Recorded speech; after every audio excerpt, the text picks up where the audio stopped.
Rajmal Saha Gold Medal for securing the first position in Odisha in HSC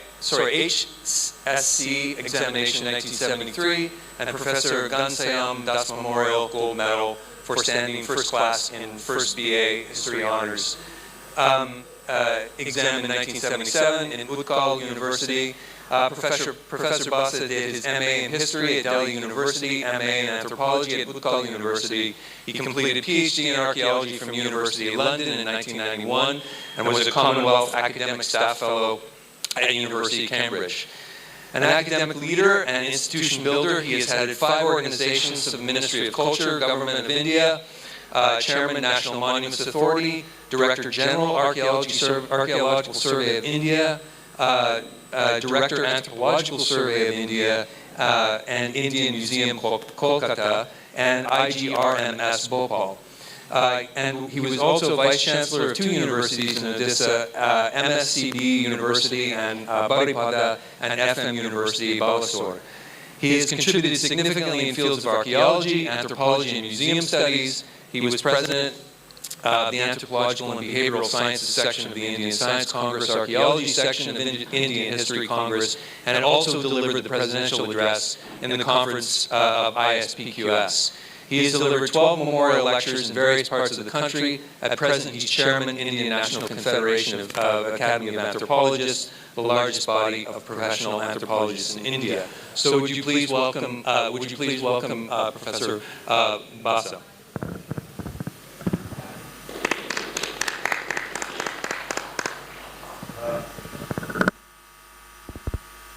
Thank you, Mr. Chairman. Excuse me.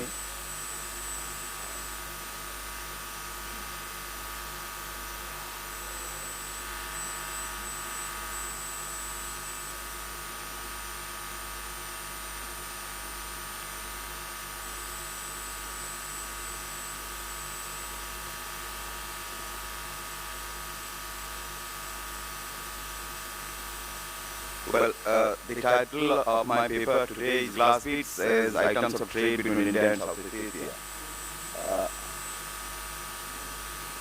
Does it work?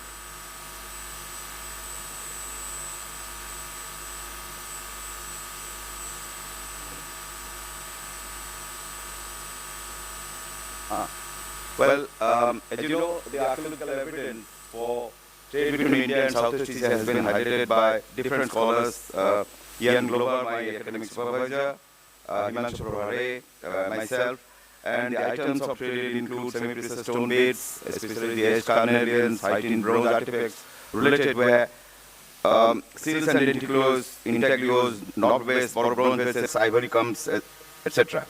The present paper is related to glass beads as an important item of trade between India and Southeast Asia from 400 BC to 500 AD. The glass beads unearthed from the site of Bandonta Fate in west central Thailand dated to approximately about 4th century BC, and other sites of contemporary period from Thailand. Then I will compare them with glass beads from India based on typology and technology. And on the basis of scientific analysis, I will argue that there are 2 types of glass, mixed alkali glass and also potassium glass. And then I will compare them with the sources from India. And then both on the basis of typology and technology, as well as on chemical analysis, it will be argued that glass beads was an important item of trade between India. So this is a map which shows different items of archaeological evidence, and then their distribution in India and Southeast Asia. Related were knobbed vessel, Haitian bronze, and edged beads. The early glass in Southeast Asia, there is no evidence of glass beads in Southeast Asia before the Iron Age, that is before 600 to 400 BC. In Vietnam, it could be dated to about 3rd century BC. In Malaysia, the earliest glass beads from Kampong Sungai Long. In Indonesia, this is radiocarbon dates are from Gilimanuk, but then and Pasir Angin. But in any case, it is not earlier than late centuries BC. In the Philippines, the earliest glass is said to be from the early Metal Age. But glass in Southeast Asia as a whole cannot be much earlier than 400 BC. In most cases, it appears to be with the first use of iron. This is the distribution of sites yielding glass in Thailand. This is the map, rest of, besides Thailand, the rest of Southeast Asia, yielding glass. Now, let me discuss about the glass beads from Bandon Tapet. As I said, this is excavation was done in the southern edge of the village. It was excavated over 3 seasons, first by the finance department under Nikam Prithviraj, and then under TNUD in 75-76, and subsequently in 1981 and 84-85 by the University of London and Finance Department. This is an island's secondary burial site with pottery and many semi-precious stone and glass beads, bronze vessels and ornaments, and iron tools and weapons. Glover dates it to about 4th century BC on the basis of 5 radiocarbon dates.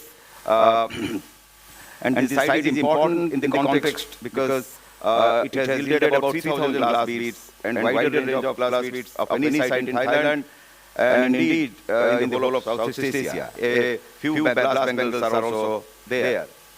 This is the glass beads from Bandon Tapet from all seasons in terms of colors and shape. I'm sorry for these. So this is spherical barrel, annular, cylindrical, cornerless tube, bipyramidal and biconical, square prism, hexagonal prism, like this.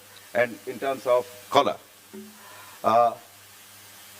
Although the glass beads from Bandon Tapet are basically monochrome, there are a wide range of color and translucent and opaque both. The former includes honey, green, blue, violet, etc. The opaque includes both opaque browny red and opaque orange red. The opaque browny red and opaque orange red beads are known as the mutisala or false pearl. And this is an Indonesian term used by Raffar in his study of beads among the communities of Timor. Mutisala beads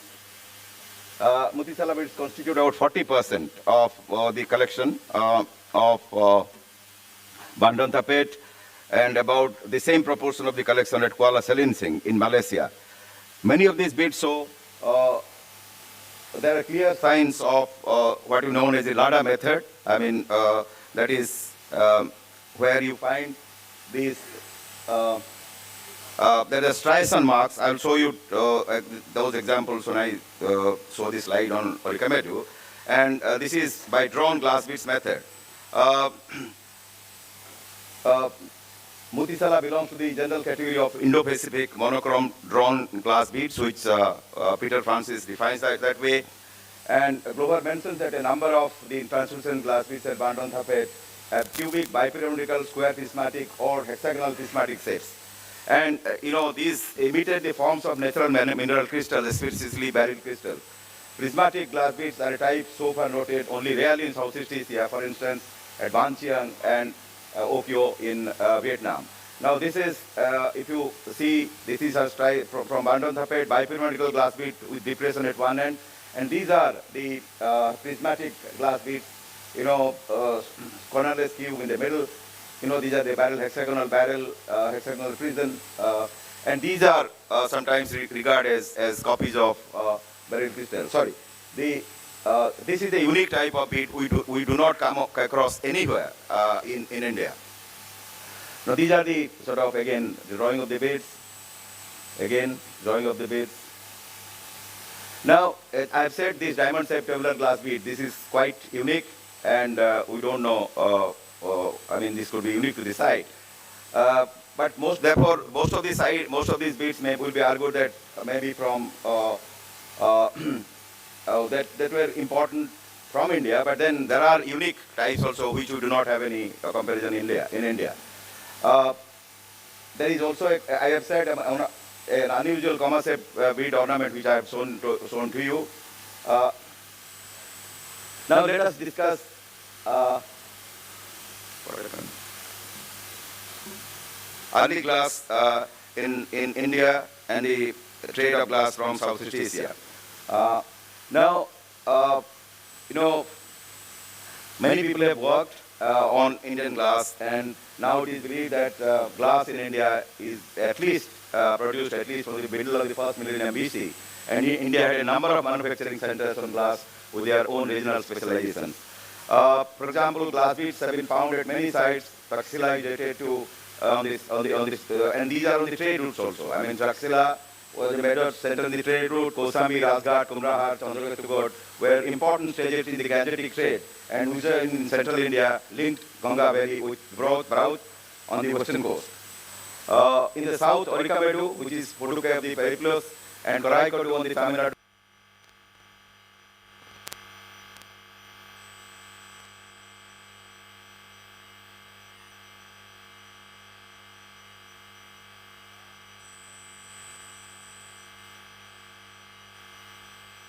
Continued on, perhaps at a reduced rate, talking low bulk, high cost items to Southeast Asia, and no doubt returning with valuable products from East Asia such as tortoise shell, silk cloth, silk yarn, as well as the Hightin bronze. Well, Hightin bronze also was produced in India, which survive in some archaeological sites. Monochrome beads of different colors, especially the Indo-Pacific beads, are the most common bead type in late prehistoric Southeast Asia.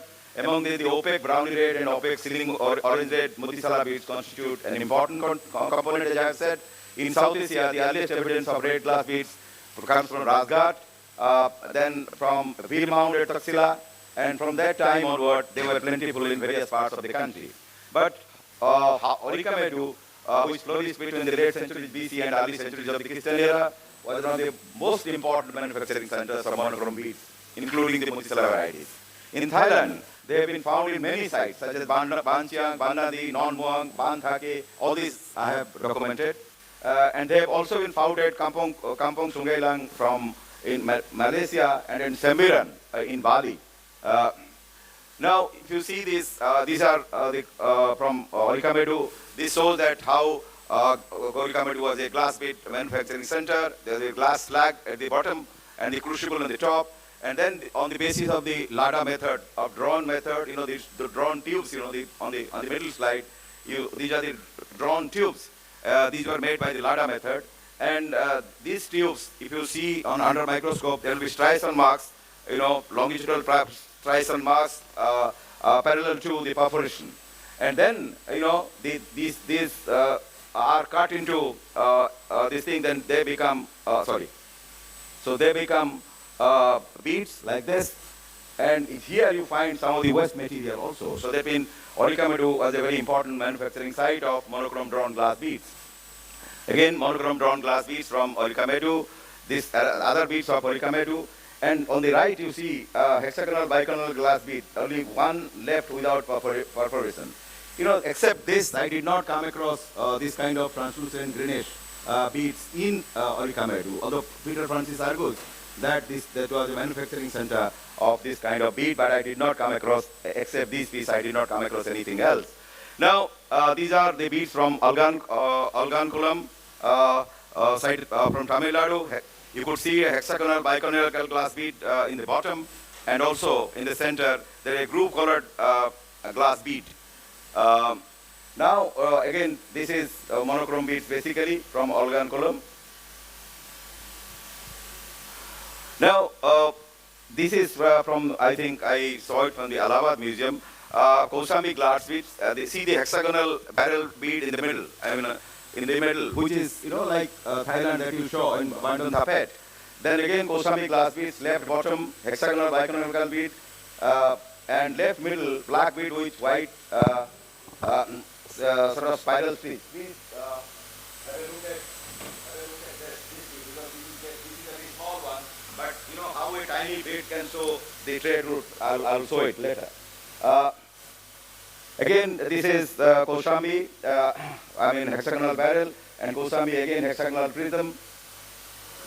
Now see, again, this is from Norhan, discovered by BHU, by Purushottam Singh. Glass beads and bangle piece from Norhan, This is again, you see a hexagonal barrel and hexagonal biconical. But then again, you see the black bead with white stripes on the top, on the right.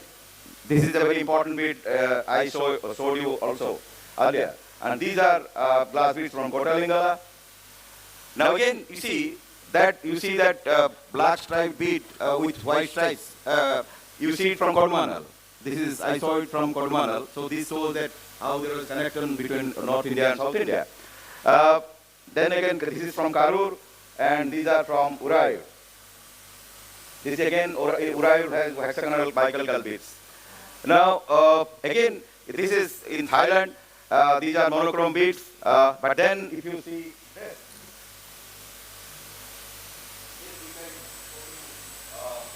from Norhan, right? So that bead is found in Taxila, then again Norhan, then again Chandragupta. You see the Gangetic route, and then in Thailand. So this bead shows a kind of not only a trade connection but also a trade route. This is Pokraka from Thailand. Now, so that the earliest evidence of manufacturing of glass bead in Thailand comes from Klongtong, dated to about 4th century AD. But again, we know that that Comacept bead from Bandon Tapet, we do not know where from it came. In peninsular Malaysia, as I said, this is earliest is Kuala Selensing. But then the chronology of Gilimanuk, it's a coastal site of Bali. It is claimed to be a manufacturing center for glass beads. But then Peter Francis has cast it out. Okyo in Vietnam has yielded about 8,000 glass beads, dated to between 2nd and 7th centuries AD. And this was treated as a glass bead manufacturing center. Although the import of some glass beads it cannot be ruled out. So we can speculate about the identity of the only glass bead maker of Southeast Asia. It is possible that some merchants from India took skilled artisans to make glass ornaments in Southeast Asia to meet the local demands in certain areas, perhaps following the cargo losses. However, it seems unlikely that the local made glass in Southeast Asia could have satisfied the demand throughout the whole of Southeast Asia. That it seems reasonable to infer that most, if not all, of the monochrome glass beads came from India. The Mutisala beads from South India and the other types, as well as which are rare in Southeast Asia but well known from Indian collections. For instance, a type of deep translucent, apparently round bead, I have already shown it. This spiral groups originally filled with white strips was found at Prasad Mohan Singh, and this is also found at Banchi Nam Lai, Inburi district, Singhburi province. This is a rare in Southeast Asia, but this is a typical North Indian bead, which has been the surface collection from Kosambi in the excavations at Norhan, Chandragupta and Kodumanal. So this I have already said. This cornerless cube beads of translucent dark blue glass was found at Bandon Tapet. This is one is from Teguruwangi in Sumatra. Similar beads are from Taxila, Virmount, and from Sirkap. Bandon Tapet also has yielded 349 translucent, lightly tinted glass beads of a type only rarely reported elsewhere in Southeast Asia. A few are known as surface or uncontested finds from Banchiang and Okyo, and one or two come from the stone schist at Teguruwangi in Sumatra. Many of these are in the form of hexagonal presents, hexagonal barrels, square presents, and square barrels. Now, and these mimic the beryl crystals of South India, which were popular in Buddhist cultures of North India as well as the Roman world. These caught the attention of Pliny the Elder, who mentioned that glass imitations were made in India. Now, Francis says that such hexagonal prismatic glass beads were manufactured at Aurigamadu in South India. If this be so, they are surprisingly rare in South Asian archaeological collections. But I have recorded, as I said, from the surface collection of Vaichatra, Kosambi, Norhan. The two hexagonal barrels and almost colorless glass, they come from bead mount. A hexagonal bead also obtained from phase 3 at Sirkap. What I meant to say is that although Francis has said that these copying beryl crystals, these glass beads, were made at Aurigamadu, but we are yet to get more evidence. I have got very scanty evidence for that. But I will not be surprised that we might get it later. Glass beads of similar shape also reported from Ulusungai. Now, it is clear that the sources for all kinds of glass beads are not fully determined. For example, I have said no parallel to the tubular glass beads, comma-shaped bead, and also the obliquely cut ends obtained from Banchiang. There is no comparison or no similar type in India. Let us think about the chemical compositions.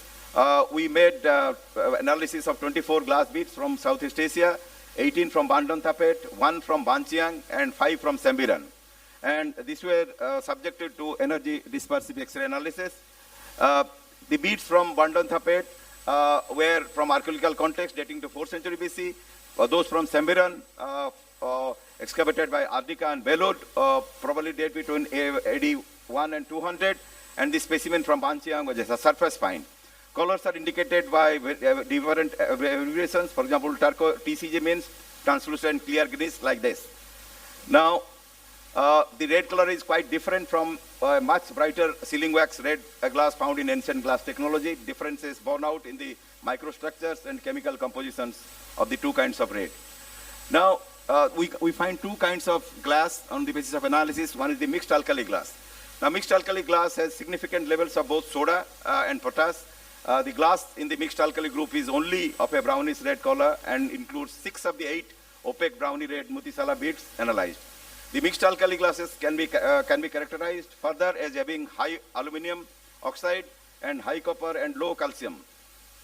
The reddish colors are due to the high levels of copper oxide. This is the kind of mixed alkali glass from Bandon Thapet and Sembiran. As I said, there are only 6, 1, 2, 3, 4, 5, 6 samples we got, which is mixed alkali glass. Then the second type of glass is a potassium-rich glass. 18 glass beads have potassium oxide as their main alkali, although in most cases a little soda is also present. 13 are from Bandon Thapet, 4 from Sembiran, and 1 from Banchiang. In contrast to the mixed alkali glass, the potassium-rich glass has more silica, but it is low in calcium oxide. Within the potassium glass group, 8 glass beads from Bandon Thapet contain silica between 68.1% to 78.5%, potassium oxide between 15.6%, and at below, calcium oxide between 1.8 to 5.7%. Now, the other beads in the potassium group from Bandon Thapet, all the beads from Sembiran, and the one from Banchiang have higher levels of other compounds.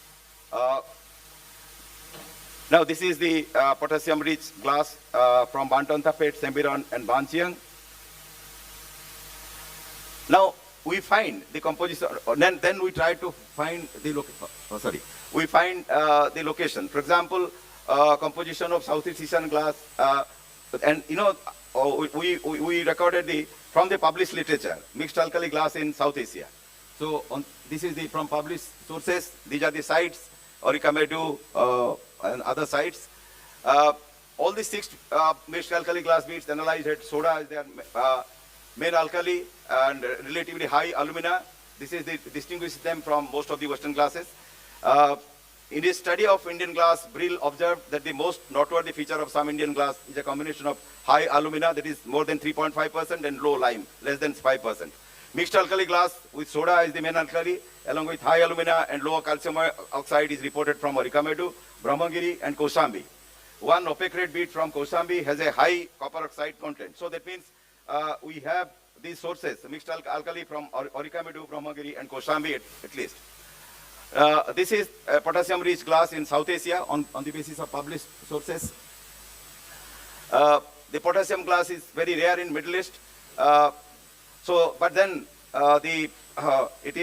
potassium glass is found both in India and China. But the view that Bharadwaj expresses that potash glass were from foreign origin, that is being challenged. I think potash glass is an important component of Indian glass, also Indian glass. Not only it has been reported from Gloucester and Hastinapur as well. This is glass bead from Bandon Thapet, has high iron oxide. But then Sembiran glass beads most probably came from South India, perhaps from Orikamedu, because the most important manufacturing center for Indo-Pacific glass beads at Sembiran. And it does not follow that all the glass beads from the prehistoric period in Southeast Asia were imported only from Orikamedu. Compositional and typological studies show that there are different varieties coming from different parts of India. There are regional variations in India. Therefore, relationship between India and Southeast Asia during this period, we have shown that India witnessed the emergence of mature states, Mauryas, Kusanas. Despite the political plurality, what mattered for trade was the diversification of arts and crafts under some of the guild system and the issue of a wide range of coins by cities, Nigama, and tribes, Gana, in different areas. trade based on profit is well described in the Arthashastra. An elaborate bureaucracy developed, especially in the Mauryan state, and there was a considerable development of both overland and maritime trade routes. For example, in the northwestern part of India and subcontinent, trade was controlled by a Sahaya association. In Tamil Nadu, the Paratwar comprised inhabitants of the coastal tract who had diversified from their traditional occupation of salt making and fishing into long distance trade. Moreover, the term Nikama, meaning Nigama or exchange center, is mentioned in the Tamil Brahmi inscriptions from the Madurai region on the river Baigai. Inscriptions from Mathura and the Deccan also refer to the organization of guilds by traders in specified communities. Guilds also acted as banks and places for investment. Politically, India's interest in Southeast Asia was commercial and not imperialistic or interventionist.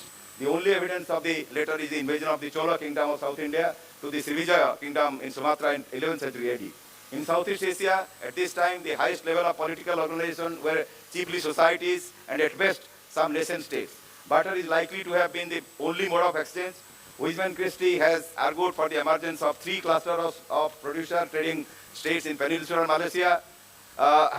Nevertheless, the first issues of coinage in Southeast Asia, the so-called Pew coins, do not seem to predate 7th or 8th centuries AD and seem to have had a restricted circulation in the major river basins of modern Burma, Thailand, Cambodia, and southern Vietnam. With a lack of written records, we cannot analyze in the same detail as is possible from India the structure of exchange of Southeast Asia for the 1,000 years from the 5th century BC. But good archaeological documentation is still scarce, and we depend on models based on analogies from more recent historical and ethnographic situations. For instance, Bronson, Whitley, Walters, Mixick, and Wiseman Christie have all proposed evolutionary or structural models for Southeast Asian exchange systems.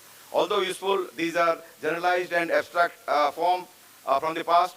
And elsewhere, I have explored in some detail the implications of these models and also a modified world system approach for achieving a higher level understanding of the role of the glass bead trade in the development of social elites in Southeast Asia.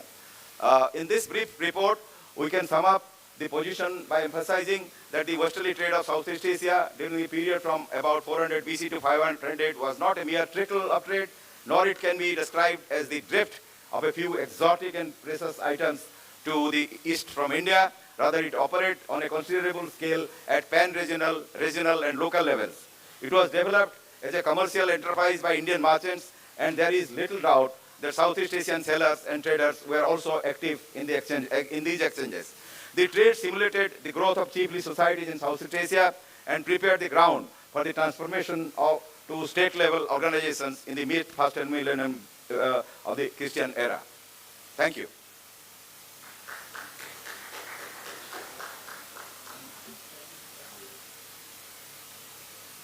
Thank you, Professor Balsa.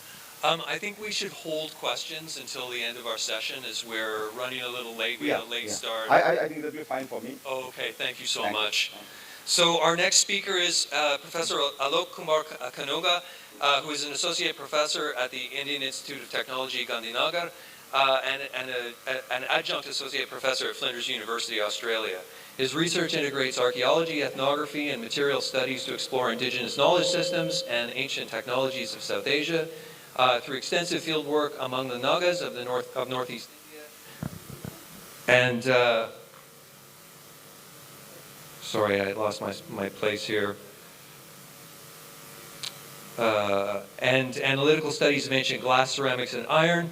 He investigates intersections of technology, culture, and identity.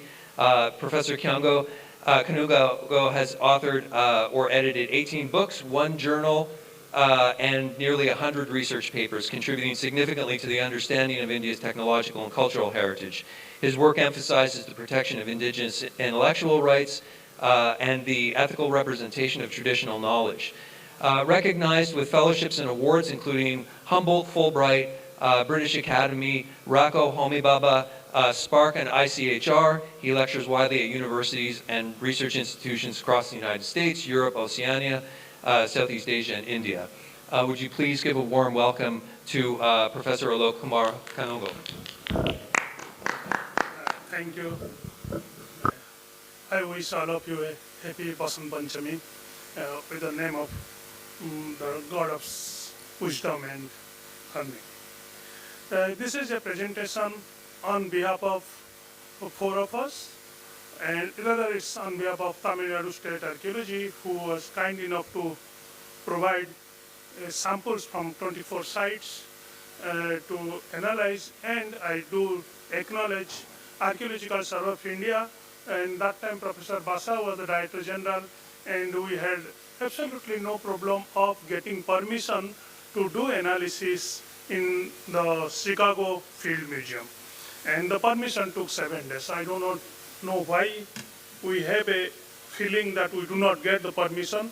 We do get it. I did get it while doing the master, so we did get it while carrying out this work.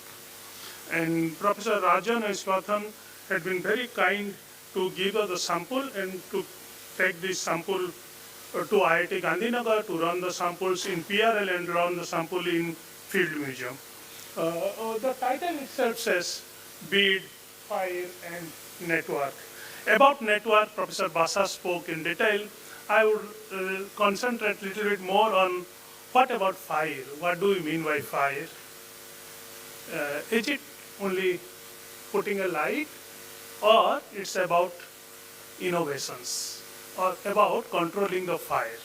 The better any city which controls the fire better, which developed the pyrotechnology, that city did on a lot of resources and invested in the R&D activities. That R&D activities had led to making various activities, including the universities, the temples, the public architecture. In that way, I'm happy that I'm in a place which is a place of innovation rather than invasion. We built our cities, we built our university, we built our public architecture, we built our knowledge system on the basis of our own invention and innovations, which you will see in the next slide. Next. I have it.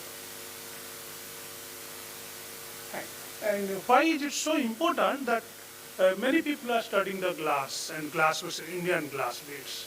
If you look at some of those examples I put it, if you go to Western Europe about 5th to 6th century CE, about 1500 years from today, and if you go to peace in Iraq, you go to Eastern Africa in about medieval time, 9th to 17th century, come to Nepal right from the beginning, come to Thailand from 4th century BCE, so I just showed us some of the samples, and go to Taiwan in 2nd century BC. Go anywhere, go to Southeast, go to West, go to Africa, everywhere what you see those glass, product of glass beads, which are specifically those monochrome beads, they all are from India. Why Indian beads are in such demand? Whereas the glass is generally known to be produced locally, because glass requires a huge amount of silica and a huge amount of fuel. If you have the knowledge of how to make those, melt those silica, you should have been able to produce your own glass. Having said that, the product of the glass from India, rather from South Asia, have been small. The sizes are so small that one would prefer, why not trade them? Why do we bring the people, or why do we have to invest energy in making a furnace? Why not get it imported? But then what do we import? You import those which your people, your society does accept, besides which are affordable, besides which can remain for longer. If you take that into consideration, you also look at it, a uniform color. You look at something which is uniform in size. Because beads are nothing but part of jewelry. Jewelry is nothing but visibility. Again, that visibility is your identity. The moment you say your identity, you do not want to make something which is of different sizes, which pops around, but you want to have a symmetrical shape. A symmetrical shape because generally jewelry are made of number of glass beads. When you take up number of glass beads, let us put it on mojri or on the dress or as necklaces. Everybody likes a symmetrical in shape, symmetrical in size, symmetrical in color, and which makes a presentation.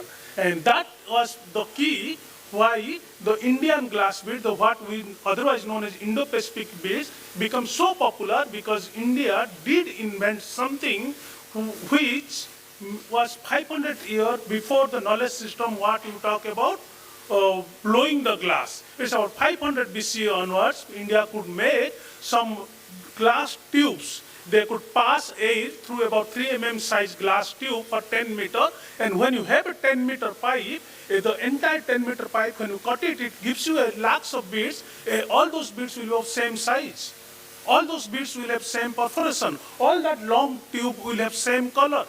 If when you say color, size, perforation, and the gloss, then that makes you the market which world look for. And in that background, and what was the role of Tamil Nadu glass in this? We do talk about that Tamil Nadu has given number of sites which has given lakhs of beads, thousands of beads. However, it's the evidence of furnace as per archaeological literature has been very, very scarce. An evidence of furnace which could be identified as a furnace of bead making, not a furnace which had the glass work. We do confuse in that glass making and working are two different things. We need to identify a furnace which had produced the glass bead. And that even Archaeology is missing. Archaeology has given a number of beads, a number of debitage, and on the basis of the debitage, what has been found in Papua New Guinea, we are interpreting that, but then if you bring the Middle Range theory, then we are interpreting a behavioral pattern, a production method, looking at the contemporary society and looking at that debitage, we are interpreting as if it was the cyanide. That's not the fact. So if you think of bringing the Middle Range theory, then it needs a lot of evaluation.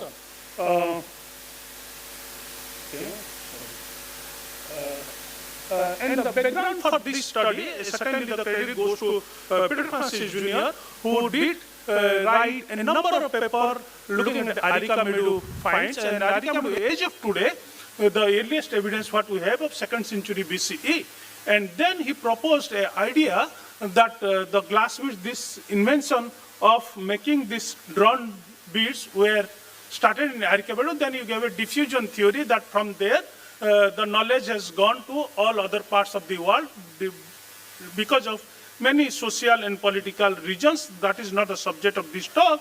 But then when you keep on, it's not only writing, but keep on propagating. It's not only writing, but writing before the conclusion has been created, that has made the problem. Maybe for 10 years or 20 years, it was accepted.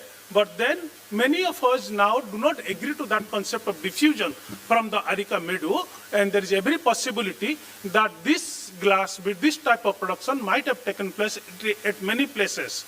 The moment we start it, so it becomes not a knowledge, but a knowledge of propagation. That becomes a challenge these days. And also you have many places like the site which I happen to have excavated Courtyard, which has given the Indo-Pacific bead from 5th century.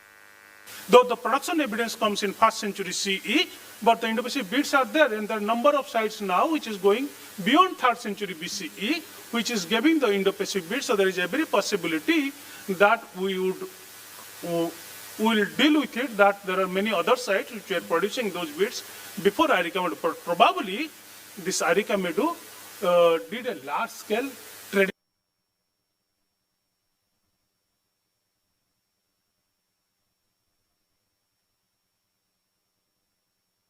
Come to the problem with the Tamil Nadu, everybody then believed that since Archaeology was here and the Archaeology was encompassed with Tamil Nadu, and of course in the Archaeology these beads were being done, then later on Tamil Nadu copied it. But when you analyze the Archaeology beads and the beads of Tamil Nadu, they are of different composition altogether. The Archaeology bead has 50%, equal percentage of beads made out of potash glass and out of this what we call glass, soda and alumina glass. Whereas the beads from Tamil Nadu are all alumina glass. There is no potash glass, and the group is altogether different. When you look at the composition, the group of Tamil Nadu falls under AL1.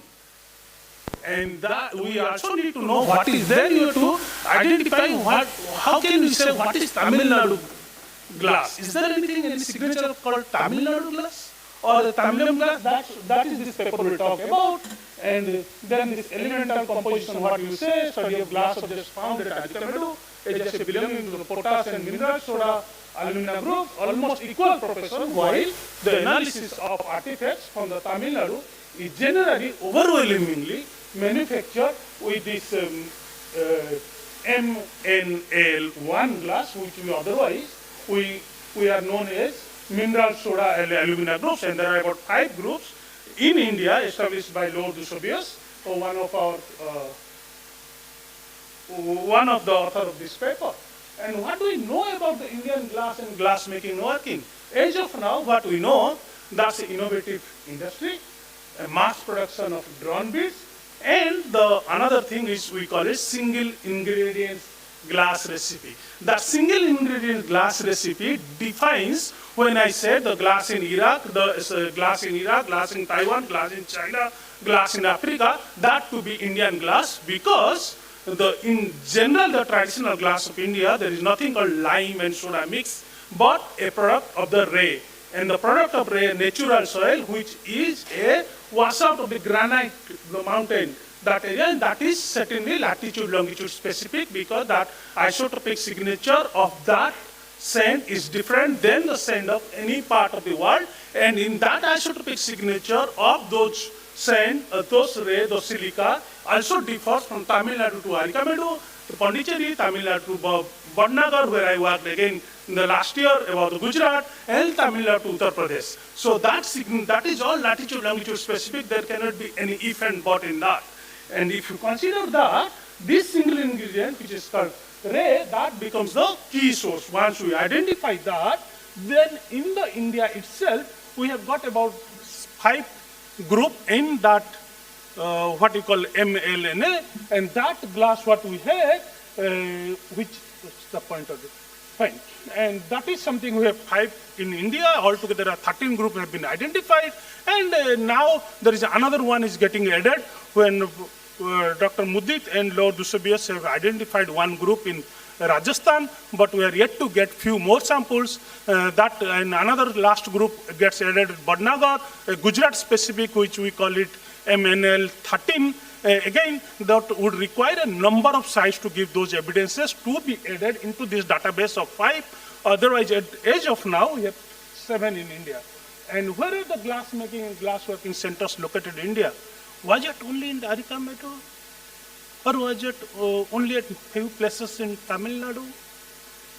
Or was it at Badnagar? Or there were many centers which developed in the same time period? Or the centers developed in different time periods, the time and space gap. And if you look at that problem, then was the regional glasswork center through the time and space? If yes, its role in national and international culture contact, and more specifically, as of today's talk, the Tamil Nadu glass role in this culture contact. Is it India specific? Were they selling the beads to India more? If they were giving those beads to different parts of India, then what were they getting in exchange? And then were they selling it to rest of the world? If they were selling to rest of the world, when the glass was a luxury item, and did they invest that earning to the city making, what we have been calling of urban center these days? I have been hearing from yesterday. If you think Kiladi was an urban center, yes, let us accept Kiladi was an urban center. How did you make that? Where the investment came from? What are the products you were selling? One product we know for sure. You might be selling many other products. One product, inorganic metal, we are sure of.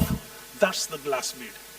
That's the Indo-Pacific piece. So that importance it takes. And as you say, I said right in the beginning that we took about 89 samples from 16 sites for this paper, though we have worked on 24 sites, and there are about 89 samples we have taken. Out of them, most of them are of those Indo-Pacific beads of Indo-Pacific parts, and we have also taken few examples from the slag. We have taken few examples of Bengals. And there are 14 sites are covered in this paper, and we'll add another 10 more sites into that. They are either situated along the coast or further in the inland. It's not only along the coast.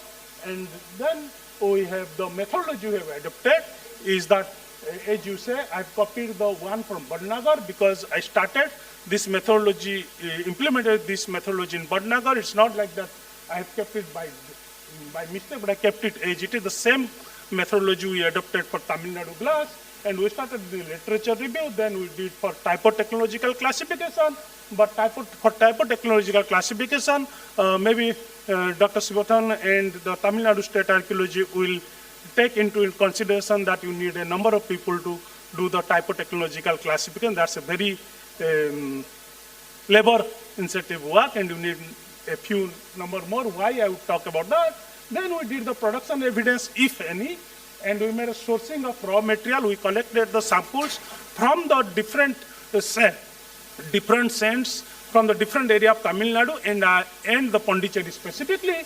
And we also collected the glass object, what we saw. We carried out the comparison with known debitas. Known debitas, that's specifically we took it from only at Papa Nadu Pet. That is the only known debitas we have from ethnography. Then we took out the experimental production from the glass, from the silica we have collected from Arikamedu, Pondicherry, near Karikadu, and different parts of Tamil Nadu. And that we took the elemental composition of the production evidences and the isotopic signature of those raw materials.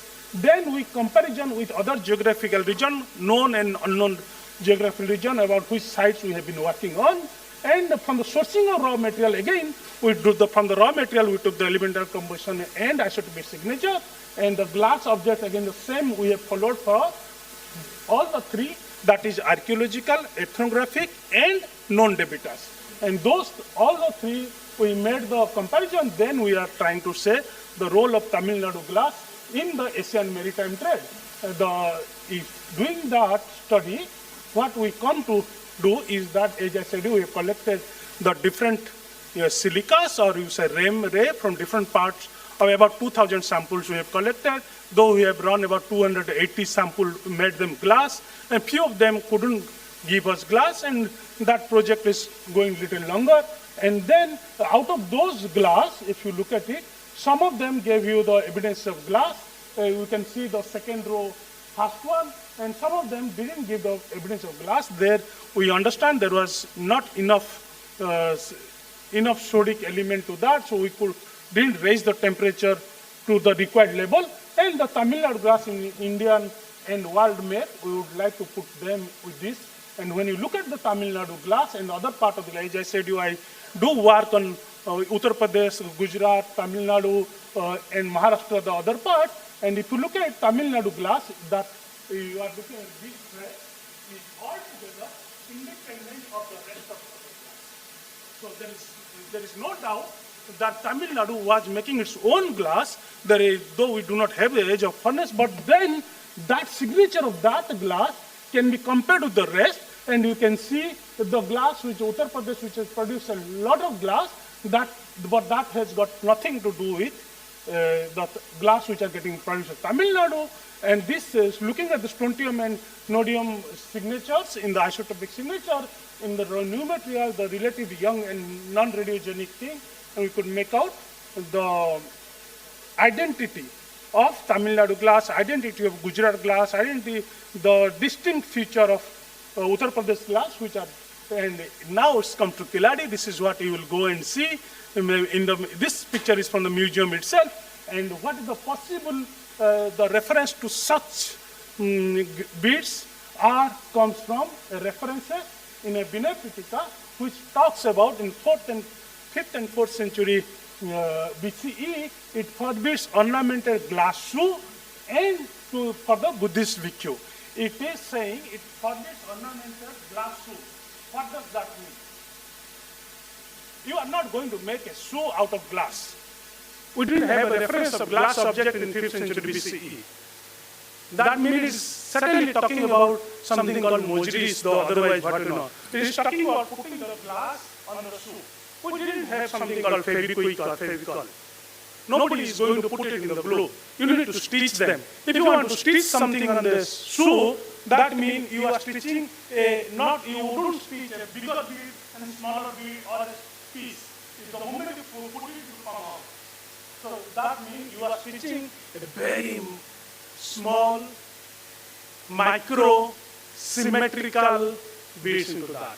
If that's true, That has to be taken into consideration. Then this historical text might be referring to this Indo-Pacific beads of 5th and 4th century BCE, and archaeological evidences matches with that. A number of beads of Indo-Pacific beads comes during that time, and of course when something which was newly introduced, that remains as a luxury item, and that was what this text talks about.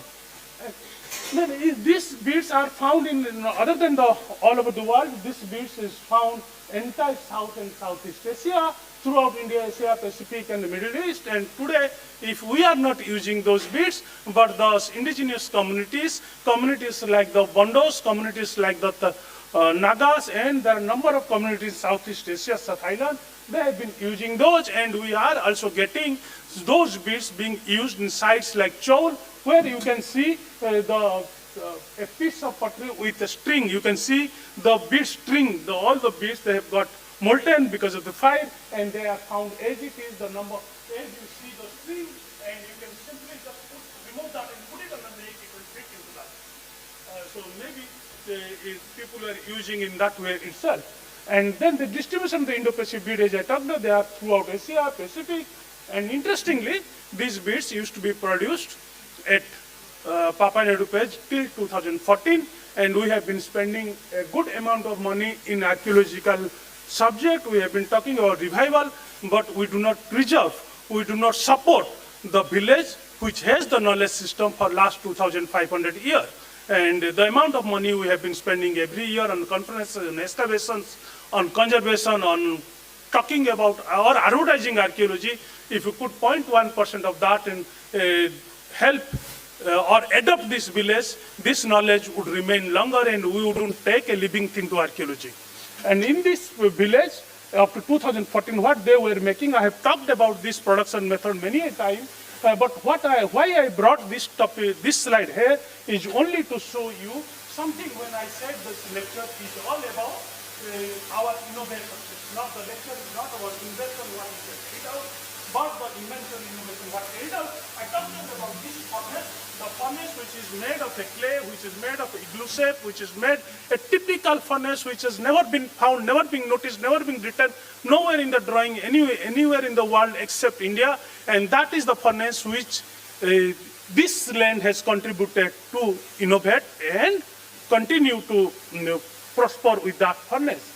And the method, how these beads were produced, this is, I wouldn't have time to talk about that any of you can Google Kanungor, Francis, or Turban Sode, you will get many of those papers of how those beads were produced. And behind the production, you will see the sweat, the knowledge. It's not just a knowledge which they inherited, but the sweat they have put in, that is properly visible. They kept on sweating for all of you to look good. If we all looked good because of their sweat and the knowledge system what they had, where we have lost is something not only, okay, movie. Something what we have lost is, this is the pyrotechnology method that has developed. How the stick can play a role for the fire to become, from here you get 250 degrees, where you get 600 degrees, but when the fire starts emerging from the top and moves to the platform, it becomes 700 degrees. And that 700 degree, making that 700 degree temperature was the most crucial part, and you create that 700 degree in about 2 hours, then when the fire starts from here to the igloo shape what you are looking at, when it goes, again, if it is 250 to 700, then when it comes out, it becomes, quickly it goes down to 200. That's the innovation, that's the engineering, that's the knowledge system. What we had, that's fine. What we had, and that is something we need to hold on. And then that's what I said, sir, when we are looking at the number of glass beads which we have found in Tamil Nadu, we don't need to only count those beads, we certainly need to see those debitas. These typical debitas would lead us to tell if we are producing glass beads. you see a number of debitas. Right here you can see the striker mark, you can see the striker mark. You also can see some tubes.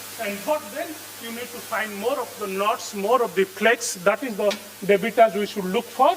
And I'm sure if you look for those are ethnographic debitas. And this is your Kiladi.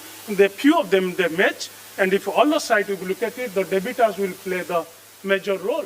And the finding will be pyrotechnology is not a craft, but a science. And in the early Greek time, the cities having knowledge of pyrotechnology, of glass and iron making, prospered in economy and supported art, education, culture, architecture, urban center, and R&D activities. If you claim to be urban center, then you need to see the sources for the urban center. You don't create urban center from nowhere. You need, that has to come in. And then the different type of this glass which you have found in South India seems to reflect different periods with the MNL1 glass being present at the earliest period. There is group number 6 glass which represents period that we place from the 9th to 14th century. However, I find the number of beads which are given to me says is early history or medieval. Probably they wouldn't be medieval or early history because the number 6 group was not invented before 9th century. So each group has a time specific. Those groups are made in certain time period. So we need to recalibrate those glass which are that way also those beads are found mostly in East Africa. If Tamil Nadu was sending to East Africa, again can be looked at.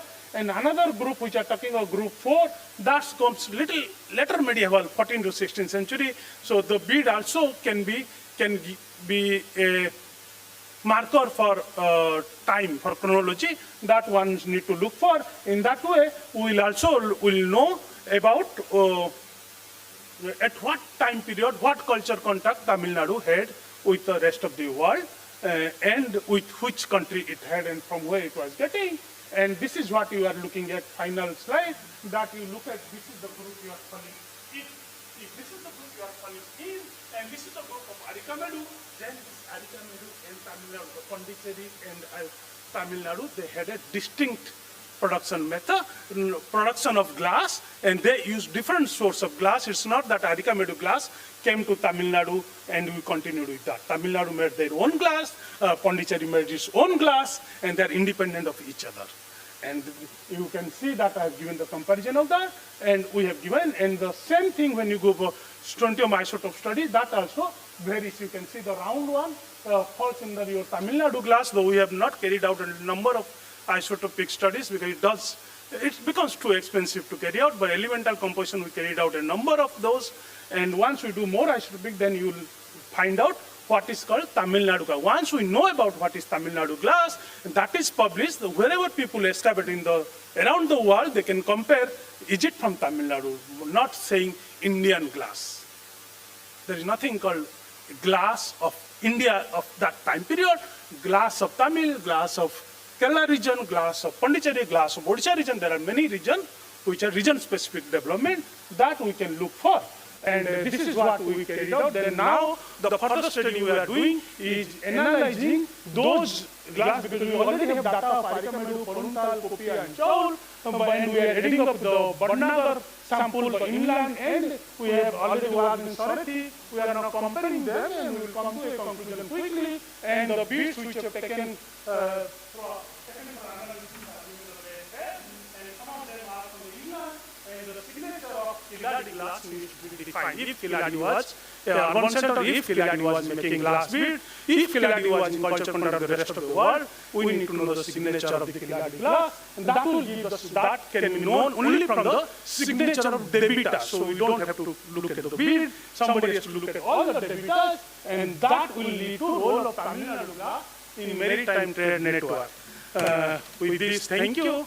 And I would only request another thing, is that this work is in progress. Let us not preempt and use this for any exhibition as of now, because otherwise we might be leading to some misinterpretation, because once all comparison is done, then this data can be used for any publication or any exhibition.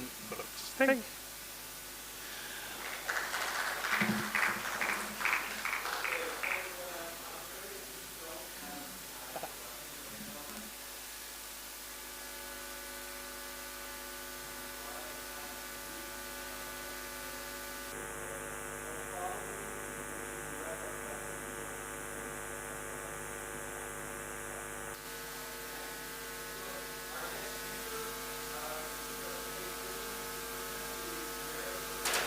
It's okay. It was Emeritus Professor of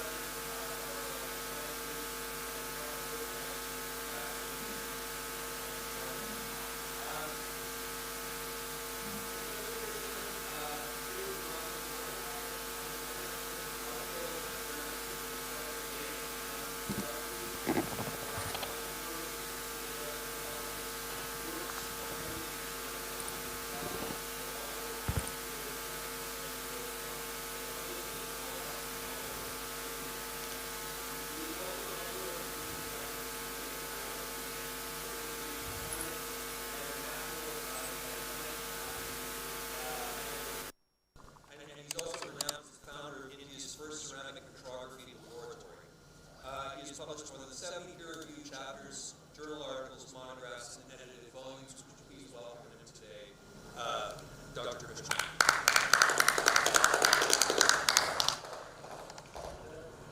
Good morning, everybody. Thank you very much for that introduction. Can I use that mic? So I need to move around.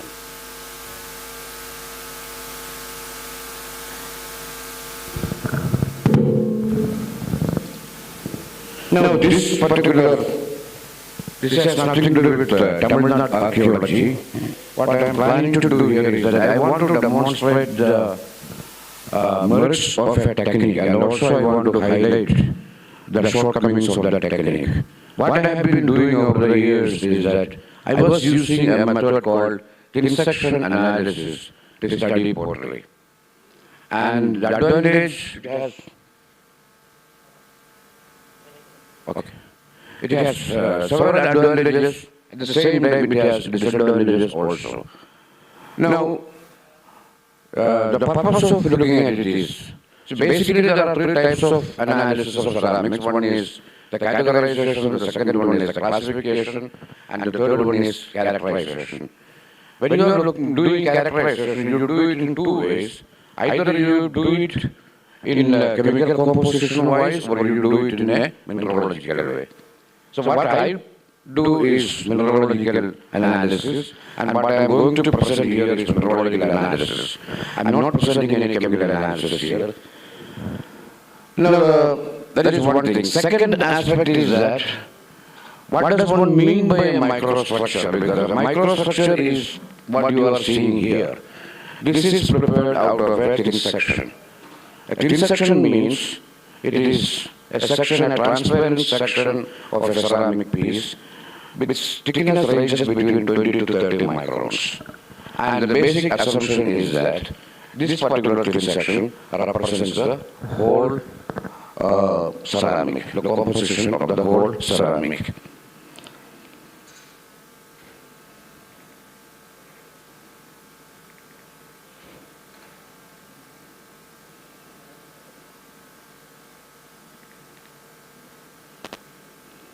It is connected with that.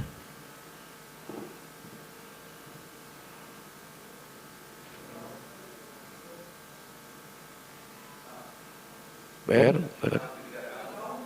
Down one. Okay. So the study that I am going to present here, it's a one that I did with some samples from Pakistan. And there was, the samples were given to me by a University of Wisconsin. They belong to Harappa. And the second set of samples were given to me by Peabody Museum, and those belong to Chambudaro. Now, the people who gave me the samples, one is Professor Markeno, the other one is Heidi Miller. Now here, basically this particular slide that tells you an overall idea about the development of Indus Valley culture and the different kinds of terminologies that are used at Harappa. We can see there is Ravi, Kotiji, Harappan and late Harappan. That is how he has classified it. And the Ravi ceramics, whatever you see it as Ravi ceramics, that is actually from Harappa, and that is similar to that of the Hakra type ceramics that we have it in India. And this is the periodization of the of Harappa. Now, if you look at it, this is based on the cultural processing. Earlier, we used to have several terminologies that are being used as pre-Harappan, early Harappan, mature Harappan, classical Harappan, like that. But what he has done here is that he has divided it into regionalization era, integration era, and localization era. So I have samples from the earliest phase, that is Ravi phase, and I have samples from Courtyard phase. I have samples from that Harappa period 3A, 3B, and 3C, and also late Harappa period, that is 4 and 5. I analyzed around 170 samples, 170 tin sections were done, and they belong to all these different periods, coming from different stratified layers. So the purpose was to see, is there any kind of development that can be seen by looking at the tin section, especially about in the paste recipe, because from period to period there may be some innovations taking place, there may be some changes taking place in the changes taking place, and that might get reflected in the microstructure of the ceramic. So that was the assumption with which I started the whole thing. Now this is to show you some of the, this is the place. This is it here, and this is the Rabi phase layer, and you have the some of those bricks from the Rabi phase, and also some of those excavation details and all those things you can see. And these are all the different types of Rabi pottery, and this is the Courtyard type pottery, and you can see the differences. With the surface treatment is different, shapes are different, decoration patterns are different, and these externally visible differences are there. Now we just wanted to check what exactly is the internal difference. This is again the Courtyard pottery, the different kind of graffiti marks and all.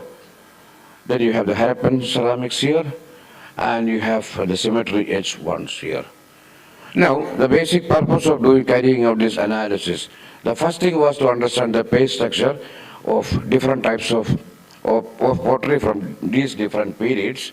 And secondly, it is from the cooking vessels. The cooking vessels are very special because that requires a very special kind of making, because it is subjected to heating continuously. Per day, you may subject it to heating 3 times or 4 times a day. So that requires a kind of special kind of composition. Otherwise, it will not be able to bear the kind of heat that it is receiving, and that might lead to kind of thermal stress and strain, and that might break the vessel. And then I wanted to see that if there is any kind of differences in the raw material, in the pottery of Rabi period and Courtyard period and other periods. It's a very complicated kind of thing here, because the raw material that we are dealing with, that is millions and millions of years old. And the area that is the Indus Valley region, the Ravi River, and also the other major Indus River, that rivers have shifted their course many times, and also the kind of deposition which you find there, that has also undergone a lot of changes. So more or less there is a uniformity in the composition of the clay, but there is variation from locality to locality.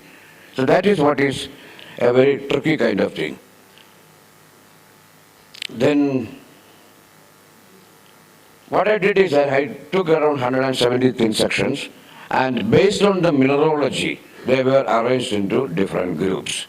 So basically what I'm trying to say is that the clay that was used for making these kind of vessels were collected either from separate localities or from separate sources. So that was the logic that I used there. The second one of identifying subgroups, and the subgroups were identified by looking at the textural changes, like the grain size and the grain shape and the frequency of inclusions. All those things were taken into consideration.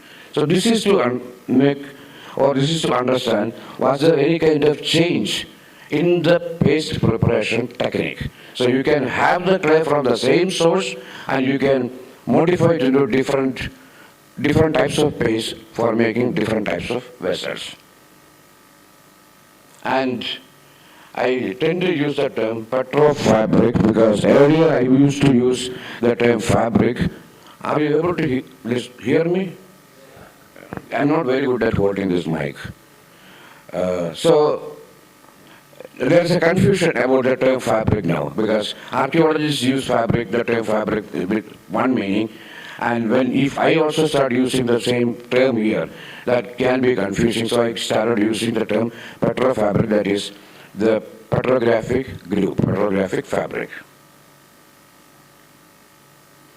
This is actually the mineralogical distinctions. What you can see is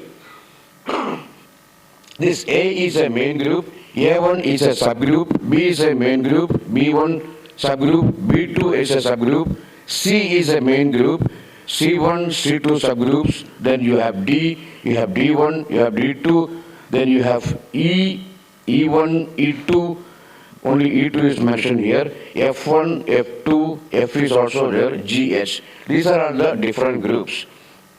If you look at them, you can see the mineralogical composition.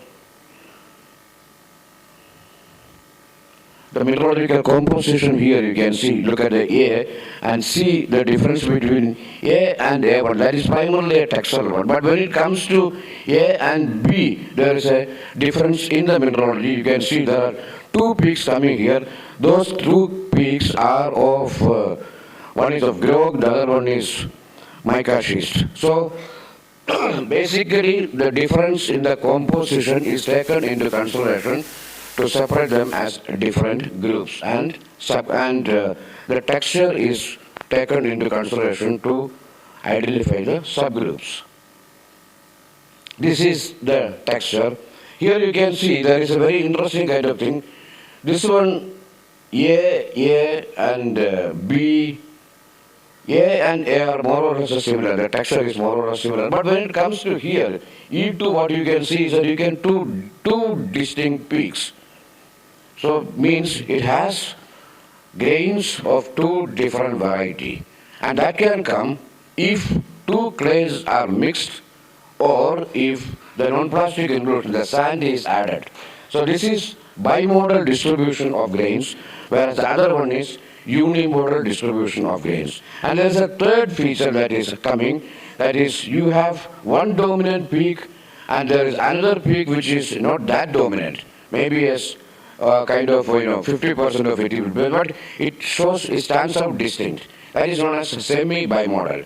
When you mix two clays, that is a possibility. And now I am saying this because I have done a lot of ethnographic work, collected samples from different workshops, and tried to and prepared the thin sections of it, and looked at the process, how it is happening in the potter's workshop, then how it gets translated into a section.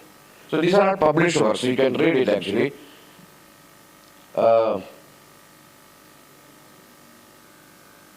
Now, this is the thin section of the Rabi phase ceramics.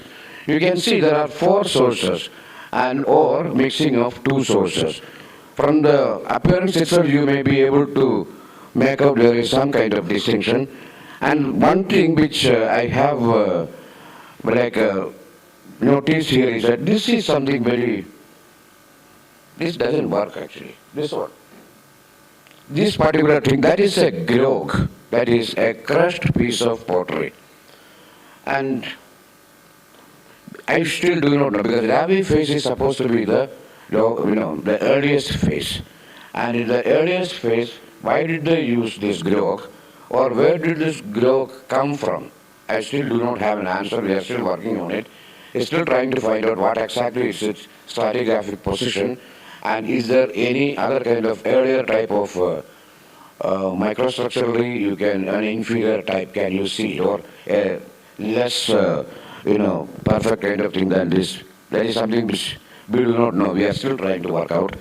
And then this is very different. So you have multiple sources of clay was exploited during the Rabi phase. That is what the conclusion of it. Or mixing of 2 sources may have also been there. But this is something which is tricky. And this is the kind of, you have unimodal as well as bimodal distribution of grains. So Rabi phase ceramic, the ceramics There they were making, they were taking clay and the kind of treatment that was given. Some of the portraits were mixing with other type of clay. Some of the portraits were mixing sand into the clay. So both the three possibilities are there. Three types of clay paste preparation is there in that Ravi phase. When you move to early Harappan ceramics, there are two types of, you have either 5 sources or you have the addition of sand. That is again from the texture. And you can see there is a clear-cut mineralogical distinction. And what you are seeing is that this is a ferruginous clay, and you have angular to subangular grains there, and dominated by feldspar grains, whereas here it is highly birefringent. This is also highly birefringent. So this tells you that the firing temperature that was there, that is different for these vessels, because the iron oxide has undergone more amount of oxidation. That is why you have this kind of color difference. And this is again the texturally, that is unimodal, bimodal way of distribution. Both the kinds of cases are there. Then it comes to the Harappan ceramics, and you have 2 sources of clay, and these are all the Harappan ceramics. There's one is a Dishon stand, the other one, this is also Dishon stand, this is a body sherd, and you also got some modern clay from there, and that modern clay, that composition, that matches very well with the Harappan ceramics there. So it is, you can say that somewhat there is a continuation of the raw material exploitation from the same source, and also there must have been some kind of management system as a result of which raw material exploitation was restricted to certain areas during the early phases of the Indus Valley civilization. It's a texture, you have bimodal and unimodal. And then this is symmetry etch, that is, there are 3 sources of clay. And here you have a cooking vessel also, and the compositionally it is quite different. And this is symmetry ceramics, and you have unimodal as well as bimodal distribution. Now, the tentative conclusions that I got from here, that is, you have the compositional similarities, they refer to, its source within the alluvium, and because it's a huge alluvium, and there are minor variations because localities, from locality to locality, it can change. I'm telling it from my personal experience, because while doing this, or in the initial stage of my work, I had done clay mapping in different areas, in alluvial plain as well as in lake deposits. So it was like this, take about 100-meter long line, and from every 10-meter you sample it and see if there is any kind of difference in that one. So I have found that difference, because especially in lacustrine deposits, the variation is going to be very high. The mineralogical variation is going to be very high, because you may have a cluster of heavy minerals in one area and you have a cluster of light minerals in some other area. So that is something which is there. And so that is what made me think that, okay, there is different localities. Now then the slow evolution of paste preparation, that is basically from the unimodal, bimodal, and also if you look at the microstructure, you can see there is a variation, and that variation is primarily because of the paste preparation, the variation within the paste preparation techniques. And when it comes to the form, see, this is here when you say that the jars of the Ravi base, that is unimodal and semi-bimodal, and early Harappan, all the 3, that is unimodal, semi-bimodal and bimodal you have, and then you have unimodal to bimodal, that is in again bowl of Ravi phase. Dishon stand you have bimodal, and cooking vessels of Ravi phase you have unimodal, and but calcite and bioclast, that is some biological material, maybe a shell fragment. I could not identify that, because if you have to identify the biological material, you will have to stay in it. Since that is already cover slipped, we cannot do anything. And this is the observation that I already covered this while I was discussing. Then the second type of study that I carried out, this was with Heidi Miller from, she works in USA, and she had participated in the excavation at Chankudaro, and she had collected some Jukhar style ceramics, a kind of ceramics about which there are a lot of people say that there is a lot of difference, and the differences are said in a very interesting way that it is technologically inferior. That is how it is built. So, because that is a comparison that they have done with the Harappan ceramics. When you look at the Harappan ceramics, the technology of the Harappan ceramics, and also when you look at the technology of the Jugaad ceramics, they found that Jugaad ceramics is slightly inferior. This is a statement made by Majumdar, and also that Ernest Mackay also had noted that Jugaad pottery is coarse and it is very porous. And then there are certain differences between Jugaad ceramics and Indus Valley ceramics. It is there, it's mentioned there, that is primarily on the appearance and also the kind of paintings that is done and the mode of execution of paintings. These are all the differences. Now here we have the sites, Jugaad sites, that is you have Jugaad, you have Lohumjidaro, you have Amri, and you have Changudaro. These are all the places from where you have large number of Jugaad pottery coming. And on the left side here, what you are seeing here, this is a Harappan pottery, and these are all the Jugaad ceramics. And a total number of 20 shirts were given to me by Peabody Museum, and it had Jugaad ceramics as well as Harappan ceramics. Both were there. This is the accession number, and it is coming as a part of the Changhudairo report, and also probably it is coming as one of the in the research notes of Peabody Museum publication. So the first thing, look at the physical properties of it. So I try to look at the porosity of Jugaad ceramics and also the Harappan ceramics. And here what you are seeing, see Harappan ceramics, they are not as porous as Jugaad, and also their fluctuation is not very high, which indicates that the technology of production or technology of the clay paste preparation was more or less or fairly or highly, whatever you want to say, standardized. Whereas in case of Jugaad ceramics, it was not the case. There is fluctuation. That fluctuation means the standardization part has already disappeared. You can see that the Jugaad ceramics, it is going up to even around 78%, the porosity goes. Then this is, they were categorized into two fabric groups, petrofabric groups, characterized into two petrofabric groups, that is A as well and B. And A, all the Jugaad pottery fell in the group A. And this is the overall composition. It has a ferruginous matrix, and its largest grain is fine sand range, angular to subangular, and frequency is 5 to 25%. And unimodal distribution, feldspar, quartz, and mica, these are all the dominant ones. And of course, you have argillaceous inclusions, and you have also bioclass material. You have different types of feldspar, that is plutonic feldspar as well as fresh feldspars you have. This is the Harappan, all of them are Harappan, the petrofabric B. And this is very interesting, actually. I never expected that it would happen like that, because it shows that two different types of clay sources were exploited. And this is the details of it. The whole thing disappeared. Yeah. The same slide, fine. So you have, these are all the descriptions of this.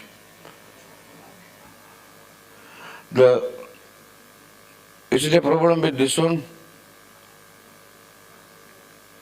Oh. Right.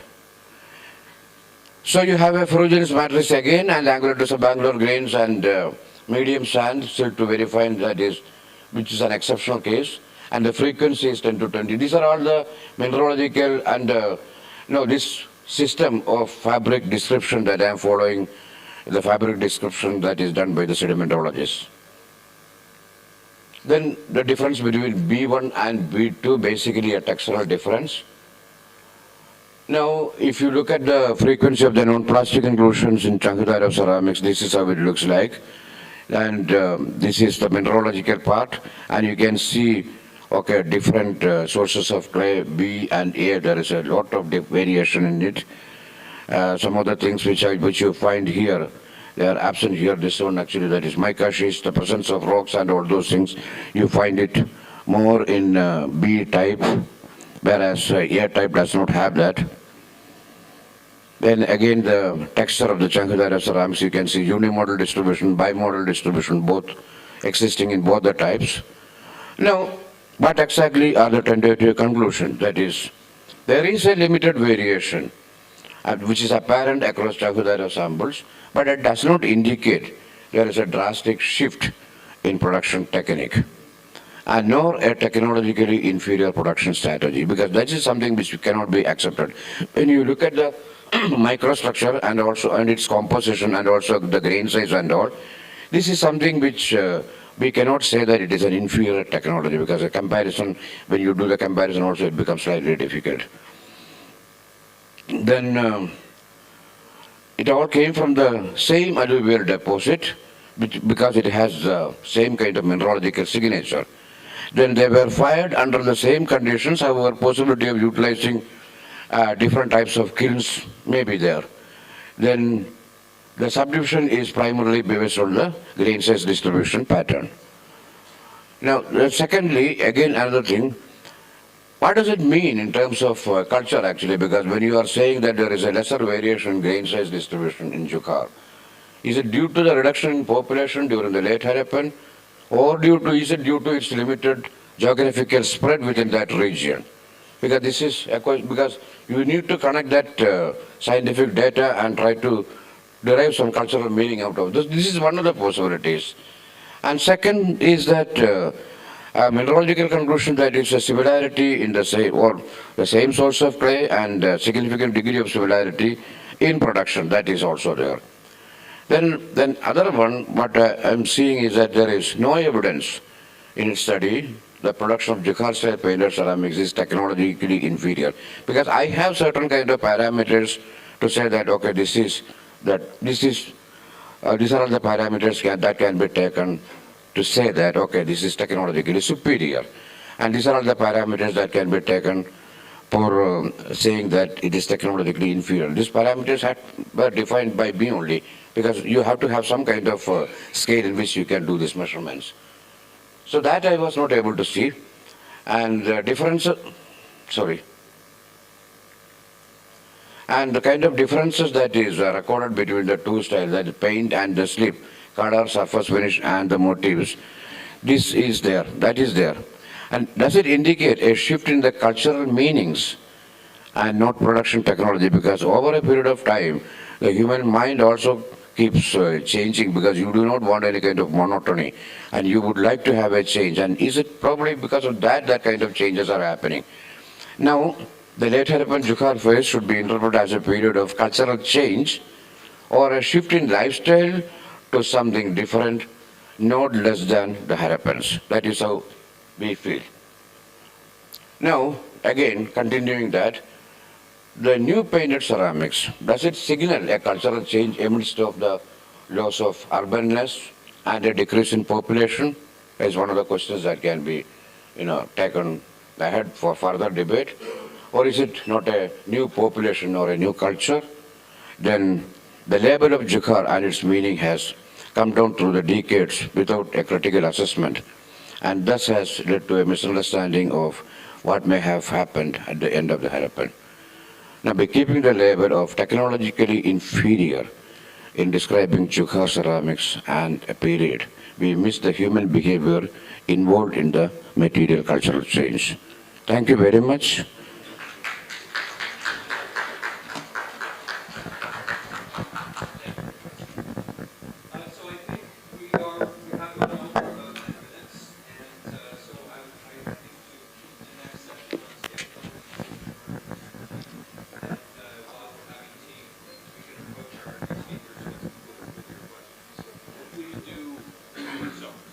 Thank you, and thank you all for attending. Thank you. My pleasure. My pleasure. That was wonderful. More questions? No, Only tea. We've run out of time. Only tea, but questions out.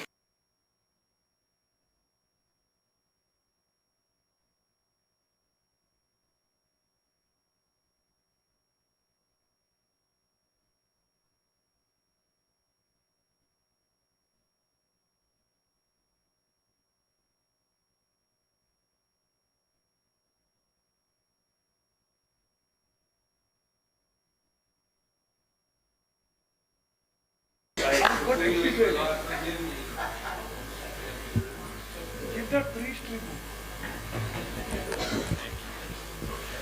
I invite Dr. Kishore K. Basa.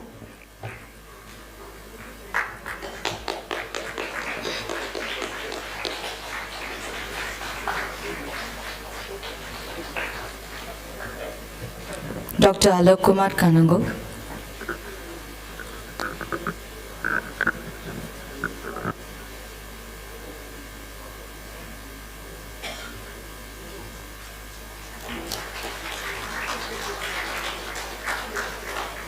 Dr. K. Krishnan.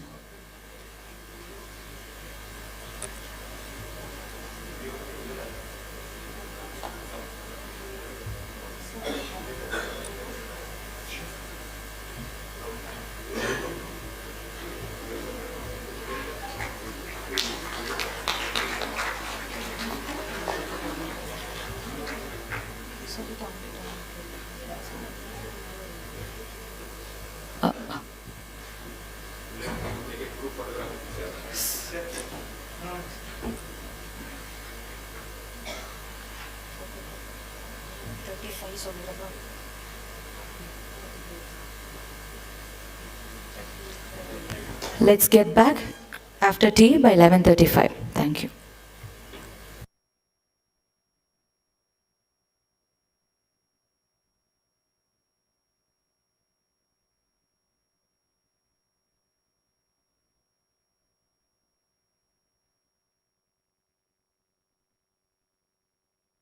He is an assistant professor in archaeology at Martomai College for Women under MG University in Kottayam, Kerala, India. Earned his PhD in Harappan archaeology in 2012 from Maharaja Sayai Rao University of Baroda, Gujarat, with a dissertation titled Specialization in Harappan Pottery Production, a Case Study from Gujarat.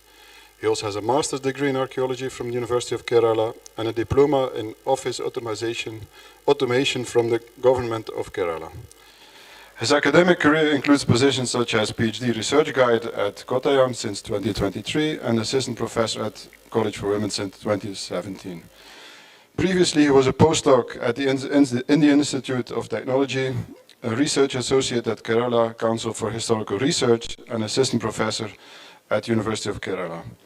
He has also been a research associate at the Indian Institute of Research in Numismatics Studies and an assistant archaeologist for the State Archaeology Department, Gujarat State. He has participated in several archaeological excavations and explorations and published extensively, with notable works including studies on Harappan graffiti, petroglyphs and pottery, Iron Age Kerala and maritime trade evidence from Vijayam. His contributions to the field are reflected in various prestigious journals and edited volumes. He has published a book entitled A Handbook on Ancient Indian Coins, and emphasizing his expertise and dedication to archaeological research and education. Please, I warmly welcome you to give your presentation. Thank you.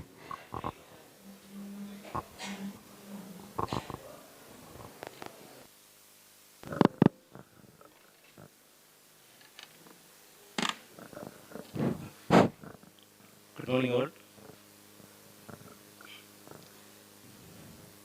Respected teachers,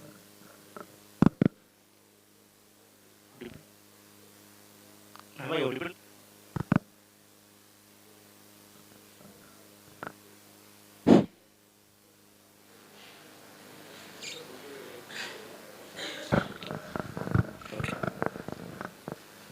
Respected teachers, my dear friends, colleagues, a very warm good morning to one and all. I use this opportunity to thank Department of Archaeology, Tamil Nadu, to giving an opportunity to me to come and present a very small paper, which is part of my current work. I'm working on an experimental model analysis of ceramic. The last section, which was dealt by Professor Krishnan and all, is basically dealing about the thin section analysis, has introduced you the basis of thin section analysis, how it is been done. So it's basically an extension of the same method. And I am,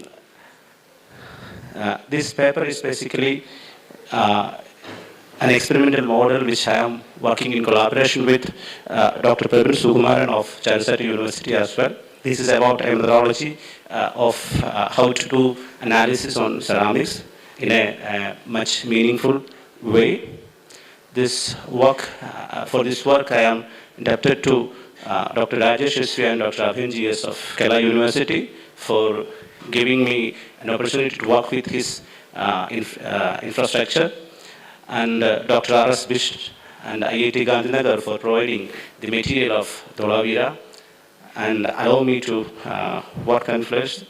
Then Dr. Milan Kumar Chawle of Archaeological Survey of India, Maharashtra, for giving the samples to study on the Kola ceramics, which is under excavation at now, and Professor K. Krishnan for giving all these years the love, support, and teachings all through my career. He's been the pillar of inspiration as well as help for all my studies. Thank you, sir. And coming into the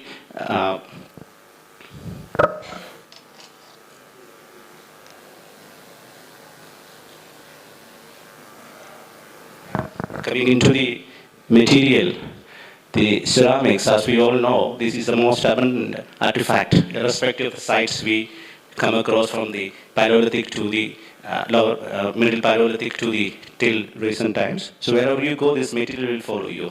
You cannot avoid this material, and all archaeologists, they study this material with that kind of importance. But we look at them closely. This material is being used for understanding various aspects of past culture, like dating the site and deriving a chronology. Most of the Indian sites, especially, they used ceramics to derive a chronology and for a comparison. And also, it's been used to identify the identity and style of the people out there, as well as the daily life and the functions. So all those things were basically understood by studying the ceramics only. But the most important thing is that most of the archaeological excavations, they keep ceramics as a part, as a daily routine. We get the samples, we collect, we wash it, we record it, and we keep it as it is. But further, we seldom do any sort of scientific analysis to say anything beyond the surface or the macro feature analysis. They will speak about the shapes, the probable function, and they will speak about the decoration pattern, and they try to compare externally. But if you see the ceramics, its real potential lies beyond that. Most of the sites we know, we compare the sites with one another. But when you study that thing, the most important thing is how far the site is specialized, how far the craft is specialized over there, or what is the degree of urbanization that it may be understood from the ceramics. So for that, a simple comparison or a typological comparison or a painting comparison doesn't really give that kind of a confidence to say about it. But for that sort of studies, you need to do some kind of microscopic analysis or a technological studies or a composition analysis. So here I am basically suggesting a method along with the typology. We need to do a kind of thin section petrographical analysis. And even though we have a very strong analysis method in petrography, which has got so many difficulties, I mean, so many drawbacks with that method as well. So that part also has to be covered. For that, the microstructural analysis like XRD, XRF, so those sort of analysis has to be done. So a combination of methods will together help us to identify a site proper, to understand the concepts of urbanization, to understand the process of evolution. So those part, it has to be done. So I suggest, and I always want to tell others that as well, we need to have that kind of analysis methods incorporated and should be included in the ceramic studies of the archaeological reports as well. This is the technical stages of ceramic production. It's a traditional pottery production technical stages.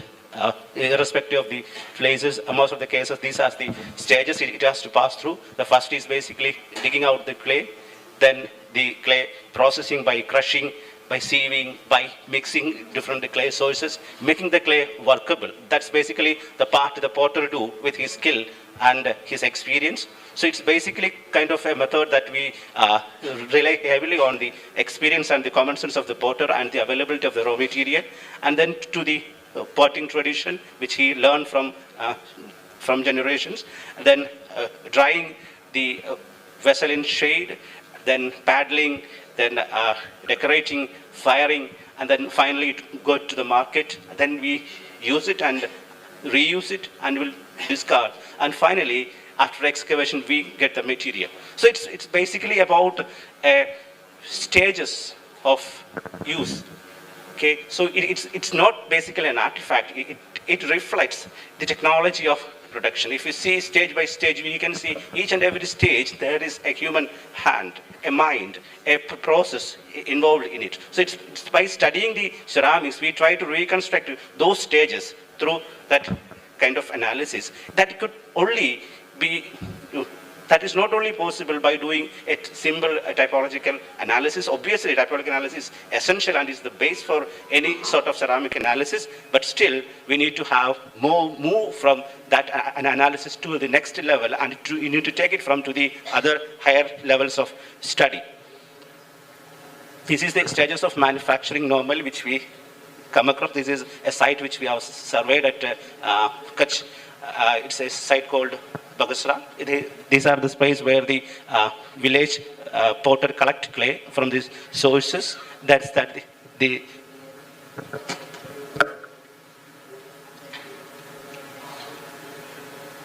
okay. This is the place where they collect the clay, the village tank at Bagasra. Then we have another forest area around that village. It's around 3 to 5 kilometers away from the present day village. And they collect the clay, they mix it the potter, and they will, by using the traditional way of doing, he basically mix the clay, okay, and preparation of the pinta, then throwing it on the wheel, and finally it comes to the decorative part as well, paddling, then decoration. Okay, so these are the basic stages which we go through the pottery production at a site. But when it's see the material, we see the macroscopic view, the form, the surface decorations, and the external features. But by seeing them, we can only see the color, the texture, the external composition, but it will never tell exactly how it was made. It never tell the story of what are the processes it has gone through. It may be look the same, but it may be or may not be the same from inside. So to understand the process, how it was made, we need to look further close. So we need to look closely, we need to think about it, how it was made, and then we need to measure how far they are special and what is the degree of that kind of a specialization and how far they have different from one another. So it's basically the scientific analysis transforms this pottery from an artifact to an evidence. This is how a ceramic analysis is undertaken in archaeology. Normally we do kind of a macroscopic study. We begin at the excavation. We record almost all the features available externally along with the stratigraphical features. Then we go for observing and we go for cleaning. Most of the places in India, normally we wash the material. When we get from the site excavated, we get the material and wash it, and then we go for recording. So that's a kind of a normal procedure here. Okay, so we are basically losing most of the inevitable evidences which is associated with the material for so long, and when we get the material, we simply leaving that evidences apart by washing it aside. So the second part is basically macroscopic and surface study. We record form, fabric, surface decoration, etc. Then we come to the sampling logic. It's basically a controlled sampling. That's kind of triplicate sampling method that we could initiate to study the material. So irrespective of getting all the materials washed and studied from one end, it is better to keep the samples a section reserved for the further analysis, and we would only take 1/3 of the samples for the study, and in case for any confirmation, for any other analysis, the sample has to be kept ready as a reference material. So then a triplicate method of sampling could be initiated. Then comes to the internal fabric analysis. That's the core method which I am suggesting is the thin section petrographic analysis, which will tell you exactly what is the content of this ceramics is and how it is made, what is the technology of production, what is the firing temperature it achieved, or what are the stages it has gone through, could easily be identified by using this sort of thin section petrography. Along with that, we may be able to identify the clay matrix, the timber, the forming and the firing could easily be identified here. Along with that thin section petrography, we can also add the methods like SEM, EDS analysis, XRD, TGA, and etc. Along with the petrological analysis. These methods basically never replace petrology. Instead of that, it adds the value to the analysis. So ceramic analysis is a question-driven workflow, not a collection of isolated tests. Most of the cases which we found is normally we do some analysis, a random analysis, we do some XRD analysis, we do some thin section analysis, we do some FTIR analysis. So why we do this analysis is basically not clear. We have an instrument, we do that analysis, and we have a result. So most of the times we get kind of a spectrum which is very difficult to explain. Okay, so but in case of, if you do it in a very logical way by doing a workflow from macroscopic to microscopic to compositional analysis, that will be a better served methodology to study with the ceramics. This is how a workflow which has been suggested here. The work started excavation, observe before cleaning, surface study first, then internal study, petrography as we could keep it as a center, and the other methods of XRD, XR, FTIR could also support this study. Steps, and each and every step is connected because the thing which we need to understand and analyze only be studied. It's not like that we have a tool and we are doing it for all sort of questions. So each method helps, and avoid random testing is very important. We do with purpose and with logic. Okay, so that will give a kind of a clear result with the ceramic analysis. This is a macroscopic observation of the ceramics from Thoravila. It's on the left hand side. You can see it has been excavated and it's been kept it there for 25 to 30 years without studying it. So by keeping it for so long, why we excavate this material and why we keep it without any record? Okay, we keep it like that only. So for a person who wants to study, it is nearly impossible. Nothing left as it is, because 25 to 30 years means all the things has gone. So then, before you go for excavation, you decide what you want to do with the material first. And especially ceramics, it's not like that you get a lot of ceramics and you just dump it in a yard. So it's better you prepare, you plan an excavation, and you do kind of studies which is required to get the information that we can get it from the material. This is the macroscopic study. This first is the analytical step. Observe and record before washing. And washing can remove evidences, as we said. Then we arranged based on the color, surface finish, weathering, forms, thickness, adhering soil. So everything could be considered when we do the macroscopic study is very essential. Whatever the features you have or you want to know, as per the objective, record it thoroughly and proceed accordingly. Okay, this is kind of color which we use it most of the cases for macroscopic analysis, but all the other factors should also be considered. Its context is very important. Is it from a regular context or not? Photography, drawing, and burial traces, if it is there, along with the portrait, has to be considered. This is a macroscopic to digital microscopic to microstructural analysis. So all the analysis has to go through minimum these sort of stages. It's not like that we do the analysis all of a sudden kind of a tool which we get a microscope, we start doing like that.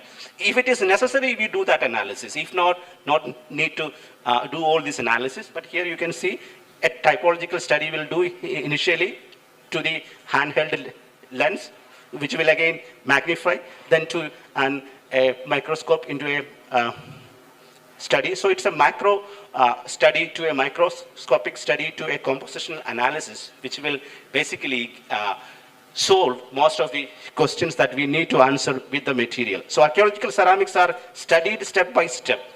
And first by seeing, then by magnifying, and finally by measuring the content.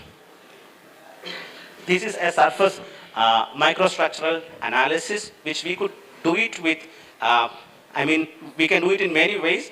This is on one of the microscopes. This is a SEM, scanning electron microscope. It's a very useful method to study the surface texture. It shows the tool marks indeed, which the naked eye cannot understand. So this will show you the polishing, the slips, the firing cracks, and so many things could also be identified from the surface microstructure, which can also be done with a scientific tool like SEM, scanning electron microscope.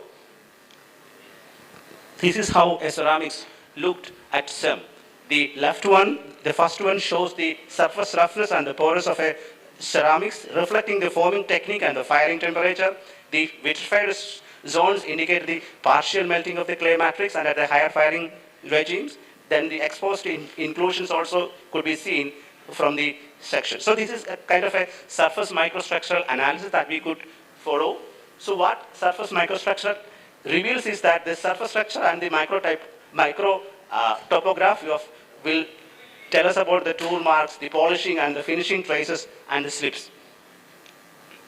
It's basically the method that we could easily adopt is basically doing the macroscopic study, then the micro surface study, and from there, if it is necessitated, then we go into the microscopic analysis, like the thin section analysis. So in all this method, what we find is basically it could be done, but at the same time with a caution and a question. Why do we want to do this all? So it's basically a question-driven method. These ceramic studies, it's not like that part of every excavation and everybody has to do it like getting a prasad from the temple. You go to the temple, you get a prasad. That's quite common. But is it necessary to do all this analysis? Most of the times we do that way. So it should be a question-driven method of analysis that we need to follow.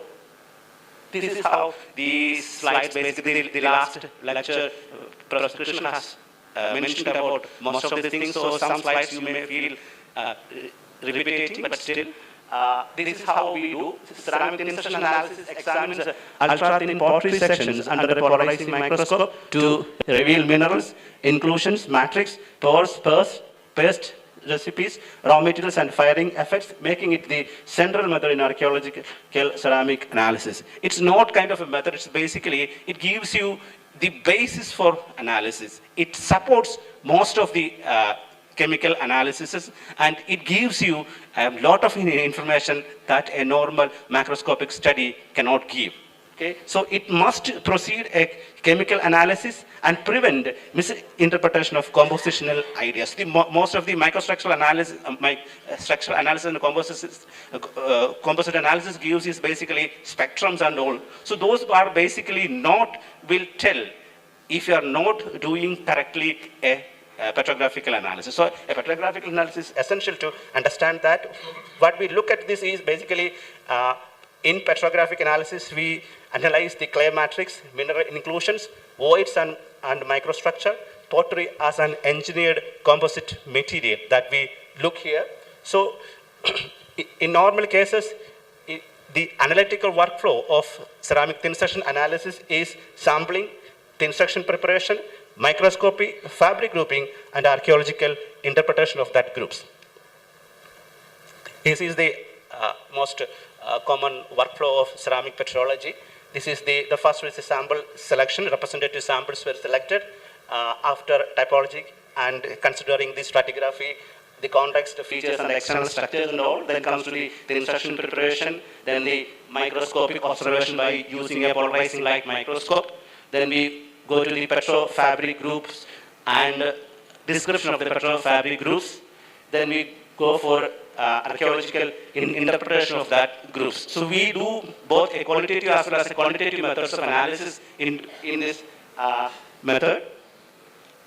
This is one of these facility housed at Kerala University. As I told you, this is a facility now which is available in Kerala University in a polarizing microscope. And this right one is again at another college in Kerala, which we have a facility to do this kind of an analysis. This shows, the picture shows the crossed polarized light as well as plain polarized light display of ceramics. Okay, these are the samples from the Archaeological Survey of India site Kola. This is how normally we estimate the ceramics in the section. We consider the color of the matrix. You could see the matrix is the background. Here you can see the background of the slide, that is, we call it as matrix, the clay matrix, and within that we have the minerals. We identify the minerals, we categorize the minerals, and we study. So we call it as non-plastic inclusions. We study the inclusions, and based on the inclusions present, its size, shape, orientation, texture, and all those things were studied, and based on that only we make groupings. Okay, so that is basically called minerals and the matrix. So based on this matrix and minerals, we can easily make out how many sources are available at the site. Maybe it may look same from outside, but when you see inside, you can see there are differences in the clay. Sometimes okay, this is again what we look in PPL and in XPL. This is petrofabric groupings at Dholavira. This is again a study which we have carried out. This shows exactly the different types of groupings as well as the sources available at the site. This is the result of the analysis which we have carried out at the site, which shows that kind of different clay sources is being used at Dholavira. These are the source and the provenance analysis which we have done. This is the clay mapping which we have done at Dholavira to understand the clay resources, as Krishna sir was talking about the clay mapping which we have done at Bagasra. So these sort of ethnological works are very essential to understand the clay source. So we are comparing, we have kind of a data set which we could easily compare it with the archaeological samples which we do over there. This is again ceramics from Kola, Maharashtra. This again shows the different ways as well as the distance from which the material is being collected. It shows that different clays, and most of these cases the clays are being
it is independent of typology or surface style. It has nothing to do with surface decoration. It has nothing to do with potter. It has nothing to do with cultural chronology. We do it independently. We don't consider when we go for making a fabric group also.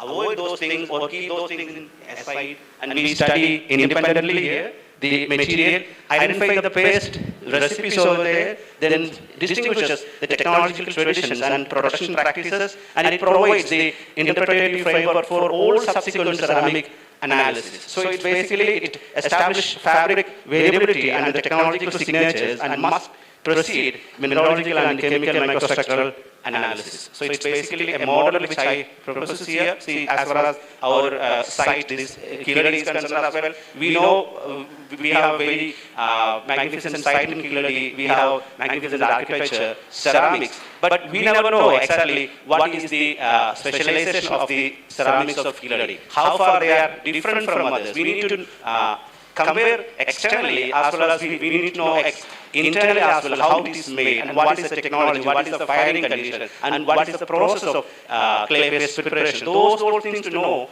then we need to do this sort of analysis. So I end up here my presentation. Thank you.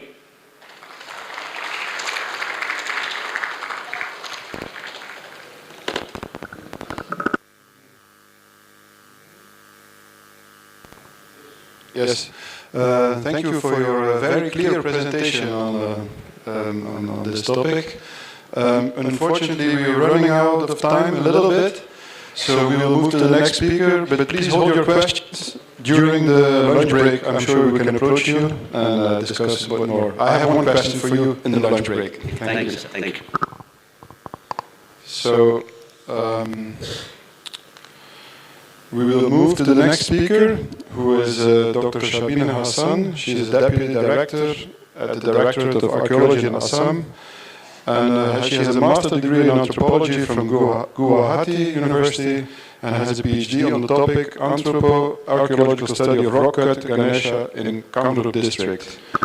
She is a recipient of the Karma Shri Chief Minister's Award for Excellence in Public Administration, and also co-author of the descriptive catalogue of the stone sculpture at Assam State Museum. Her articles on archaeological sites have been published in leading dailies like the Assam Tribute. We look forward to your presentation. Thank you. Thank you so much. Good afternoon, respected chair, dignitaries, faculties, guests, and everyone present here. First, I would like to offer my sincere thanks to the Department of Archaeology, Government of Tamil Nadu, for organizing this 3-day symposium and also giving me an opportunity to speak on the platform.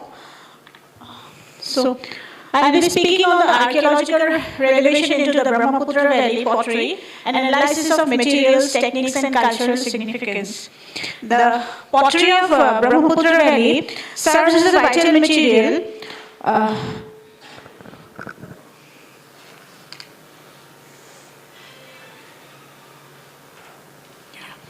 The pottery of Brahmaputra Valley serves as a vital material, records of regions historically defined as Pragjyotispur Kamrup, as outlined in ancient texts like the Ramayana and the Yogini Tantra.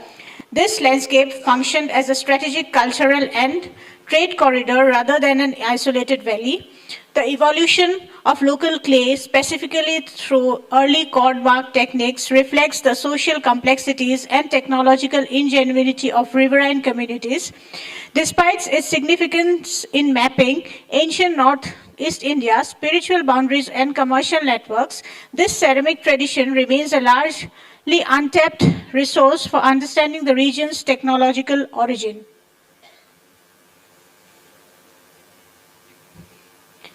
Historically known as Pragjyotispur Kamrupa, ancient Assam was a dynamic civilization frontier rather than a static administrative bloc spanning much of Northeast India and parts of modern Bangladesh. It functioned as a vital bridge between the Indian subcontinent and Southeast Asia. Its geographical and spiritual identity is defined not by modern borders, but by epic topography scratched through sacred narratives of Ramayana and Yogini Tantra. This strategic positioning made the region a crucial junction for exchange of ideas, people, and culture across ancient Asia.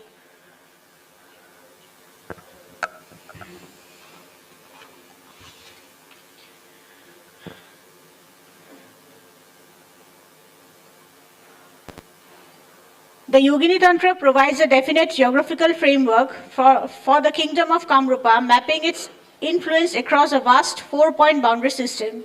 This sacred text extends the realm's reach from Mount Kanchana in the north to Karatya River in the west, and from the Dikha temple in the east to the Brahmaputra confluence in the south. This expansive territory, covering parts of 3 modern nations, illustrates that Kamrupa was a dominant regional power whose broad physical landscape shaped the development of its unique pottery and cultural identity.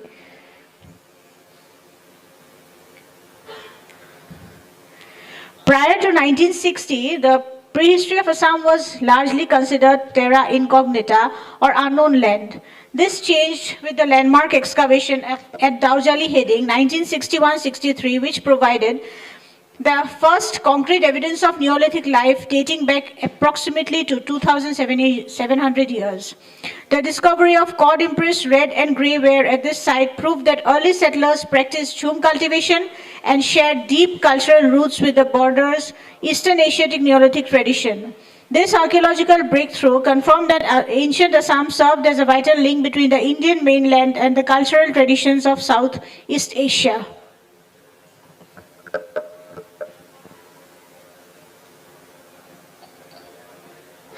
Scientific analysis of pottery from Daujali Heading revealed a sophisticated yet primitive in manufacturing process. The vessels were made from refined levigated clay, allowing for surprising thin walls despite being fired at low temperature, likely in open bonfires rather than kilns. This resulted in a relatively soft ceramic, measuring only 3 on the Mohs scale. Fragment analysis shows a preference for medium-sized vessels, providing a technical fingerprint of the specific tools and thermal limitations managed by these early Neolithic potters. Scholars have identified distinct geocultural zones within the Brahmaputra Valley where the local landscape shaped unique technological development. This evolutionary journey began with simple handmade cord-mark pottery during the Neolithic period as seen at the site like Daujali Heading, and eventually progressed to the sophisticated wheel-turned kaolin ware of the medieval Ambari culture. Ultimately, this transition highlights a long-term cultural evolution deeply rooted in the valley's specific social and physical geography.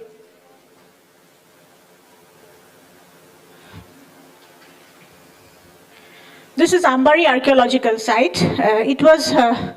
Ambari is renowned for its distinctive Ambari ware, a highly quality pottery made from locally sourced kaolin or traded from distant regions. The key discoveries such as kaolin Mukhalinga showcases advanced religious craftsmanship similar to the Kushana period. Additionally, terracotta female figurines have also been found at the site, reflects the thriving urban cultures influenced by Gupta and post-Gupta styles, providing that ancient Assam was deeply integrated into North Indian artistic exchange. This unique white to buff ceramic traditions distinguish Ambari as a critical type site, setting it apart from the common red or grey potteries found elsewhere in India. This site was a chance discovery while the construction of Reserve Bank of India was going on. So this is the Mukhalinga I was talking about.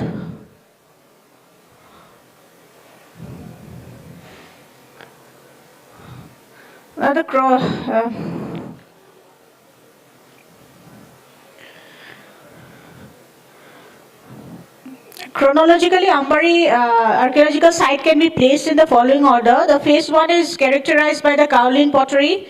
Phase 2 is characterized by 7th to 12th century CE. Phase 3 characterized by 13th to 16th century CE. And phase 4 is the colonial to the modern age.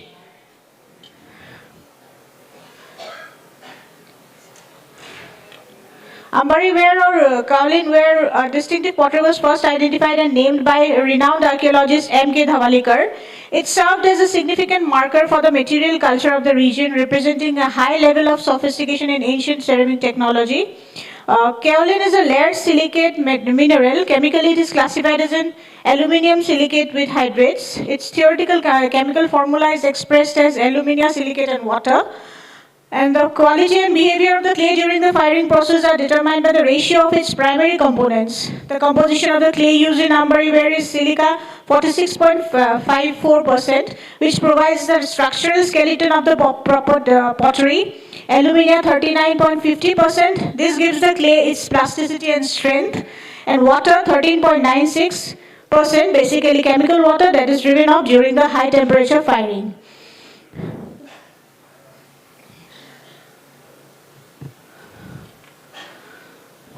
The study of Ambari ware is a primary example of archaeometry. By analyzing the chemical fingerprints of the clay, researchers can determine if the clay was sourced locally or traded from the distant region. The presence of kaolin suggests that the ancient pottery of Ambari had mastered high temperature clays, as kaolin requires high firing temperature than ordinary surface clays to achieve durability.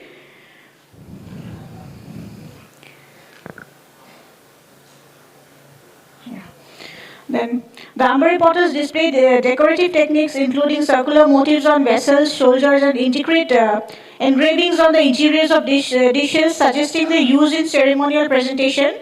The site's daily utility is reflected in a diverse assemblage of globular jars for storage, various plates, and specialized carinated bowls with distinct rim types. Additionally, the discovery of unique horn vessel-shaped vessels, other lamps and lampstands highlights a culture where functions, objects were often integrated into ritualistic and religious practices.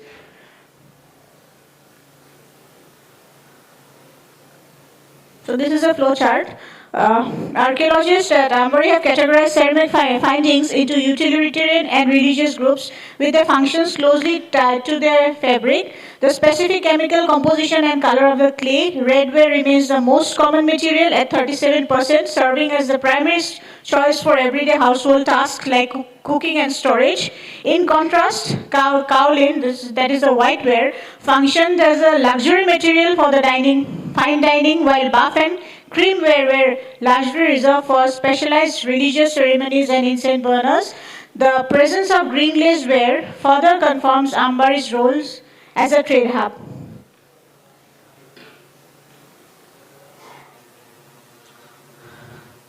The presence of specific foreign pottery types at Ambari acts as a fingerprint of various civilizations, providing direct or indirect contact with distant empires. Rollated wares characterized by circular indented patterns. This pottery is typically associated with the Coromandel coast of India like Archaeology and serves as a marker for trade spanning the Bay of Bengal. Then Aretine ware, this is high quality reddish gloss pottery originating from the Roman Empire. And Celadon, a type of jade green glazed ceramic originated from China. Finding Celadon at Ambari signifies the site's role in the ceramic Silk Road connecting the Brahmaputra Valley to East and Southeast Asian markets. These are some of the potsherds from Ambari. These are green glazed ware from Ambari. These are kaolin ware from Ambari. These are bust of terracotta from Ambari. These are again from Ambari. These are Ambari ware. These are red ware. These are pots, vessels. These are again pots, vessels from Ambari. Last year in in the previous 2 years, that is 2023-24, excavations at Gupteshwar Devarlai revealed a remarkable living temple that spans over a millennium of continuous history. The site's layers traces back to the Salastamba period, featuring Pancharatha architectural design before evolving through the stones-heavy artistry of the Pala dynasty. During the Ahom era, the temple was further expanded with her indigenous dosala carved roof style, blending ancient stone foundations with later brickworks. So this is the Gupteshwar archaeological site. These are some of the potteries we found at the site during excavation. The top right upper slide shows resemblance of the potteries excavated from Gupteshwar with the Ambari ware. Now, In the Brahmaputra Valley, pottery is a singular cultural identity defined by a rigid caste and gender system. The Kumar community, that is the upper caste, typically uses the potter's wheel to create refined virtual vessels, while the Hira community, that is the scheduled caste, maintains a rare matrilineal tradition where women hand model durable utilitarian ware without a wheel. This technological divergence, wheel turn versus hand beaten, reflects social diversity rather than a simple timeline of progress, with both methods coexisting to serve different households and religious needs. So these are the Kumar potters. These are the Hira potters. Then there is a place called Asarikandi. It is a potter's village in Dhubri district of Assam. It is India's largest craft cluster where functional potteries and artistic terracotta coexist. The tradition is sustained by the Kumars and Hira communities, the latter of which is notable for preserving the prehistoric Hira method and hand modeling techniques performed without a potter's wheel, traditionally passed down through women. The artisan maintained a balance between utility and art, producing essential household vessels alongside soulful handcrafted figures like horses, elephants, and bridegroom sets. Deeply rooted in the local landscapes and spirituality, their work also features intricate deities like Lord Ganesha and ritual multi-tied lampstands, ensuring that the craft serves both the lady needs and festive spirits of Assamese culture. Coming to the discussion, modern researchers at the Ambari site use an integrated scientific approach to decode the secrets of ancient pottery. By analyzing the molecular architecture of clay, they can pinpoint its geographic origin, while advanced prior technology studies using tools like FTIR and TGDCA, which my previous speaker has explained in detail, reconstruct the precise firing temperature in clean environments used by ancient potters.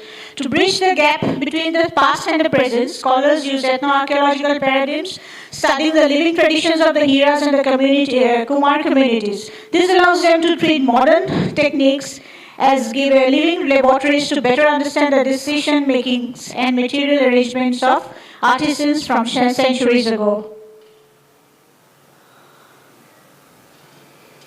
The Brahmaputra Valley's, now coming to the conclusion, the Brahmaputra Valley's pottery tradition represents an enduring adaptive cultural system embedded in its environment and history.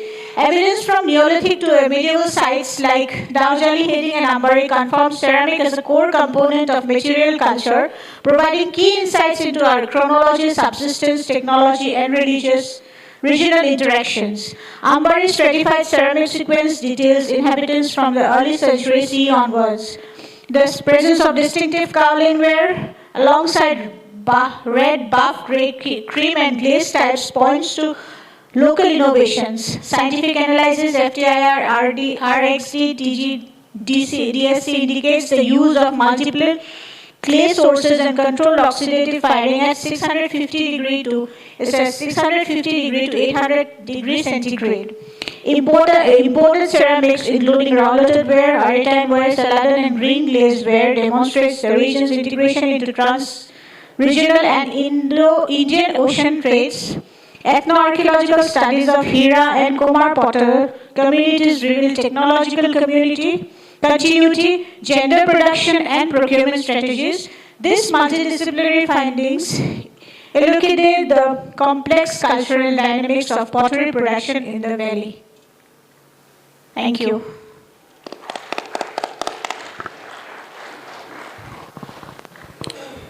Yes, thank you very much for your presentation. We are well on time, so we have time for a couple of questions or comments from the audience, maybe first.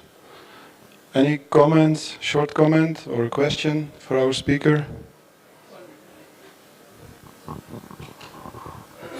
Thank you for the presentation. Actually, I have come across the Amba excavation. They got the white fabric with a geometry design. It has came from the Thailand pottery, because that is one of the research papers that has been mentioned about that. Have you any idea about that? Because that is exhibited in the Assam Museum now.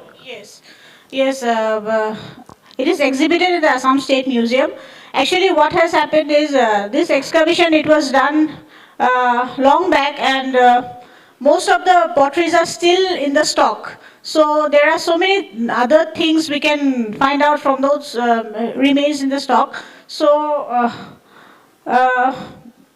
regarding your question, yes, it was actually this was actually initially it was actually imported from other part of the country.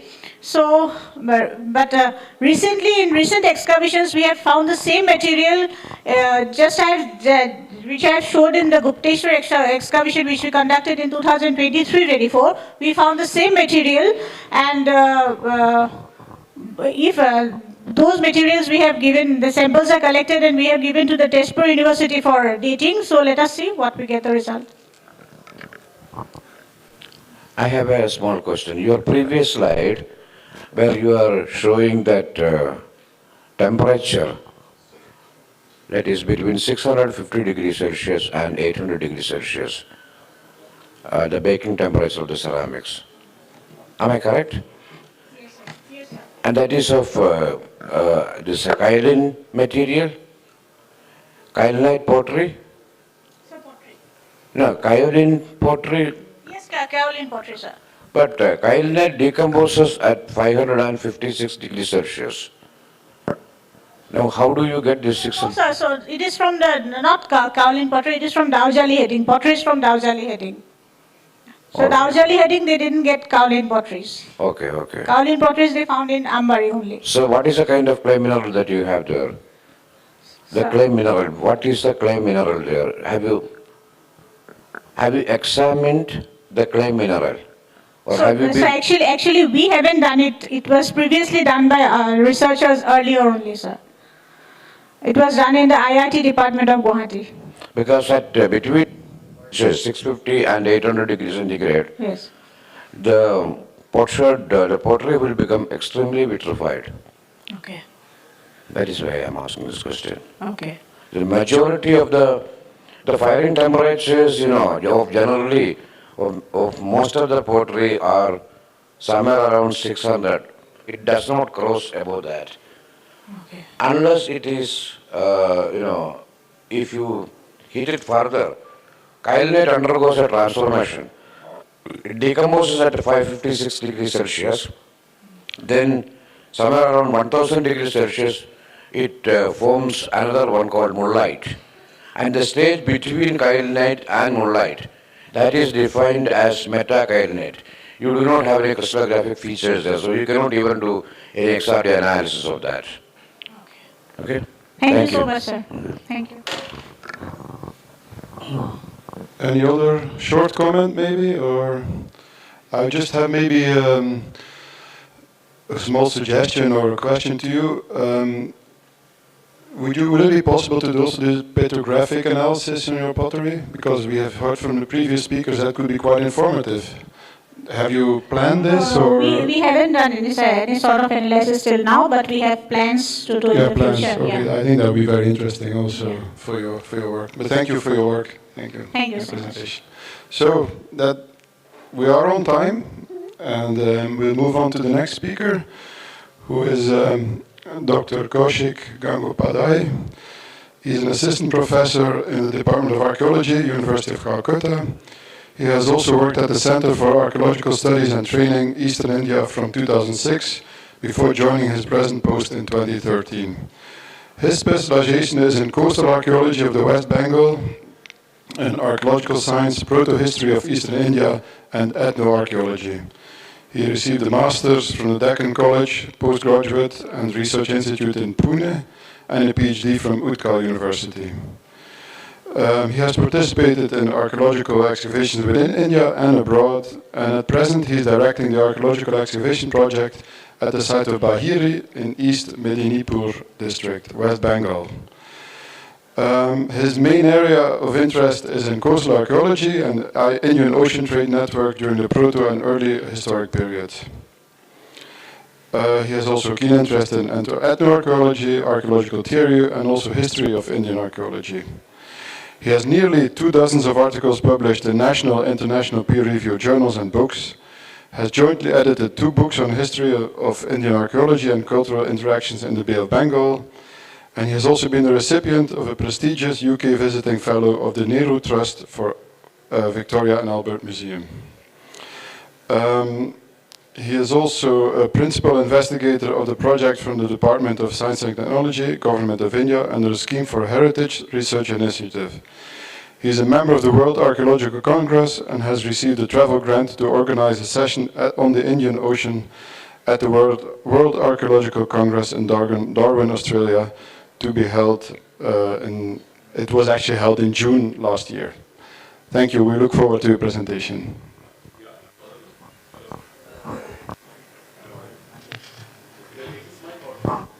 Hello, yeah. All right. Thank you for this rather long and kind introduction. And good afternoon to all the participants and the august crowd here. I can see my teacher, Professor Kishore Basa, Professor Min Krishnan in front of me. My presentation will be from historical perspective.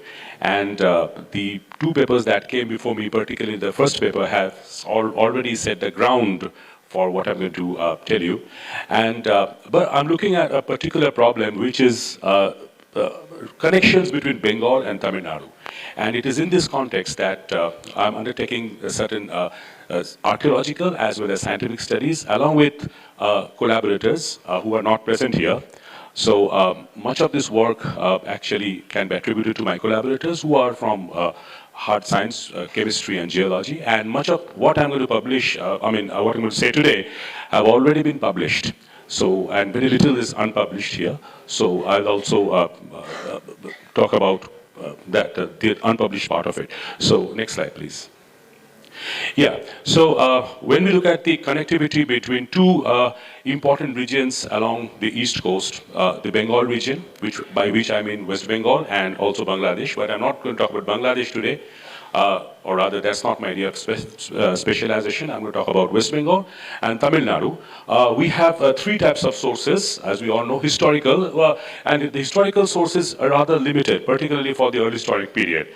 And for which historians have largely depended upon this well-known document, Periplus of the Erythraean Sea, the Periplus Mari Erythrae, which states that ships would regularly undertake journey between the Coromandel coast and the Ganges Delta, the Colander Fronta, and then into the Chryse, the Southeast Asian region. So we have a paucity of historical sources on this connectivity. But to this rescue comes archaeological sources, particularly excavations and artifact typologies, ceramics and beads. So starting with the excavations at Archaeology by Dr. Mortimer Wheeler, it was followed up by excavations at sites like Tamluk, which has been identified as the ancient port of Tamaralipti. And by early 1950s, the stratigraphy and the material culture of these 2 sites were becoming quite clear. They were comparable. And then came the excavations at another site from West Bengal called Chandrakatugar, which was identified by the historians as the port of Gange, mentioned in the Periplus Mari Erythrae. And again, it was comparable with both Arikamedu, Tamluk, and Chandrakatugar. These 3 sites were comparable, and also these 3 sites could be compared with other sites along the east coast, particularly sites in Odisha such as Shishupalgarh. So by the late mid 1950s, we have comparable sites with comparable stratigraphy, dates, and also artifacts, particularly the related ware that came to be talked about in this whole narrative of connectivity. Finally, we have from the 1990s scientific study of ceramics began by my teacher, Dr. Viswas Gopte from Deccan College, and he proposed a kind of, it was radical thinking that the related ware, what he suggested was that it was produced entirely from Tamluk Chandrakatugar region by undertaking XRDs of select samples of related ware from all over India and Southeast Asia. He came up with the radical idea that all the related ware that he has analyzed could be sourced back to Tamluk Chandrakatugar area. But he was criticized by Ford, then Schenck, Maggie, And in our publication, led by my collaborator, Prof. Dr. Supriya Das, in 2017, we have also kind of been able to challenge that idea. But I must pay tribute to my teacher, Dr. Gokte. He was the first to undertake this study. So all credit goes to him for beginning this area of study. Next one, please. Yeah, so today I'm going to talk about primarily these three sites, Arikamedu, Chandrakatu, and Tamluk, but please remember that there are a series of sites in between which are also important. Next one. Yeah, so as all archaeologists do, I began with typological study, and that is what I continue to do, and the scientific part is left largely to my collaborators.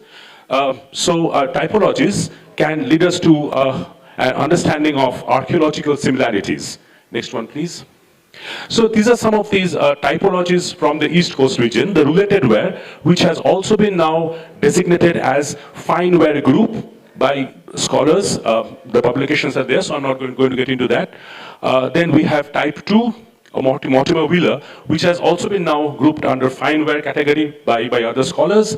We have type 10 of Mortimer Wheeler, which has also been now categorized under fine ware group. So we have now new nomenclatures coming up, and the publications are available to all of us. But then we have another type of pottery, which Dr. Selva Kumar has written about it, the basket impressed or the panel impressed pottery. But they are found both in fine as well as in coarseware. And this basket impressed pottery is very typical to West Bengal ceramic assemblage as well as Tamil Nadu ceramic assemblage. We don't see that much of basket impression and this pottery in areas like Orissa and also Andhra. That's quite interesting. And then we have the knobbed ware, largely found from Orissa region, which can also be placed under fine ware category. And the dominant forms of all these fine ware categories are largely dishes and bowls. Next one, please. Yeah, so what I did was trying to plot all the nodes as primary nodes and secondary nodes by looking into the excavated materials. And we could see that there are these RWs related ware. Then we have twisted rope design, another category which we tried to categorize. Then knobbed ware, and you could see that we have the red one, the so-called related ware or the fine ware has much more connectivity than a typology like the knobbed ware, which is rather restricted to the northern part of the Bay of Bengal or East Coast. Next one, please. Yeah, so by using this related ware or the fine ware group pottery. Now, what we could create was a kind of a small world network. This term is borrowed from network theory of between sites, particularly in Tamil Nadu region.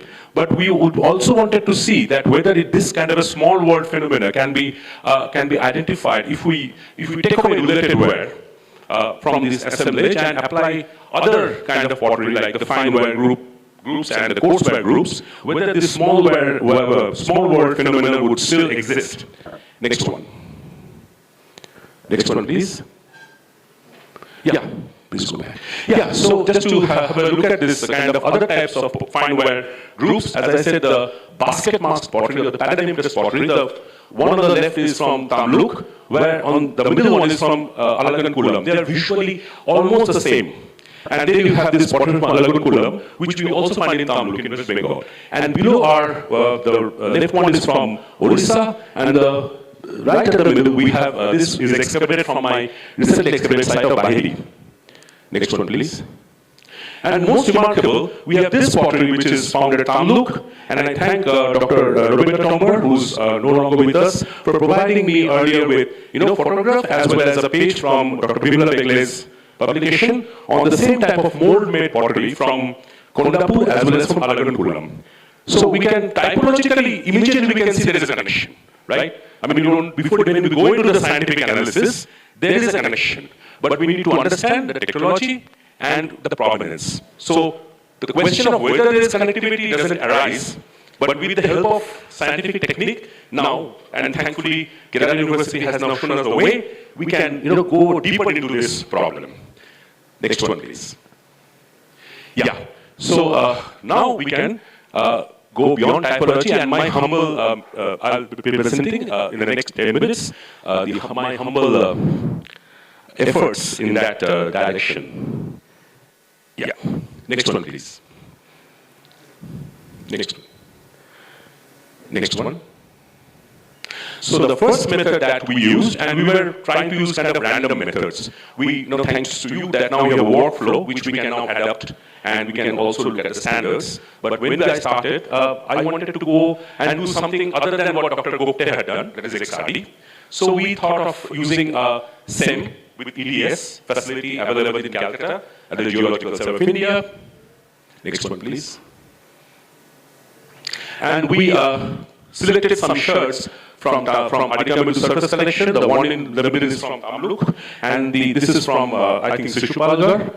So, but one common factor was the surface would be black, so kind of a polished surface. So that was the criteria on which we chose the samples. And only few samples we could analyze with the funds and time which was available to me. Next one, please.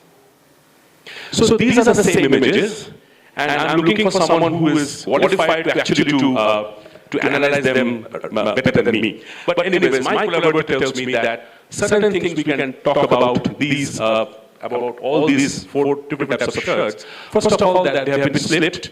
You can see this kind of a structure doesn't really appear in normal clay, so it has been intentionally applied. So we can talk about the slip which has been applied.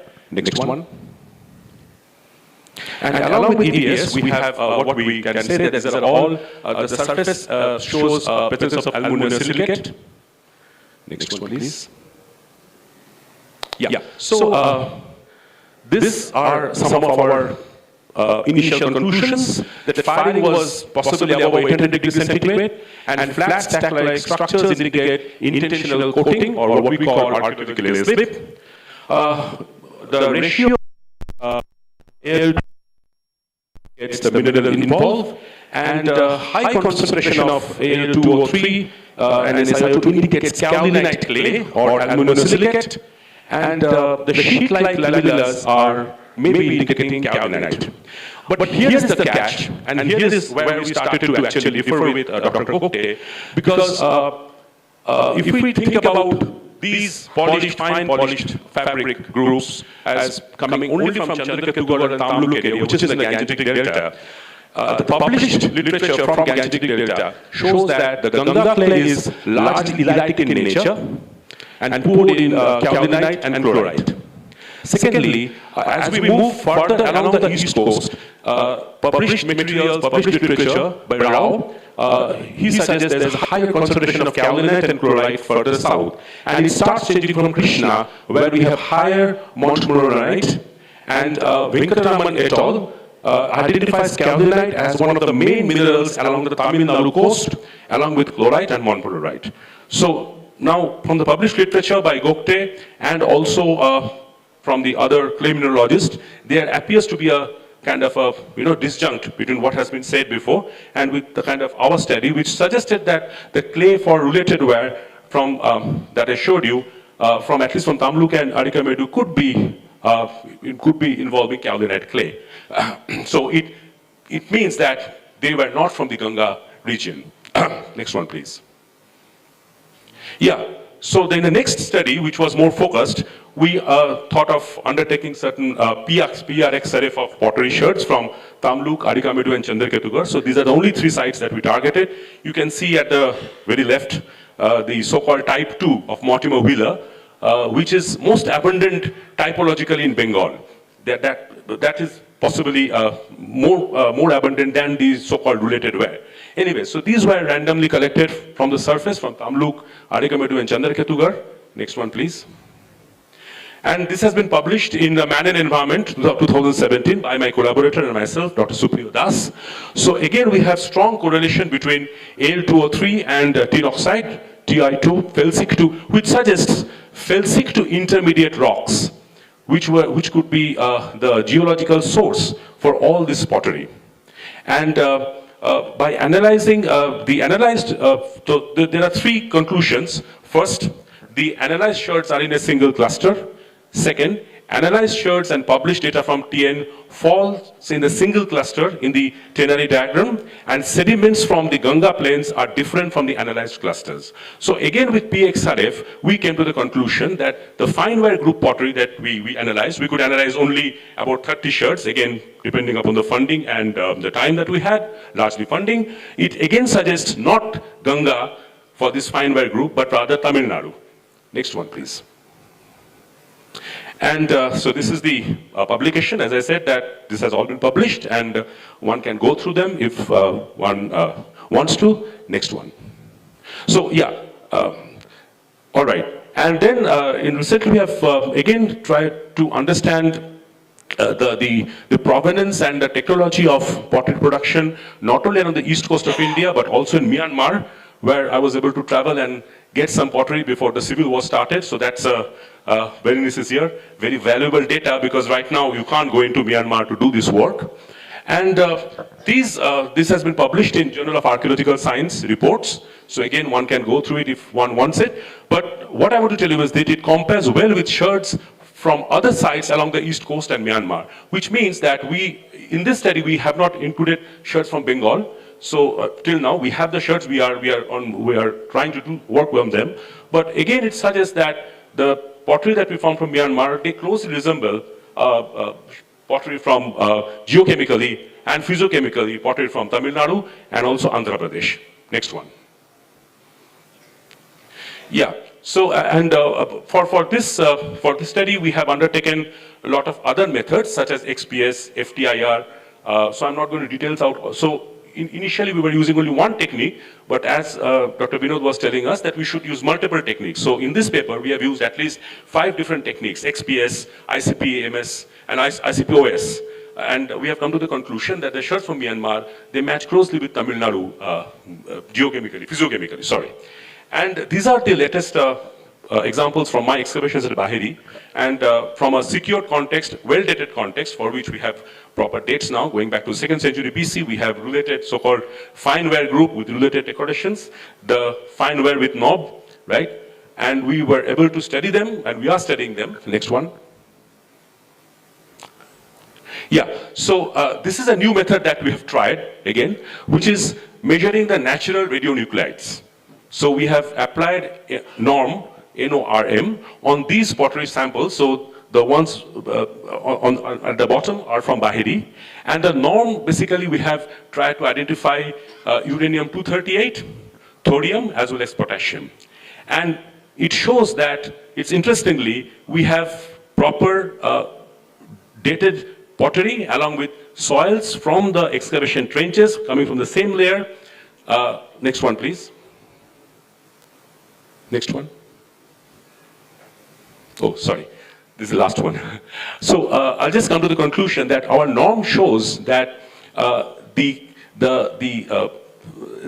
naturally occurring radionuclides in the soil are much higher than what we find in the pottery from the corresponding layer, which again means that the pottery that we see from Bahiri may be coming from somewhere else. It's possibly not local. And I think this method is because, as Professor Krishnan was saying, that, you know, XRD, XRF and all, when we go for elemental analysis or even mineralogical analysis, firing and even, you know, modern contamination plays a major role. But my collaborator tells me that naturally occurring radionuclides are much more stable.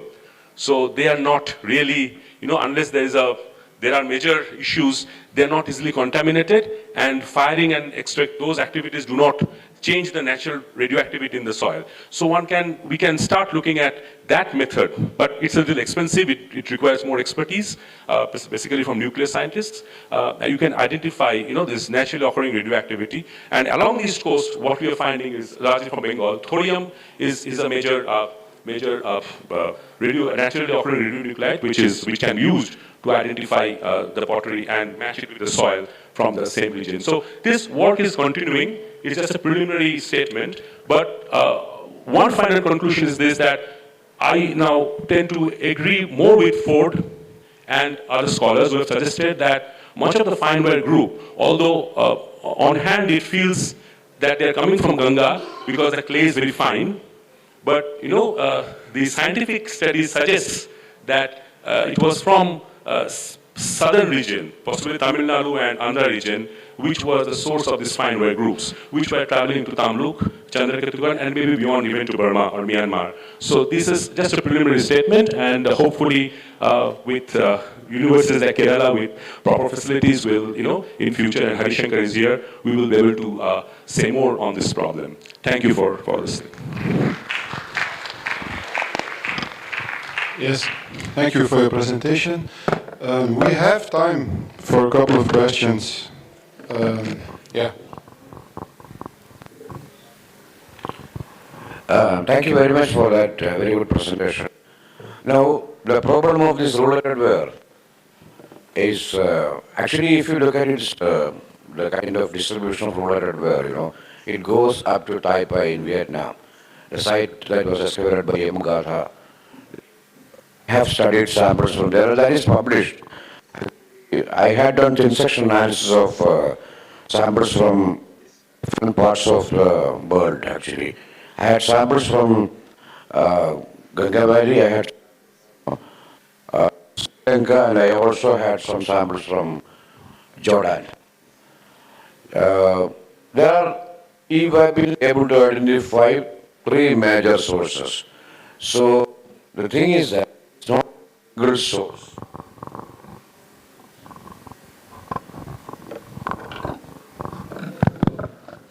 Yeah, it is not a single source, there are multiple sources. So what Dr. Gokte says, that the source must have been in Ganga Valley, it is not wrong. See, that depends on the kind of samples that he has collected. See, I had a variety of samples which was giving me 3 different clusters. So it's basically the problem with the sample that he had taken up for analysis. Second thing is that when you are looking at the related wear samples, you may also look at the associated wares, because the compositional variation between the related wear and the associated wear, if you can see a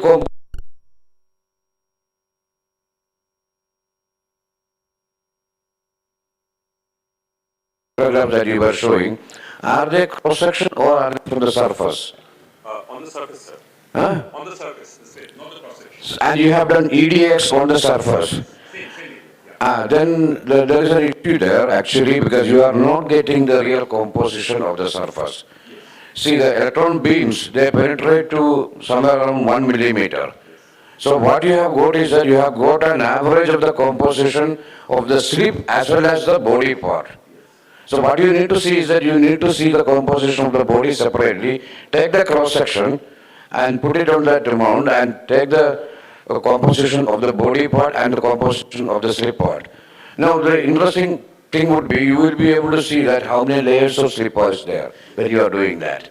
So, and again, what is that you will be able to say whether body clay, the slip clay, are they from the same source or are they from the different source? Okay, and if you get one more statement I want to say, if you remember that Mortimer Wheeler in his report, he has said that there are also certain crude varieties of related wares, and that is from some of the sites in India. So it is not just one, and we are calling it as related ware because of the surface treatment. The relating tradition started in the Hellenistic world, somewhere probably something around 4th century BC. Okay? Thank you, it was a good paper. Yeah. Thank you, sir, and I totally agree with you. And the term related wear has already been replaced by other scholars. I think Schenk and all, they are calling it, even Cunningham talks about its fabric group 1, 2, these are all been published. So I totally agree with you. Relating is just a decoration. It can be done on, so we are basically targeting, and with your suggestion, I'll take it back to my collaborator, we are targeting the fine ware groups. Because from archaeologically, it is, the clay is so fine, it has been suggested that it cannot be coming from Tamil Nadu, because clay here is not fine. But whereas the alluvium of Ganga and Tamluk, Chandrakirtigan, naturally the clay is fine. Over there, to make it coarse, you have to add something. So I'm arguing against this kind of archaeological interpretation, yes. Erosions have been taken place yes. and you will find the same composition in Sri Lanka also. Yes, So yes. It's a part of the same land. Yes. So it's a complicated thing. Complicated things, sir. Yes, sir. So I'm targeting the fine ware groups, but let's see where it takes us. Yes, thank you, sir. So, sir, this is where our technique basically lacks. See, we have typological categorization and we have directly jumped into the composition analysis. But what is missing is basically the instruction thing, because you have the samples from surface which hasn't giving you the kind of things which we need to know. We may be analyzing the surface, we are surface only, we are not penetrating further down. So that EDS analysis, it's only pointing into a very micrometer the entire sample you have seen. So in a thin section study, we have more opportunity to see the entire sample and also less amount needed to do an analysis. You can do 200 samples or 300 samples, so you have a more better controlled sampling as well as database to compare. So it might be these or FTA analysis are essential to confirm as or should be used as a secondary method to rather than as a key to analyze this sort of question. I hope this is okay. Thank you, sir. Yes, yes. I totally accept your suggestions, and hopefully from your laboratory we will expect this kind of standards and workflow chart to emerge in India. And next 10 years our students can. So right now only one thing I believe that we have been running after this thing called provenance, which as Professor Krishnan said is very difficult to pinpoint. So now what you have presented is very important, is that let us study the techniques. Like for example, in the publication in Journal of Archaeological Science, so we have pointed out that mixing of rice husks in the pottery is a common thing happening both in India as well as in Myanmar. It doesn't mean that they were all maybe connected, but so technological groups, how potters are working, that I think we should work on rather than thinking about trade, because historians will always talk about trade. Not interaction. So there were trade, there was interaction happening, there's no doubt about it. But we have focused more on that aspect rather than on understanding the technology of pottery. And scientific analysis, I think, for the second part, I think is more important than, just trying to understand where the pottery was going from, and then building up a narrative. So this is what I believe. Thank you. Thank you, sir. Thank you. Very nice.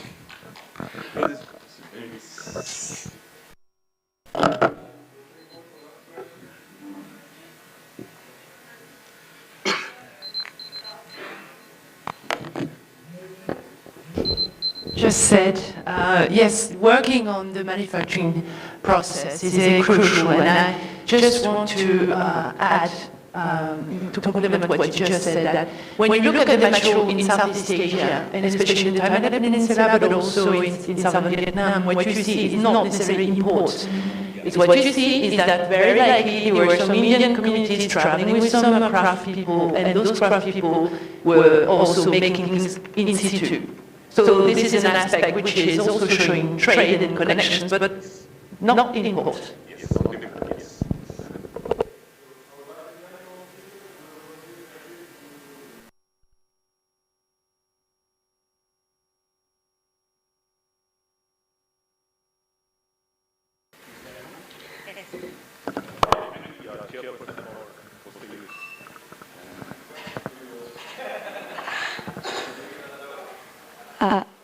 I would like to call Dr. Vinod to receive his felicitation from Jan Peterwell.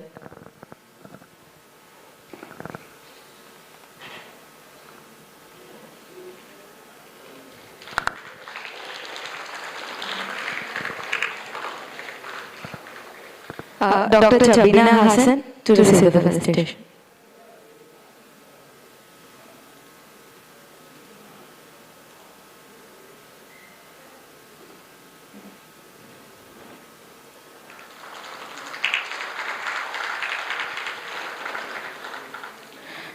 Dr. Kaushik Gangopadhyay.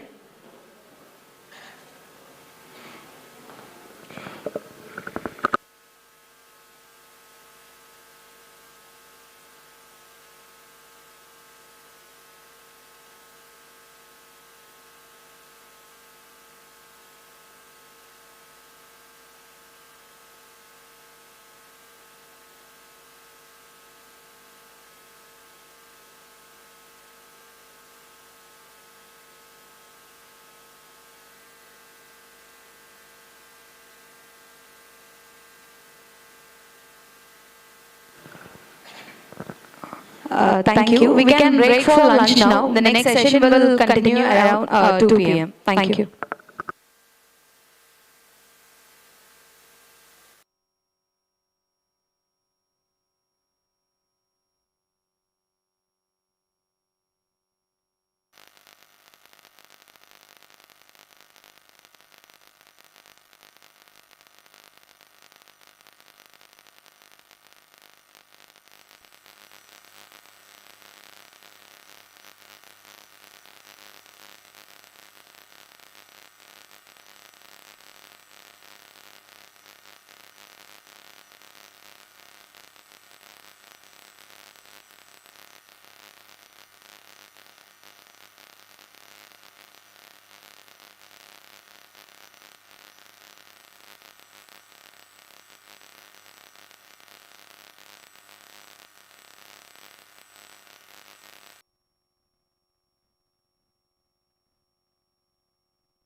Three scholars they are going to present in this session, and since the time is very constrained because they have already informed me that we have only half an hour for each presenter, and it includes the questionnaire also, because so that I request all the scholars to complete their presentation within 20 to 25 minutes so that we can have 5 minutes for the interaction. So now, without wasting our time, I can now request the first scholar, Dr. Thirumalani Selvaraj, Head of the Heritage and Sustainable Material Lab, completed a doctorate in Heritage Lime Water Characterization and Simulation, and has 20 years of research experience with 80 publications in the field of heritage material and structure. Our primary area of research include developing scientific conservation and restoration of heritage structure, chemistry of the traditional building material used in a Indian heritage structure, and development of carbon capture technology in building using organic adhesive and lime to promote their sustainability. Our exclusive studies production of technology on ceramic and building material in Kiredi and Adankulam excavation site. He has done repairs and restoration of more than 30 heritage structures in India and documented around 20 plants and organic adhesives used in the ancient structure. Now I request Dr. Thirumalani Madam to take over the dais. Thank you, sir, for the nice introduction. Myself, Thirumalani Selvaraj, and this. Okay.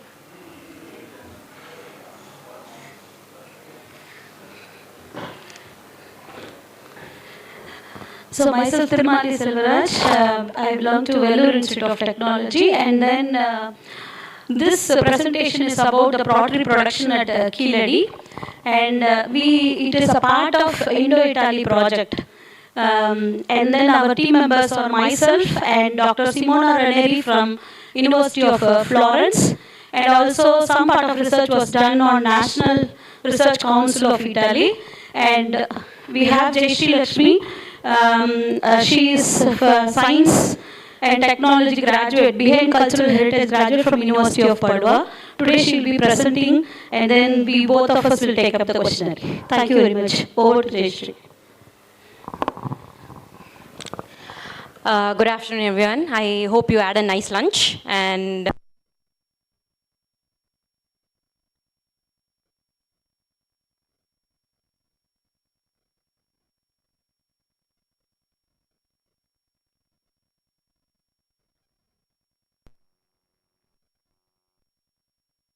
today I'll be discussing the scientific insights into the pottery production at the Keeladi production excavation site based on a petro-archaeometric investigation carried out as a part of the Indo-Italy collaborative research. The primary investigators of this project were Professor Thirumalani, who spoke just right now, and the secondary one was Dr. Simona Ranieri from the University of Florence, Italy, and I was a student research candidate who was also part of this project.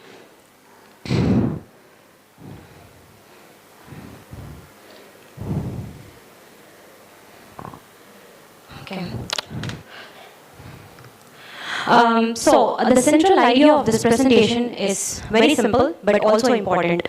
By combining archaeology with material science, particularly like petrography, mineralogy, and spectrography, we can move beyond typology and begin to understand ancient technological knowledge, resource management, and patterns of production and circulation during the early historic or Sangam period. I am pretty sure that we have been hearing about, you guys all know about the Kiladi site, but so I'm just hoping to move on this archaeological context very briefly. So let's start. As we all know, Kiladi is an inland settlement located along the Vaigai River and near Madurai, and represent one of the most significant early historic sites in South India.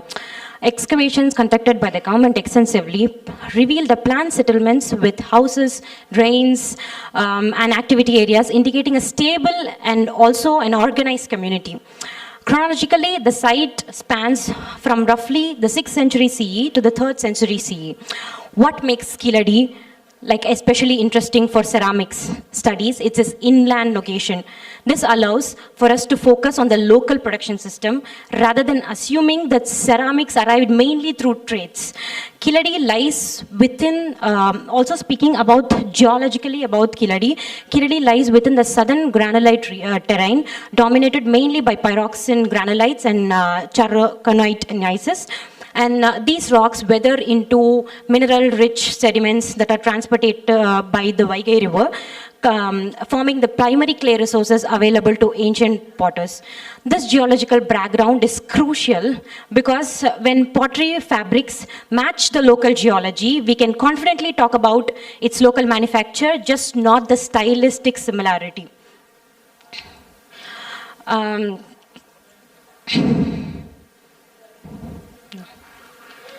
So the study was guided by 3 main questions. First, was the pottery at Kiladi locally produced or imported?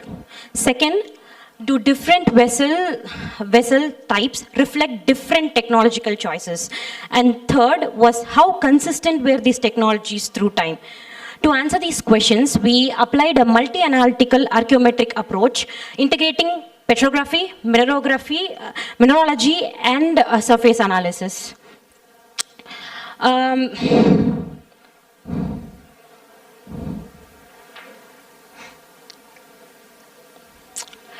So, talking about the major 3 ceramic assemblages available at Kiladi, the ceramic assemblage at Kiladi is dominated by common domestic.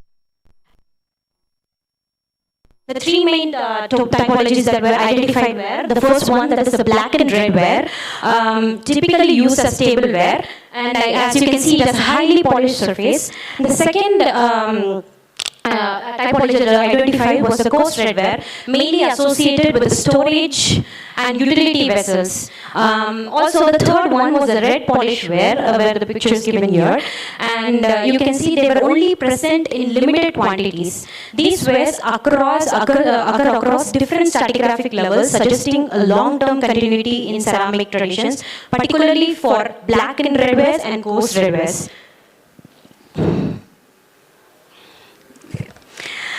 So talking about the sample description for this project, 17 ceramic samples labeled as K1 to K17 were selected, and they represent all 3 ceramic classes and spans from depth around 1.7 meters to 3.7 meters, covering a period from about 600 BC to 200 BCE. The sample is set, stratigraphically controlled and representative, forming a strong basis for the technological interpretation.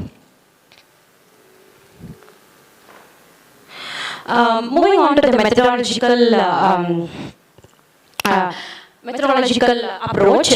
First, we performed a macroscopic analysis as for the color analysis, which were guided by the Munsell color chart, and then we moved on to the thin section petrography, which was used to study paste composition and microstructure. And then a mineralogical characterization was conducted through XRD diffraction, which helped confirm the mineralogical phases that were actually identified in the thin section. That is the the petrographies. To furthermore validate these findings, we also performed some other geochemical characterizations, which were portable XRF, which provided preliminary chemical data. Also, Raman spectrography was applied to identify surface slips and firing conditions, especially for black and red ware. Together, these methods allow us to reconstruct the entire chain operatorial of pottery production.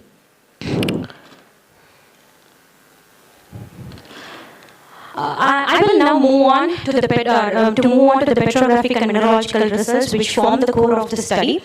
Petrographic analysis allowed us to distinguish 4 main distinct ceramic fabrics labeled as KLD1 to KLD4, based on combination of compositional, textural, and microstructural structures. These fabric groups show a strong correspondence to the typological classification of the ceramics and provide key information on raw material selection, paste production, and firing.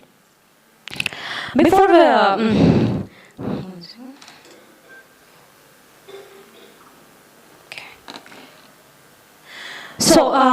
discussing about the results that were obtained for the 4 groups, the first fabric group that I have included is the KLD1, which includes samples K1, K4, K5, K6, K11, and K12 out of the thing. And I have also put a micrograph, representative micrographs of the thin section samples that we analyzed. And these correspond to mainly coarse red ware. The ceramic matrix is silty and micaceous with colors ranging from ochre to bone brown, and often with a grey core, which can be attributed to temperature gradients during firing. Optical activity also varies from medium to high, reflecting differences in firing conditions rather than raw material changes. So texturally, this fabric suggests a selection of raw material consistent with the utilitarian ceramic recipe. The microstructure also, as we can see, is actually discriminated by elongated voids, mostly planar voids or channel voids, and typically smaller than 400 micrometers. In some places it has 700 micrometers with irregular voids. And also in these samples, rare fossil remains such as which were represented as foraminifera moulds were also observed, which could be inferred that they were from the sedimentary components that were in the raw materials.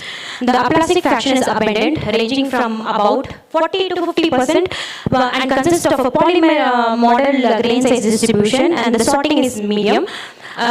Also, the identified minerals that were seen in the micrographs are mainly quartz, feldspar showing some pentite textures, and plagioclase, biotite, and other mica with preferential orientation. Also, other secondary minerals that were present were amphibole, pyroxenes, titanite, ilmenite, magnetite, and a rare type of zircon was found in all the fabrics, ceramic groups in this place. So, importantly, where we can see here is the mafic granulite rock fragments which are present in coarser fraction, and also it's subangular. So this could be a possible suggestion of intentional crushing and addition of temper rather than an accidental inclusion. So they knew that this is going to act as a temper, and they crushed the natural temper that is available, that is the granulate rocks. And secondary phases, secondary recrystallization can also be seen in many of the micrographs, which suggests that they were under burial conditions. Moving on to the fabric KLD2, which includes the rest of the samples from the other one. They were predominantly black and red ware. The matrix is again silty, micaceous, but also typically very dark than the other one. And there you can also see a surface slip that is ranging from 50 micrometers that is present. The optical activity is similar to the other fabric group, and also the microstructure is again classified by micropores, elongated planar voids. Mostly the minerals that are present are also predominantly the same minerals that is consistent with the fabric KLD1, and only some differences were that in particularly in samples K7, K13 and K17 there were irregular voids up to 700 micrometers, which is big, and also it could include or indicate a local variability in the paste preparations from the fabric ceramic roof of this year to this year. And mineralogically, as I already mentioned, it closely resembles to fabric KLD1, including quartz, feldspar, plagioclase, mica, and other minerals, and also along with mafic granulite rock fragments. This strong similarity suggests the use of same geological raw materials, but processed using different technological recipes according to the functional forms that they were used.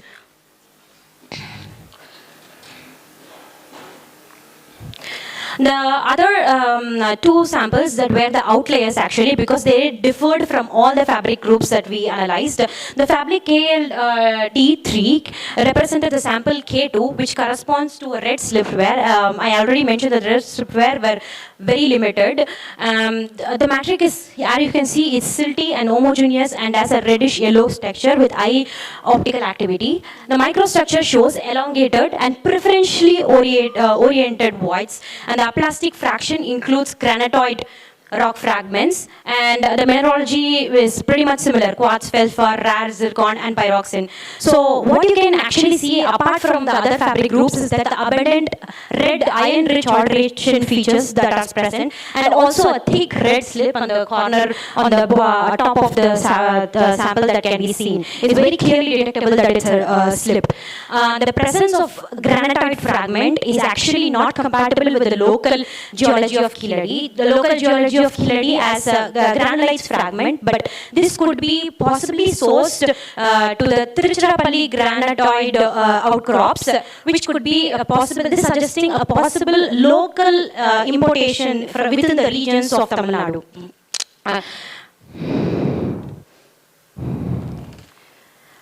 And fabric KLD4, which is represented by K16, shows a clayey micaceous orange matrix with a distinct black core. It's actually different from all of the fabrics that were textured, and indicating, this also indicates, the black core also indicates oxidation, incomplete oxidation during firing. The microstructure is also dominated by elongated pores, and a plastic fraction is present, and the mineralogy is pretty much same to all other fabric courses.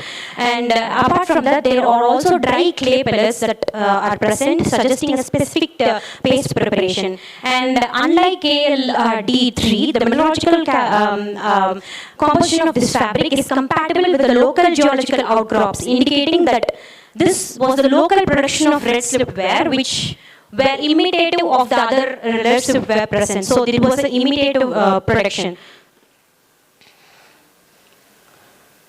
So, to validate the petrographic observations, the XRD diffraction analysis was carried out on representative samples from each of the fabric groups. The mineralogical assemblages obtained by XRD closely match actually the petrographic data, confirming the identified fabric groups. So, quartz and feldspar dominate all the samples, with variable contribution from other samples such as amphibole, pyroxene, and mica phases. These results further support the use of local geological granularity raw materials for majority of the assemblage. For samples showing the black and red ware, special surfaces, a special Raman spectrography was constructed on the black and red ware to actually find out what these phases are attached to. So there was, in Raman spectrography, a broad peak around the carbon-based amorphous carbon was found, indicating the back surfaces are carbon-based, while the red surfaces are associated with the iron-rich phases, consistent with controlled firing in reducing and oxidation conditions. This could actually be a possible method of inverted firing, where the fuel is induced with organic residues and the pots are kept inverted, and they are fired in oxidizing and reducing conditions respectively. So they obtain a black slip over the rim of the area, and the others are red. This also provides a direct evidence for a specific firing routine, particularly for black and red ware. So overall, the mineropetrographic analysis reveals the presence of 4 ceramic fabrics, which align well with the typological distinctions. Black and red ware and coarse red ware show compositional features compatible with the local pyroxene, granulite and chalconite geology, confirming the local manufacture. The minor differences between these ware suggest the existence of a specialized workshop producing different functional categories using the shared raw materials. Importantly, the technological routines for these ware remains consistent throughout the stratigraphy, indicating a long-term transmission of technical knowledge. In contrast, the other one, the red slipped ware, shows a complex pattern which exists in both the local production and also an external import within the region of Tamil Nadu, possibly the Tiruchirappalli region where the granitoid outcrops occur. So this combination of local continuity and regional interaction provides a nuanced picture of ceramic production and circulation at Keeladi site. When, if you view together, the results tell a clear story. Like most potteries at Keeladi was locally produced using a shared raw material. Differences between wares reflect technological differences and not limitations. So perhaps the most striking quality is the technological stability indicating strong knowledge transmission across the generations. Thank you. Thank you for your attention. Thank you very much. I think before opening to the board, I am just congratulate Professor Tirumani Ma'am and his associates, who has given a wonderful innovative idea of analyzing KD and Aragankulam parties. This is one of the very beginning of this sort of research in this Tamil Nadu is concerned. Basically, the KD material, particularly the Aragankulam, it's very, very interesting because the relative ware which is found in Aragankulam is quite interesting. Because, of course, since morning we are talking about the relative ware, because where it has come from, where the technology has been evolved, all things. And it is a very, very long debate because there is no, it is very, very interesting as well as long debate. I think one conclusion I can say, this related ware, basically we found the southern part of Andhra Pradesh and Tamil Nadu, more than 100 sites has been yielded related ware. And that too nearly 400 to 500 years, right from 3rd century BC to the 2nd, 3rd century CE. So I think this is the one very, very interesting point. I don't know whether it has come from here or not, that is a big debate, but it has to be answered later. But this is the one which has to be taken into care while analyzing or identifying the flow of the related pattern from one place to other. Second thing is, the related pattern is found in Tamil Nadu, almost 3 or 4 varieties of potteries. Black ware, grey ware, red ware, black and red ware, even brownish ware. So this is again a wide variety of related pattern found in the different type of potteries. I think Malini ma'am has done that work. She did along with the University of Florence. Yes, sir. We have done this analysis and we also compared the Keeladi ceramics with Aragankulam ceramics, and we made a detailed report on it. Actually, you said in Aragankulam it was like more advanced site with a lot of imported glasswares and other stuffs. We also identified one seal in Aragankulam, like it was made with bone, and then it was made. The seal was like the cross, the old earlier cross.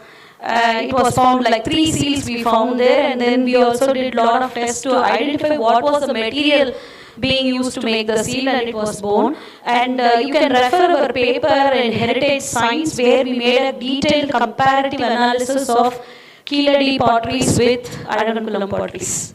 And there is also one more paper on the ocean trade from the Aragankulam site. I think we have done the crocodile jaw also. It is found in the Aragankulam. Yes, sir, we have done. I thought we will be presenting for that. Actually, in the Aragankulam, we have got nearly 20 to 25 varieties of rolling designs. I think this is the only site so far I know which is having so much of varieties. Of course, sorry, now it's open for Two simple questions. Is granitoid and granulite are one and the same, or are they different? No, they are different.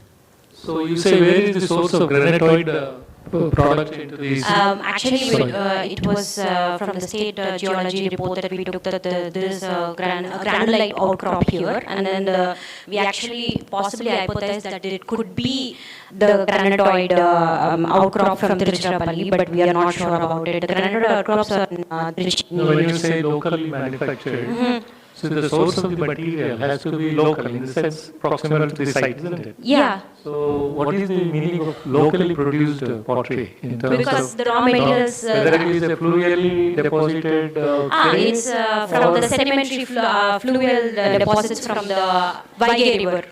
It's from the river alluvium? The Was it clay, alluvium which was used for making pottery? I mean, alluvial deposit? the fluvial deposits. No, fluvial, alluvial, there are two different. Yeah. The So when you say Vaigai, it is alluvial. Yeah, the Fluvial is something, which is a pediment surface. There are some pockets where water collects and then you have clay formation. So they just wanted to know what you mean by locally produced in terms of near to the Vaigai River, because the provenance is very important. When you say which particular landscape the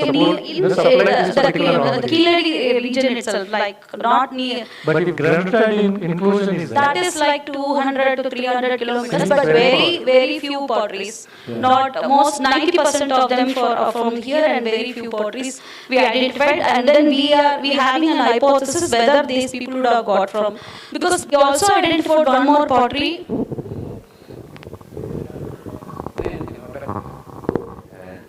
Nice presentation. I came in between actually. I have read your article, which you and some others, I think.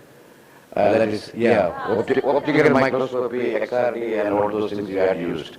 Now the question I'm just elaborating this question. You said that alluvial deposit. Do you mean to say that the sand was from the alluvial deposit? That is what you mean to say, I believe, because you are basically doing your provenance analysis based on the mineralogy of the non-plastic inclusions, which is primarily the sand. And the clay may be from somewhere else.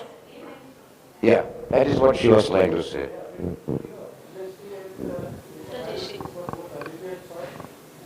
No, clay, what she's saying is that is illite.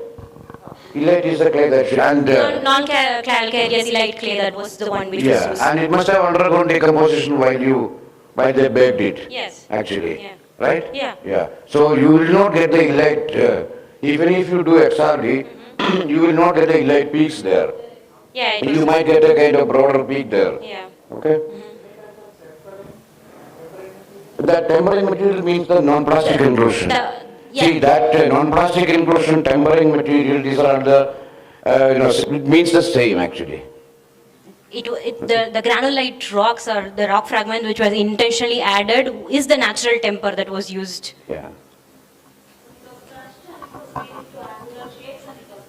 No, that angular shape doesn't mean that it was crushed, because it also occurs in primary deposits.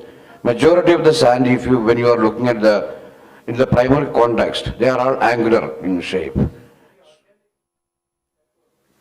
And as of now... No, you are referring to longitudinal voids there. Yeah. So that may be some kind of organic material like rice husk, or some fibers which are present in that sediment. Yeah, but... That must have given rise to that. And also, one of the sections that I noticed, there are also certain grain fallouts in that one, because they have that angular subangular shape. Some of the voids have angular subangular shapes. That may be grain fallouts, which happens while you are making in section. But we did find any rice husks in the standard or microscopic methods, or we did find any such peaks which is relevant to rice husks. No, actually, during our ethnographic studies, we have come across that they also use a lot of mixed animal dung in it. So it is fibrous. So those fibers may be giving this kind of longitudinal voids there. Yeah.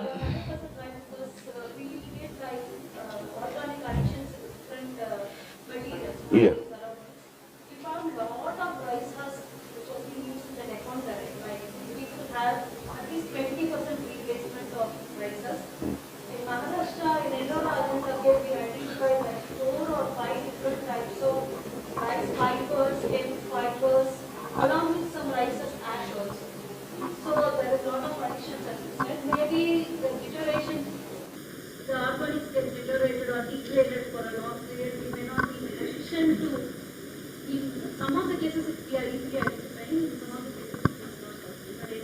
Yeah. And have you been able to identify grog in this one? No grog or no camut. Argillaceous inclusions? Yeah, there are some clay pellets in our. Because I have seen the little sections of some Alagankulam pottery. It is unpublished because I did it for somebody else. I don't know if they published it. I haven't come across the publication. So there were a lot of argillaceous inclusions, and also the possibility of getting grog is there. But rulated where you may not get it. No, not in Kilakaram, but we also analyzed the Alagankulam samples. There are the possibility of gogs and ACFs. Yeah. And then you were also referring to one red polished where is it that East African one? No, this is not the East African, nor the Roman ones. This is just local production which they try to. Okay, because there are two different types of that red polished ones. That it's also not the terra sigillata. I think this person actually, Nagaswami's article, he is referring to that Alagankulam. Alagankulam was excavated by him. Nagaswami or Ramaswamy? Nagaswami. Nagaswami, yeah. Yeah.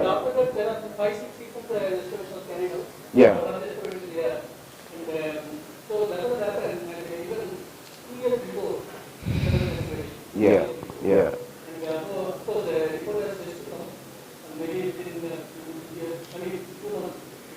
And Nagaswami was recording depth-wise, isn't it? It was a level. The others were doing it stratigraphically. So these two different methods have been used. Actually, it becomes a tricky thing for establishing contextualizing the sample position. That is it. Sorry? No, they are sand particles actually. Sand particles, quartz and all those things that she was showing. The inclusion is what's. Yeah, feldspar and quartz. Plastic. Yeah, it's the sand part. But do you have plutonic feldspar in this one? Plutonic feldspar? No, we don't have the plutonic. You don't have? No. Because, plutonic feldspar, what I mean is that better feldspar is not fresh one. It has a pitted surface. Yeah, with, it's a case feldspar which is weathered for a long time. Yeah. Because you have a metamorphic terrain here, isn't it? Here, but also in Alagankulam samples a lot. Yeah.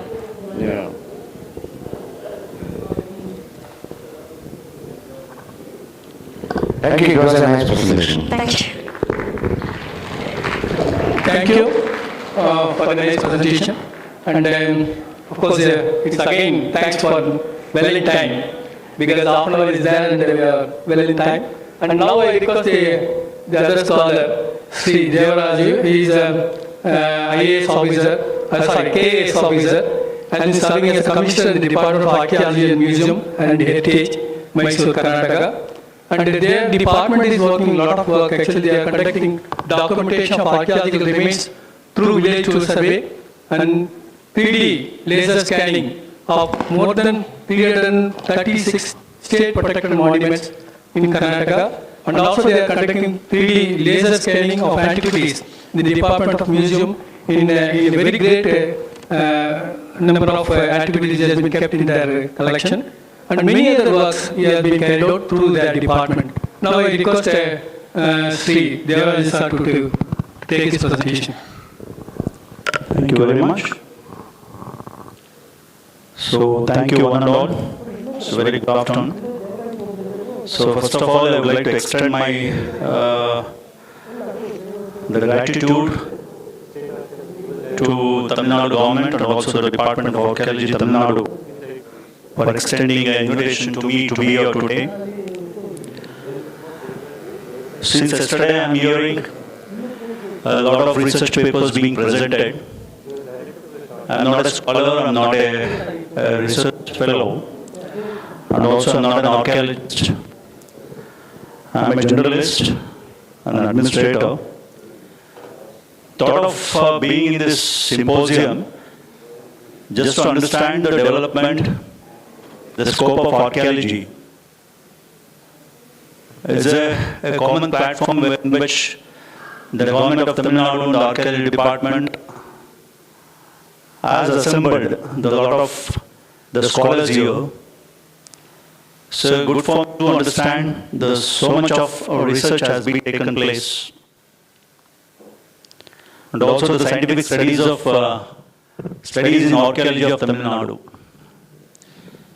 So I feel that Tamil Nadu Archaeology Department is far ahead of most of the state. Definitely to Karnataka. So I congratulate them. So they would be the guiding force and the torch bearers for the archaeology of the rest of the state departments. So definitely such symposiums gives us a lot of impetus to understand, to support the archaeology in the respective states.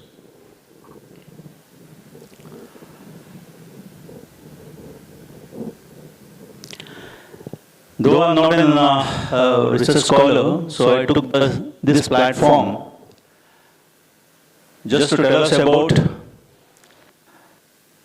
the archaeology above the ground. So I've come across the archaeology below the ground so far.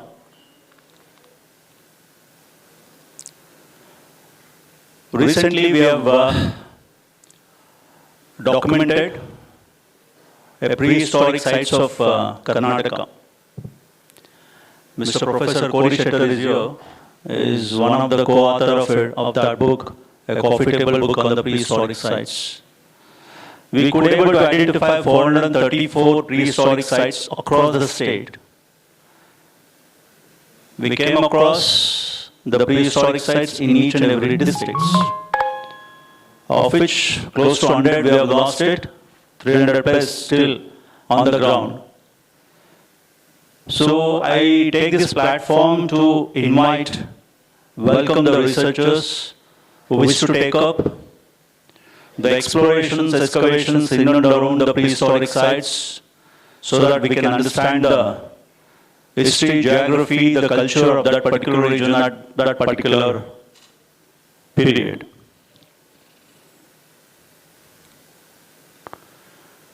Let's start with my presentation. I wanted to use this platform with respect to conservation and digitization of monuments. All the states are doing the good job in this regard. So whatever the best we did in our department and the state, so I thought of sharing with you people so that I can get a feedback and also what best we can collaborate to extend further.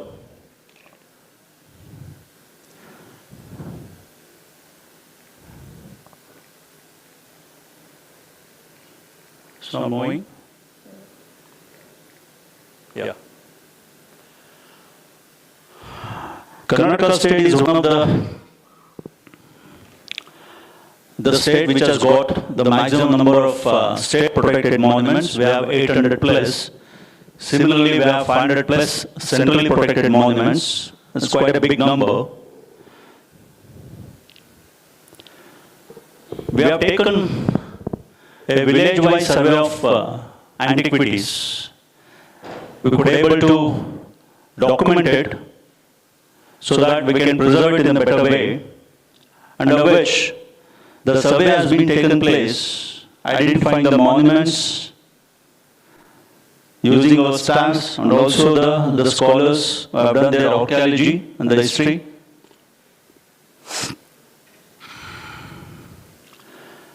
So this is the way they have conducted the survey. They have identified the hero stones, they have identified the sculptures.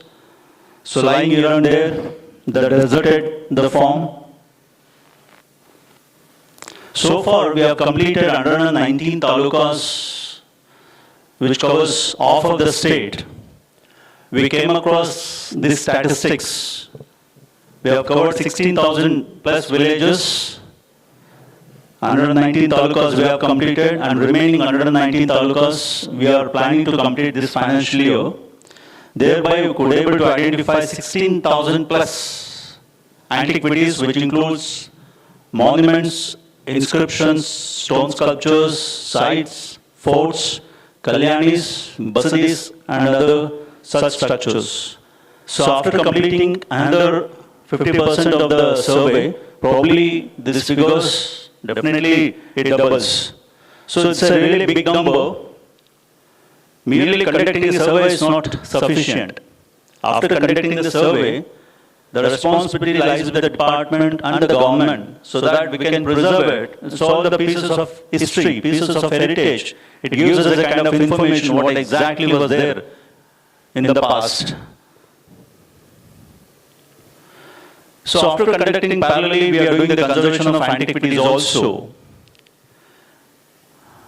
See, before and after, the hero stones we have preserved like this, which are lying scientifically unattended. So we have displayed it in a proper way so that people can respect the stones. Otherwise, there were stones, otherwise it's a piece of history which tells us the history of that particular place and that particular time. This is how we preserved it.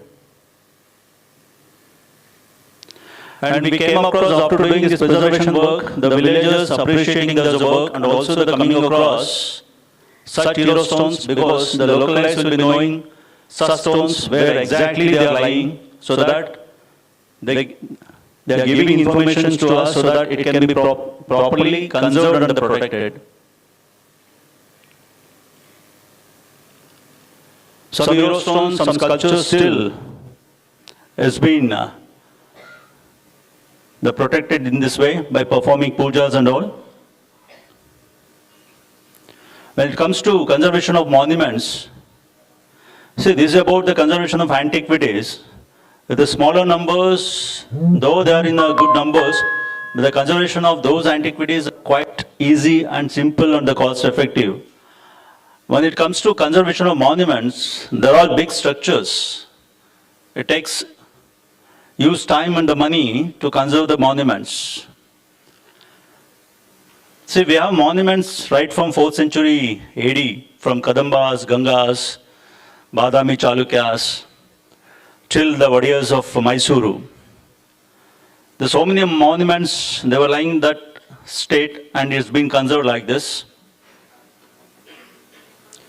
We need to protect our history and the heritage so that it can be transformed to next generation. They should appreciate and understand what was there in the past. The before and the after.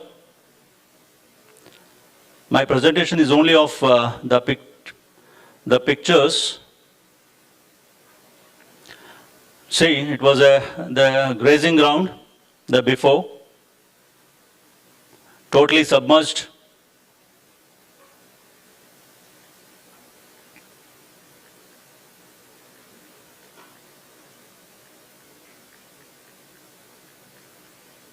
Not moving.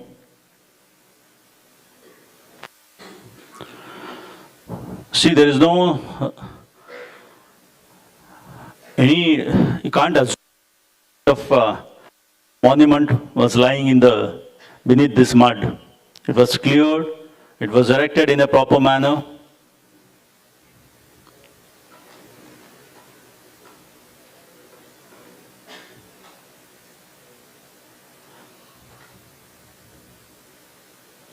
See, once the conservation is done after the survey, we have seen how the antiquities, the hero stones are conserved, how the monuments are being conserved, and parallelly, and we are identifying those unprotected monuments, and notifying it as a protected monument so that those monuments can get the legal protection. Once the monument is declared as a state protected monument, it gives a kind of insulation from damages. So thereby state can definitely act upon whoever damages the monument. After the conservation of monuments, and we are doing the digitization of monument also. So far, with the help of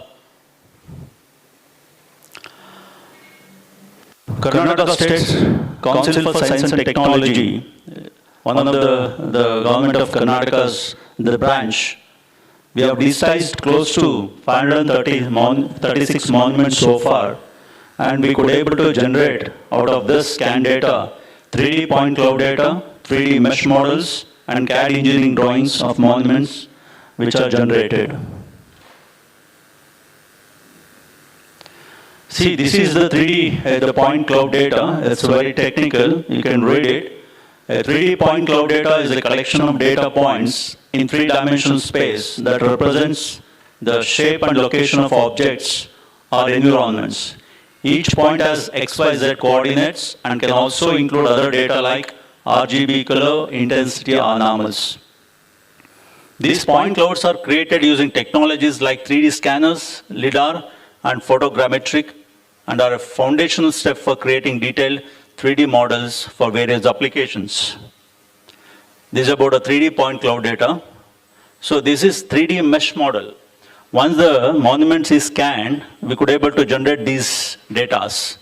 In 3D modeling, a mesh is a collection of vertices, edges, and faces that forms the structure, a skeleton of a 3D object. It defines the shape and surface of the object and is a fundamental way to represent geometry in a 3D space, used in everything from simple cubes to complex animated characters. This is 3D mesh model. This is 3D printing model. A 3D printing is a process called additive manufacturing that creates a three-dimensional object from a digital file by adding material layer by layer.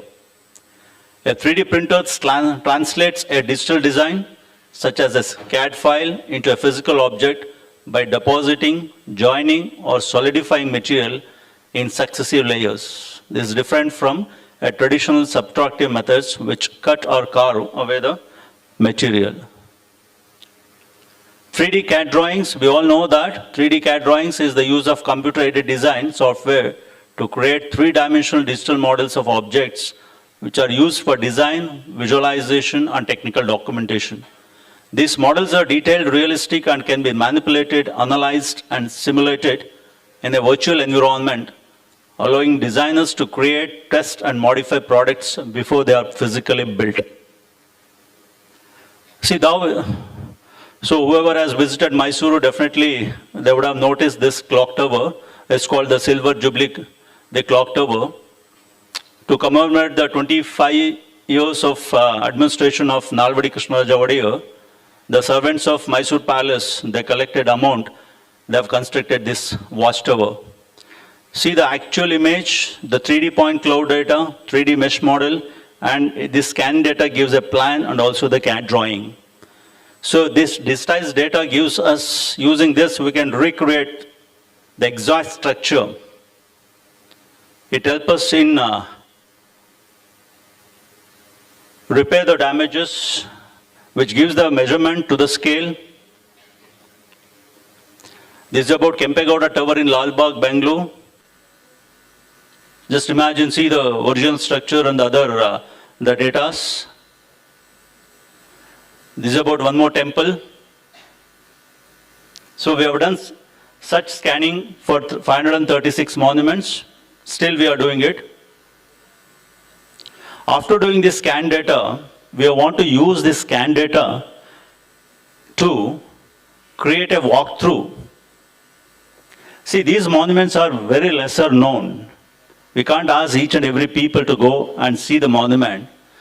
We are creating a 3D walkthrough so that people can understand that particular monument, the importance of the monument.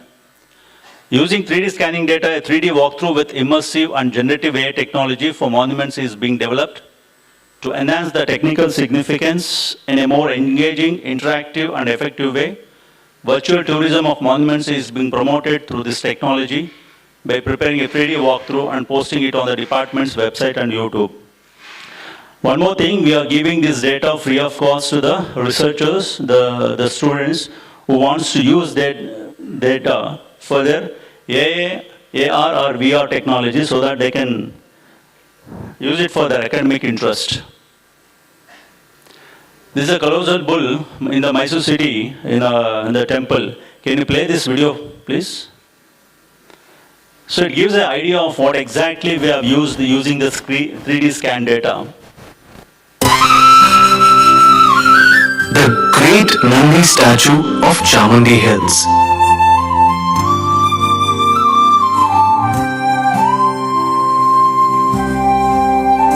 Mysuru city serves as the cultural hub of Karnataka state and the administrative center of the Mysuru district. Chamundi Hill can be accessed via steps known as Sopana Marg, which lead up to the impressive Nandi sculpture.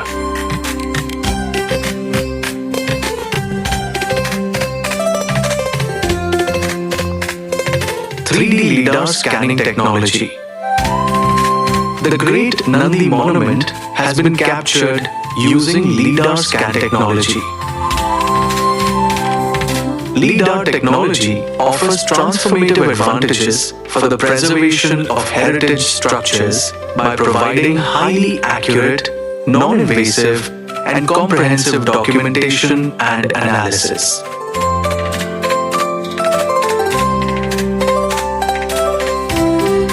3D digital model data.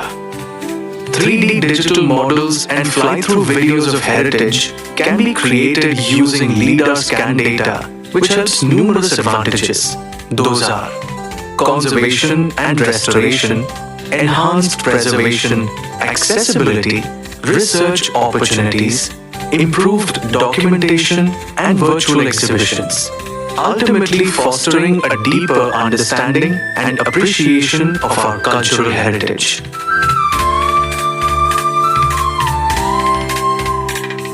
Local mythology states that Chamundi Hill in Mysuru is the place where goddess Mahishasura Mardini killed Mahishasura. The hill is also known as Marbala or Mahabala Hill. This Nandi sculpture on Chamundi Hill is one of the major tourist attractions of Mysuru. This huge Nandi statue was carved out of a huge monolith by the Maharaja of Mysuru, Doda Devaraja Vadair, around 4 centuries ago.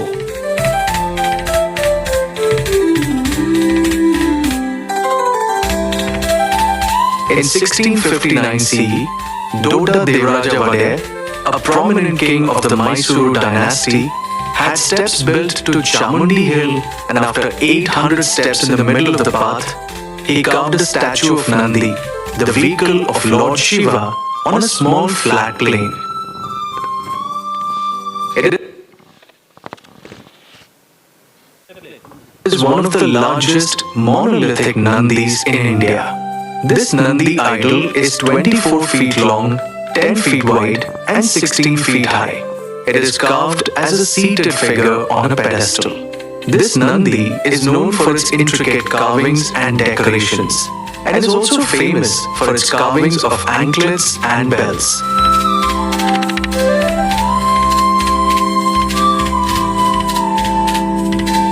The beautiful Nandi sculpture, located halfway up the Chamundi Hills, is originally carved from Chamundi granite rock, which is abundant in silica and iron. This Nandi sculpture is 3,486 feet elevated from sea level. In Hindu mythology, Nandi is regarded as the mount of Shiva. Nandi is sculpted in a seated position with its left front leg bent and upright. The splendid bells hanging from its neck, the intricately carved bells, and the graceful garlands are a testament to the talented efforts of the sculptors from the Mysuru Bodhya period in crafting this enormous Nandi.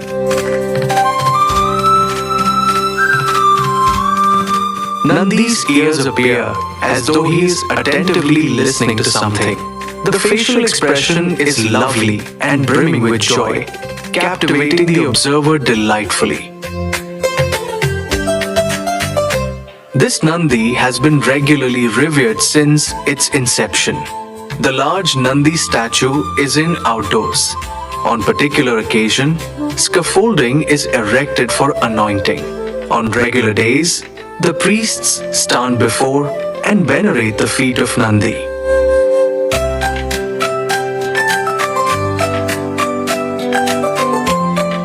Ultimately, these efforts play a pivotal role in preserving cultural heritage for future generations. By using cutting-edge technology, we can safeguard our shared history, facilitate education, and ensure global accessibility to our rich and diverse heritage. It's a powerful tool for both scientific research and public appreciation.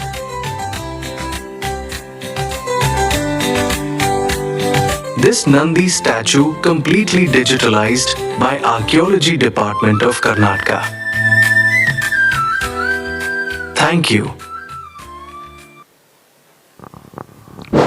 So this is how we create the 3D walkthrough so that people can get interest and admire the beauty and heritage of the site, so that if they are interested, they can visit the site.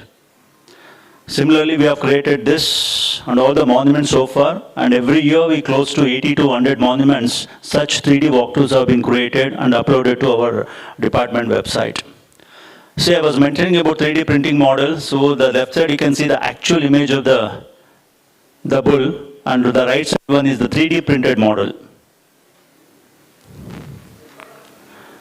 This 3D printed model, you can say this is a clone of an original bull. Our department is also doing its Karnataka Digital Heritage, wherein which we are documenting all the antiquities using GIS mapping in MMA specified format.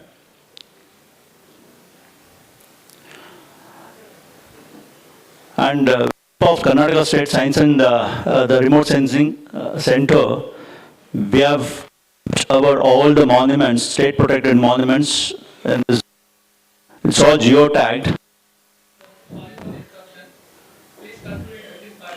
Sure, sir. Yeah, see, all of the protected monuments are geotagged. You can go to the Karnataka, the department's website. If you click any districts, you'll get the number of sites, the some number of heritage monuments in that particular the district. You click that particular temple, you'll get the details of that particular temple. Close it, please. So Government of Karnataka has came across the Adopt a Monument scheme, as I mentioned that, close to 16,000 the antiquities we have come across in 119 talukas. It may cross more than 25,000. State government cannot do alone the conservation of these monuments. We have come across this Adopt a Monument scheme, wherein which it gives a scope for individual, from individual to the corporate entity to adopt a monument, so it can be conserved for the conservation and its operation and maintenance with semi-commercial activities and providing basic facilities. Last year it was inaugurated by Honorable Chief Minister of Karnataka. We have created an Amma Smaraka digital platform, wherein which we have listed number of monuments which are available for adoption, and these are all the corporate entities who have adopted the monuments. So this is the Taj body at Vijaypura, adopted by World Monument Fund. It was before, it's about during the adoption, during the conservation of the Taj body, the stuff well. And this is after adoption. They have cleaned it, they have desilted. Finally, it looks so beautiful. Similarly, this is the Gagan Mahal at Anegundi Koppal district. That's a before image and the after image. And it has been used, adopted reuse of the adopted monuments. When people then come, they enjoy the heritage building of while listening to music. This is Nalagnadu Palace, adopted by the Single Air family. Interiors of the palace. Art gallery at Bangalore, it has been adopted and renovated.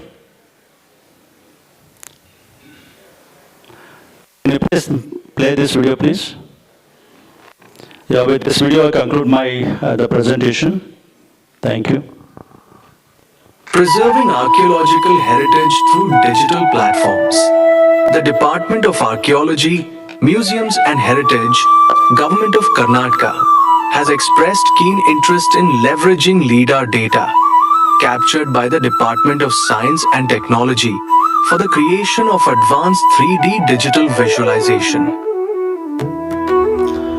Karnataka state has more than 25,000 unprotected monuments and also about 800 plus state protected monuments, of which we have scanned using 3D laser scanning technology. We have scanned 530 monuments. So using this scan data, the department has created 3D digital modeling, 3D walkthroughs, 3D virtual reality model, 3D rendering, and 3D printing.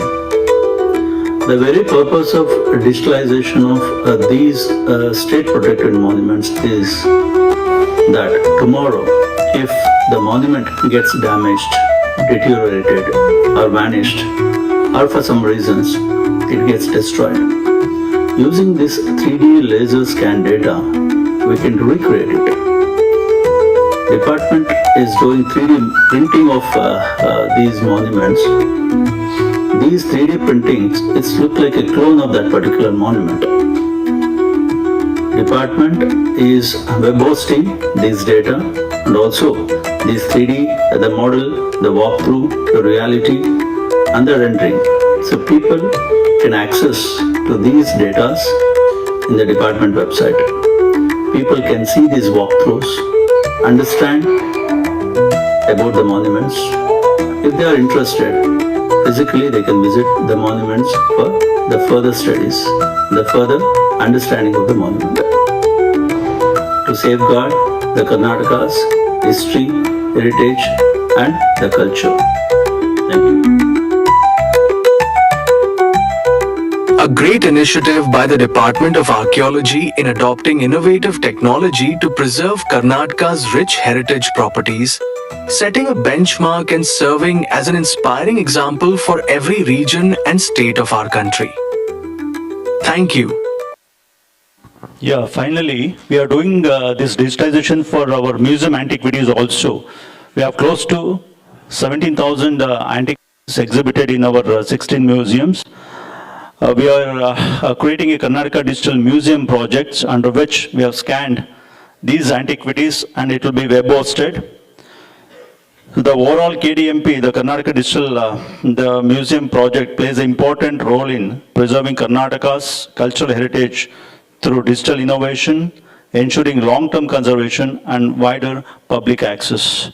So these are all the few initiatives done by the Department of Archaeology, Government of Karnataka in preserving our heritage. Thank you.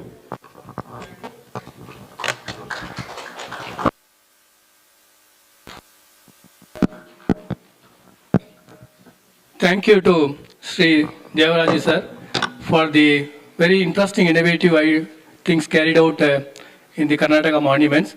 And I think I also thankful to you for the compliment you have given about the Tamil Nadu archaeology, which you are doing very good work. You are told about that. Equally good because Karnataka also doing very initiative work. Some of the things which I could see here. You are talking about 16,000 village to village sites has been identified. It's quite interesting. Within a span of 5 years, you did it. So it's very interesting work. And also, because I had an opportunity to work in Karnataka for 4-5 years, and I also participated in some of the excavations and conservation work. I know there is very volume of heritage, cultural heritages in Karnataka, and nearly 1,300 monuments, both the Archaeology Survey of India as well as state archaeology, they are protected. And you are also talking about more than 1,000 monuments going to be added shortly. So it's quite interesting. I'm really thankful for the wonderful presentation. Since the time is very short, I think I invite one question, if at all. Yeah.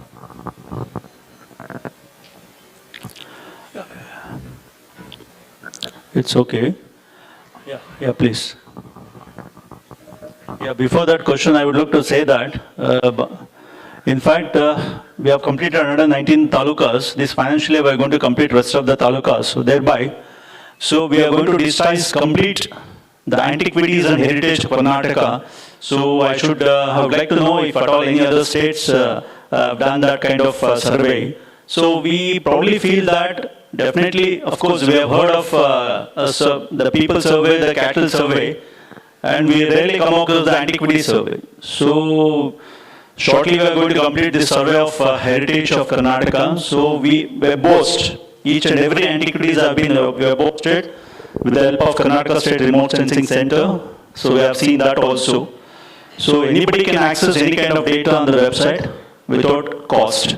Of course, and also I mentioned that we have a 3D scan data that can be used for your scientific research, any kind of your academic interest. Thank you. Anybody have? Yeah, please.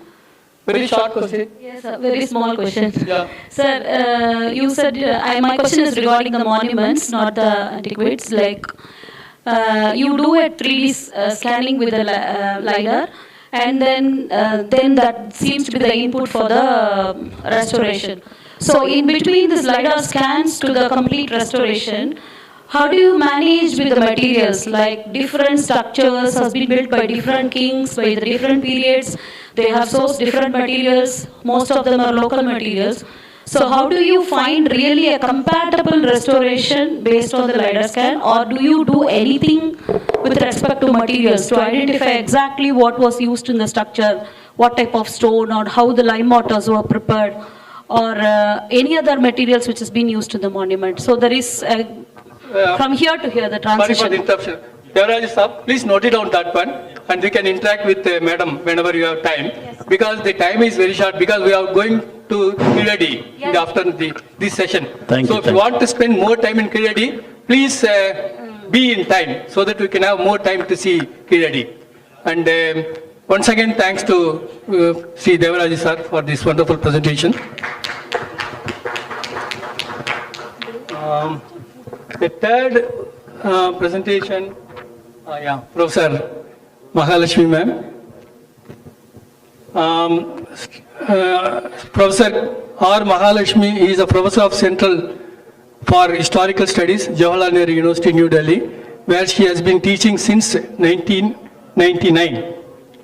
The focus of her research in religious institutions, practices and belief in early history, early India through an analysis of Sanskrit, Pali, Prakrit, Tamil and Telugu sources. She is the author of The Making of the Goddess, Kottavai Durga in Tamil tradition, which was awarded as the best book prize for the woman historian by the Indian History Congress. Her other books include the Book of Lakshmi and other edited volumes, Art and History, Text and Context of the Visual Representation in Ancient and Early Medieval History, India. She has also co-edited many books. I think it's a very, very lengthy thing. So I think he is a very well-known scholar. I don't want any introduction for madam. So I request madam to be in the...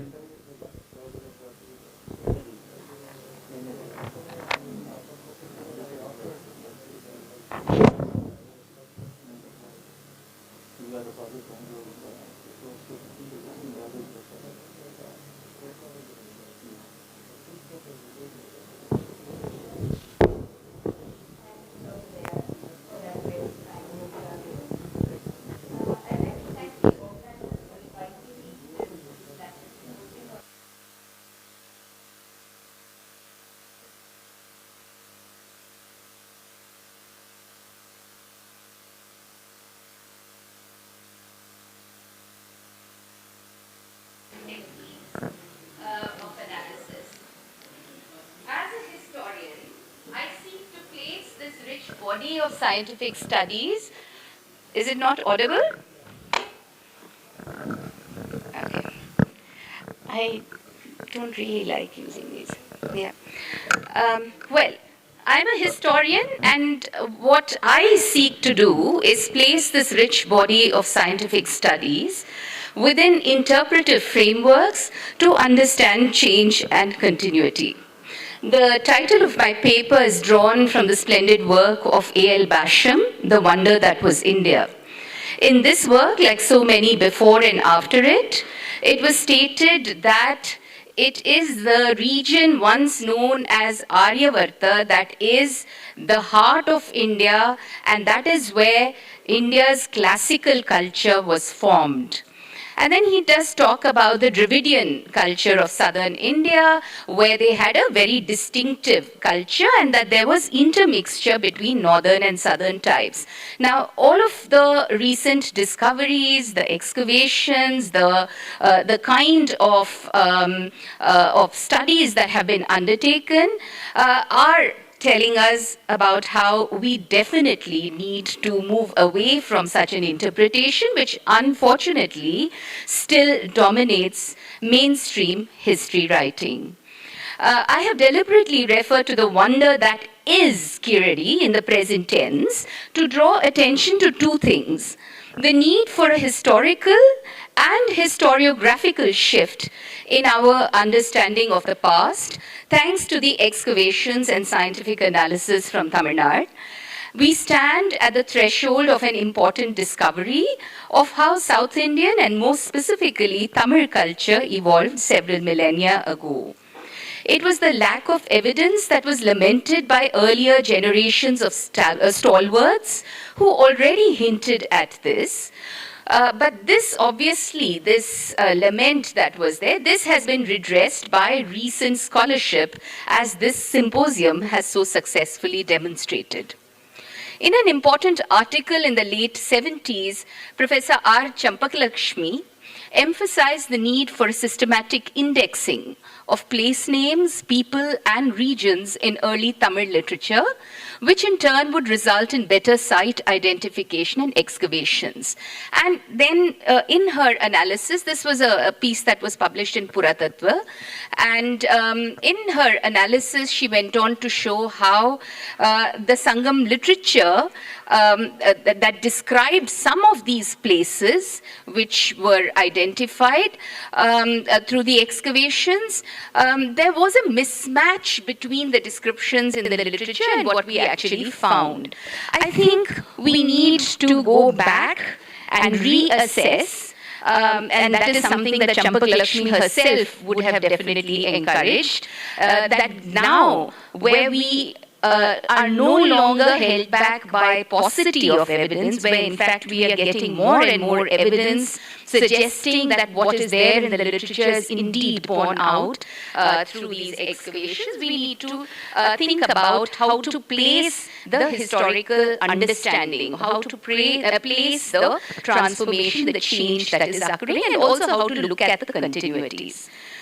Now, there are several, studies that have allowed us to look at where the Dravidian culture or the language itself has originated, how it came to be, and how it evolved this very complex and rich literary culture. And that is where the field of linguistics, historical linguistics, has really helped us tremendously. And in the works of scholars like Bhadriraju Krishnamurti, who spoke about the Dravidian languages, the Dravidian, the Proto-Dravidian, and then the split into Proto-South Dravidian, Central Dravidian, and North Dravidian, and then the Proto-South Dravidian itself being split further. These are some of the very seminal works that have helped us in understanding the roots of the Dravidian languages, and particularly in the case of the Tamil language, it has really allowed us to look at the way in which language formation and literary cultural formation also occurred. The work of Franklin Southward, another very important linguist, actually draws attention to one of the problems in linguistic analysis. This is scientific analysis, but there are some serious problems. And he says, and I quote from him, "The evidence for the locations of languages and linguistic features is linguistic and philological, based on the known locations of languages and linguistic features on the ground, including the evidence of ancient texts. The chronology, on the other hand, depends substantially on archaeological and other historic, or prehistoric evidence. For example, the placing of Proto-Dravidian in the 3rd millennium BC is heavily dependent on its presumed identification with southern Neolithic sites, unquote. And Southworth argues that for the Harappan civilization, there was the prevalence on the eastern end, that is Punjab, of the Paramunda language, and underlying this were numerous local dialects which were quite distinct from one another, or they were even unrelated languages. And several other linguists have gone on to accept this kind of an understanding. Now, Southworth contends that the Proto-Dravidian originated in the southern Neolithic around the Godavari-Krishna area. This was in an earlier study of his, and that it is from here that it gradually spread over other parts, and then 3 broad groups of northern, central, and southern Dravidian occurred.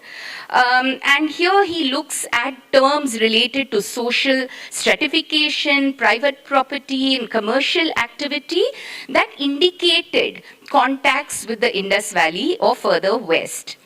Since the Harappan context becomes a frequent reference point, the search for a language X was attempted by Southworth and several others, and archaeobotanical analysis became one of the pivots around which the Proto-Dravidian roots of this language X was sought. So this language X was considered the Harappan language, and then looking for the Dravidian connection over there. Now, Southworth, in one of his later publications in the 2010s, moved away from this position of the southern origins of Dravidian, and he pushed strongly for the language deriving from Proto-Zagrossian that led to 2 divisions. One, the Proto-Dravidian, and the other, the Elamite and the Brahui language groups. Now, the more important element in Southworth's writings, these later writings, is the way in which he looks for etymological and word traces of certain terms. For instance, the term for rice, arisi, in southern Dravidian, with usage in the Nuristani languages, which are Indo-Aryan but also fall within the core Harappan zone, seeing its retention as a vestige. For my own research on goddess worship in early Tamilaham, which is on Kottravai, Southworth's tracing of Kottr as a lexical term for food, particularly referring to millet, is very important, is very interesting, as it ties with my analysis of how the forest and hill goddess got amalgamated into a warrior goddess, Kottravai Durga, in the 1st millennium CE. In a similar vein, Bahata Ansumali Mukhopadhyay has documented terminology for tuskers or elephants and toothbrush trees from Proto-Dravidian in languages of West Asia. The phytonym peel or peel from the root pal, tooth, means to crush. The word tooth in historical linguistics is considered, I quote, a core, non-borrowable, ultra-conserved vocabulary of a speech community, unquote. On the basis of this, Mukhopadhyay argues that because of its usage in modified form in Mesopotamia and later in Old Persian, we may assume that Dravidian language was spoken in the Harappan civilization and was carried into West Asia due to close trade contacts. A recent study moves beyond vocabulary to identify grammatical features that are in common between languages of the South and of the Northwest as well as of North India. Identifying split ergativity, ergativity is a particular kind of feature, as one that was present in the extended Indus Valley periphery languages. Peggy Mohan points out that Dravidian does not have this feature. Yet, the plethora of evidence such as retroflexion, natural gender marking, no voiced aspirates, etc., were common to Tamil, Burushaski, a language isolate spoken in Gilgit-Baltistan in Pakistan, and in Brahui, a Balochi and southern Iranian language, the latter two in the Indus Valley zone, suggesting that Dravidian was also a substrate of the regional language, language X. The conclusion is that these languages drew upon language X fundamentally, and that ergativity as a feature may have been dropped after Proto-Dravidian encountered the first languages of peninsular India. Now, all of this is hypothetical, but it does have some far-reaching implications, which is not just important for the way in which we will understand the history of South India, but also that of other parts of the Indian subcontinent, because of the way in which Peggy Mohan shows that there are certain common features that are there, even in the so-called modern Indo-Aryan languages, which are connected to the Proto-Dravidian. Therefore, one cannot actually see this very firm, this whole colonial understanding, linguistic understanding of this firm division between the Aryan and the Dravidian, the Indo-Aryan and the Dravidian family of languages. She actually questions that in this very important work. Now, all of this is very, very interesting, and the problem arises when Peggy Mohan tries to present a historical analysis on the basis of what is happening, and she talks about how even before, because of the way in which the language, the grammatical features are present in languages, she argues that even before the decline of the Indus Valley civilization, or before the decline of the mature phase of the Indus Valley civilization, the migration of Dravidian language speakers occurred when groups of men, adventurers searching for new pastures, moving along the Sindh and Maharashtra Karnataka region, reached the Tamil lands.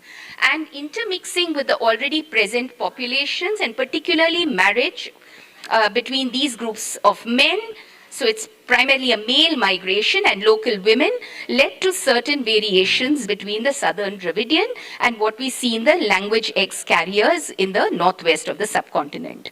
Now, the TNSDA publication on graffiti and 42 base signs that are in common with the Harappan signs already seems to be working with such a hypothesis.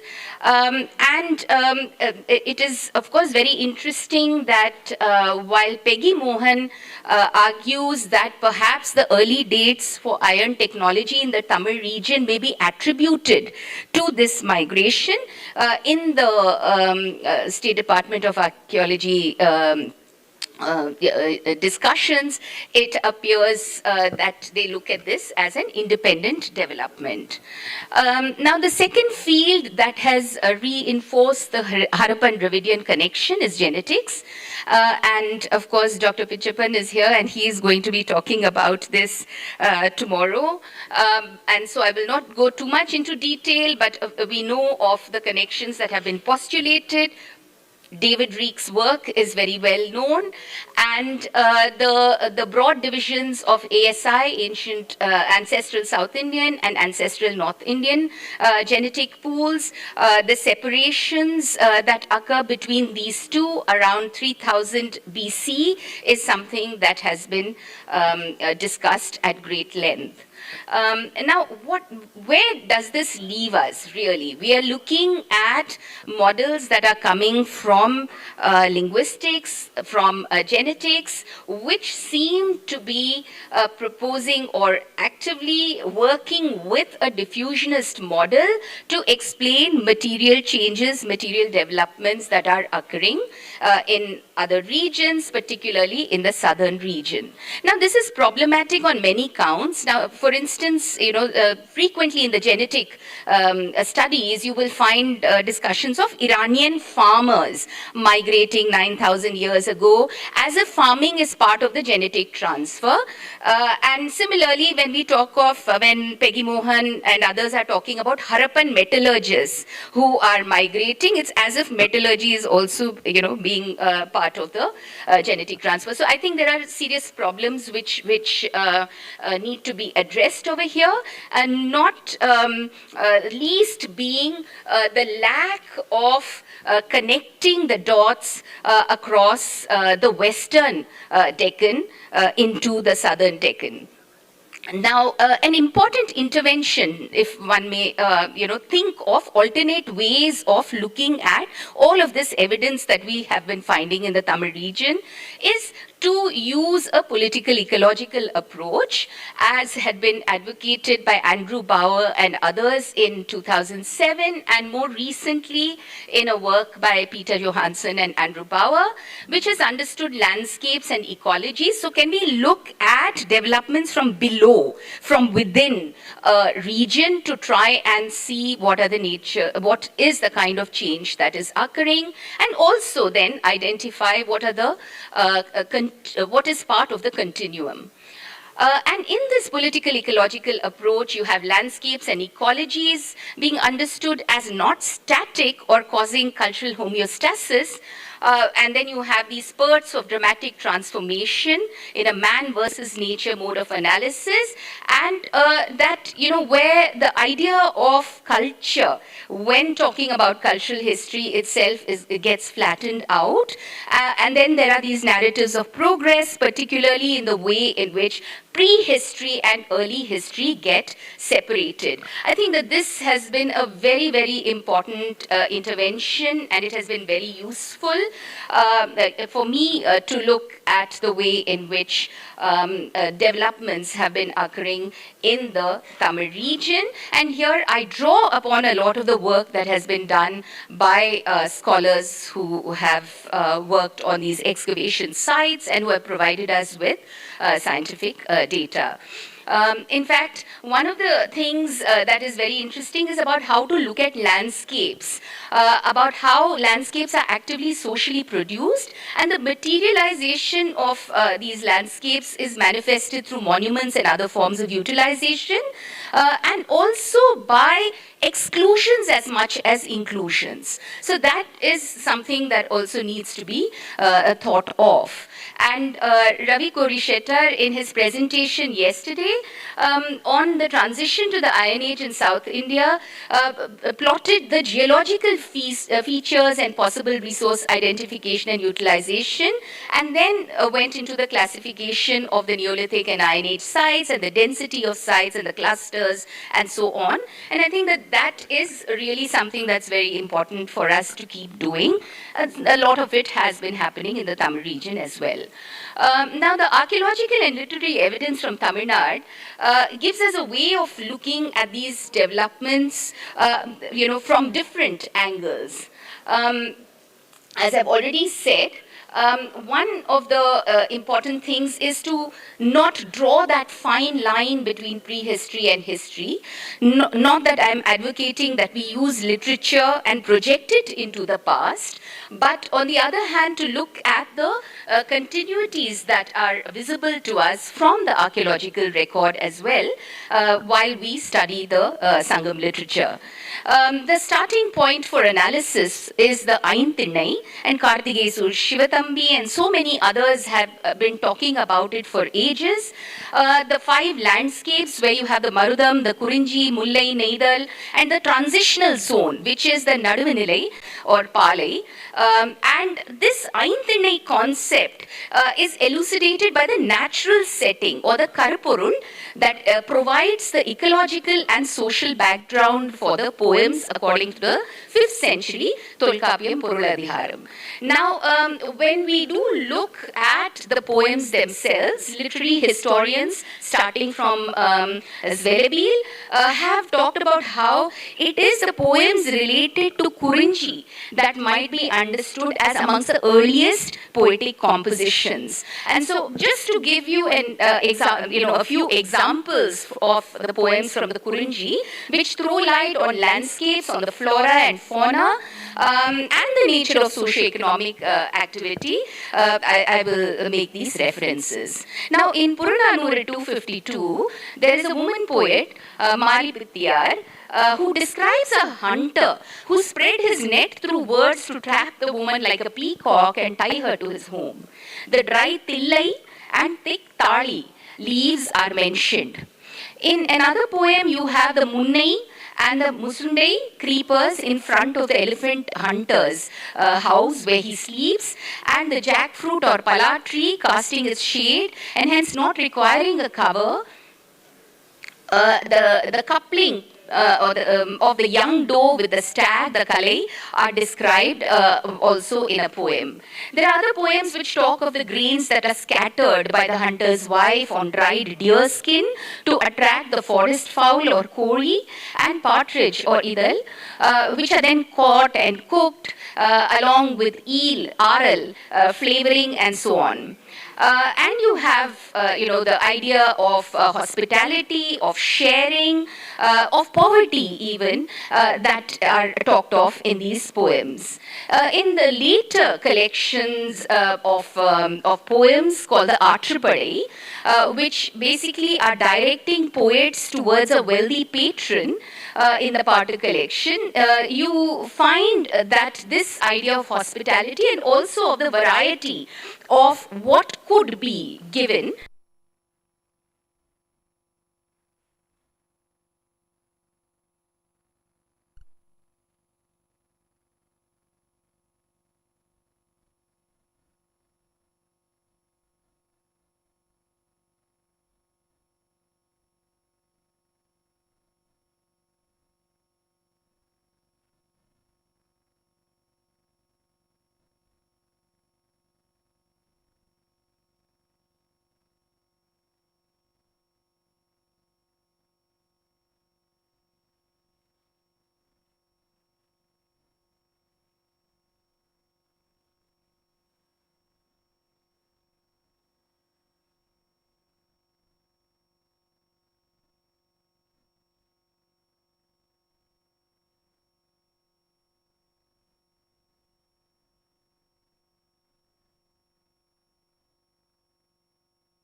all these Dravidian languages became separate.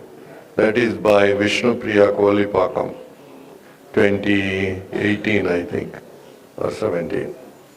Then, so we need to look at Keeladi in this context also.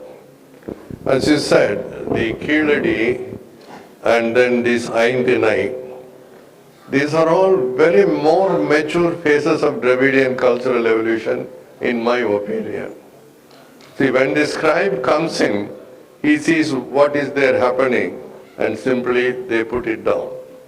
So, oral tradition must have been there for 5,000, 7,000 years ago. So we provided evidence for the stratified society 7,000 years ago itself in Tamil Nadu, okay? Then the second thing is this ancient North Indian and ancient South Indian concept, it's a nonsense. I'm sorry to tell that, okay? And actually in that book, David Reek, 2 pages, he writes how he came to the conclusion of the North Indian and South Indian. It is just to pacify the people, okay, who govern India. That is wrong. 2024, there is a paper by Priya Murjani, okay? 50,000 years ago is the dating of ancient ancestral South India. Once it is there, ancient ancestral South Indian, where is the question of ancient non-Indian and South Indian? I do not understand. But she was the author of the first paper also, so she has to be polished about in that. So you consider Keeladi or any archaeological investigations in the context of these genetic evidences that 50,000 years ago man was there in India and colonized, and cultural evolution took place in India to a greater extent.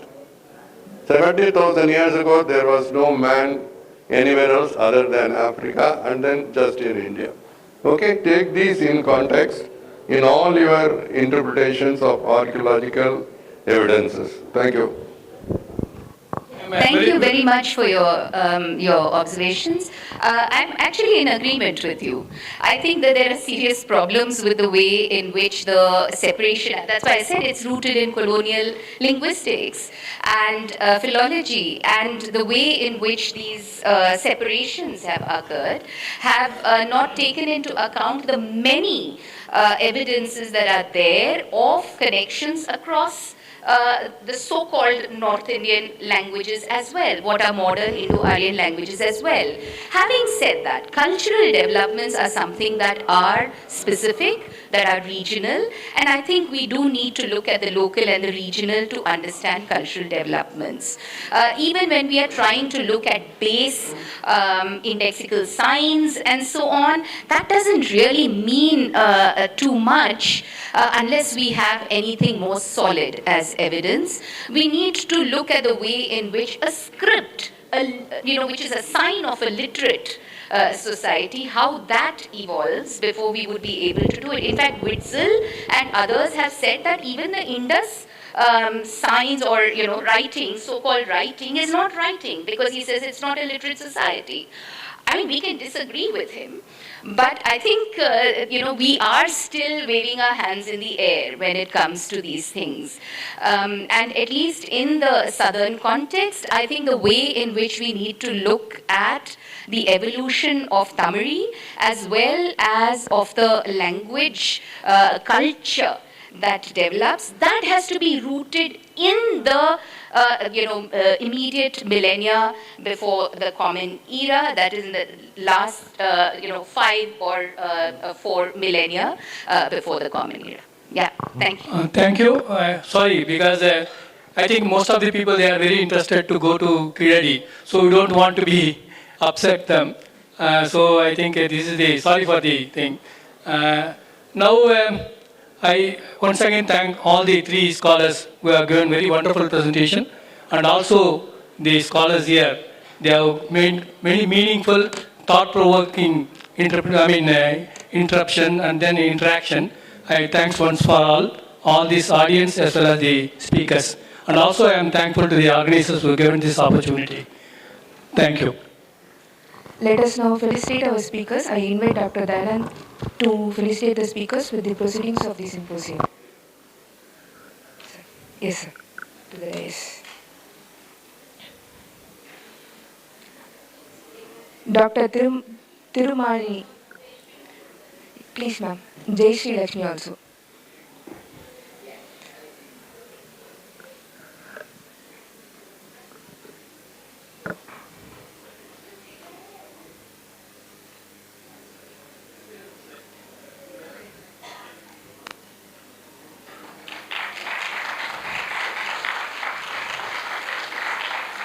Sri Devaraju.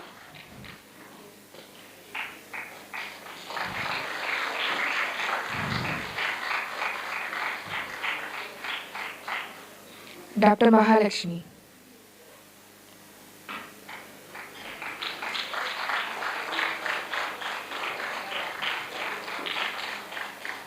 Requesting the chairperson and the speakers for a group photograph. Please, ma'am.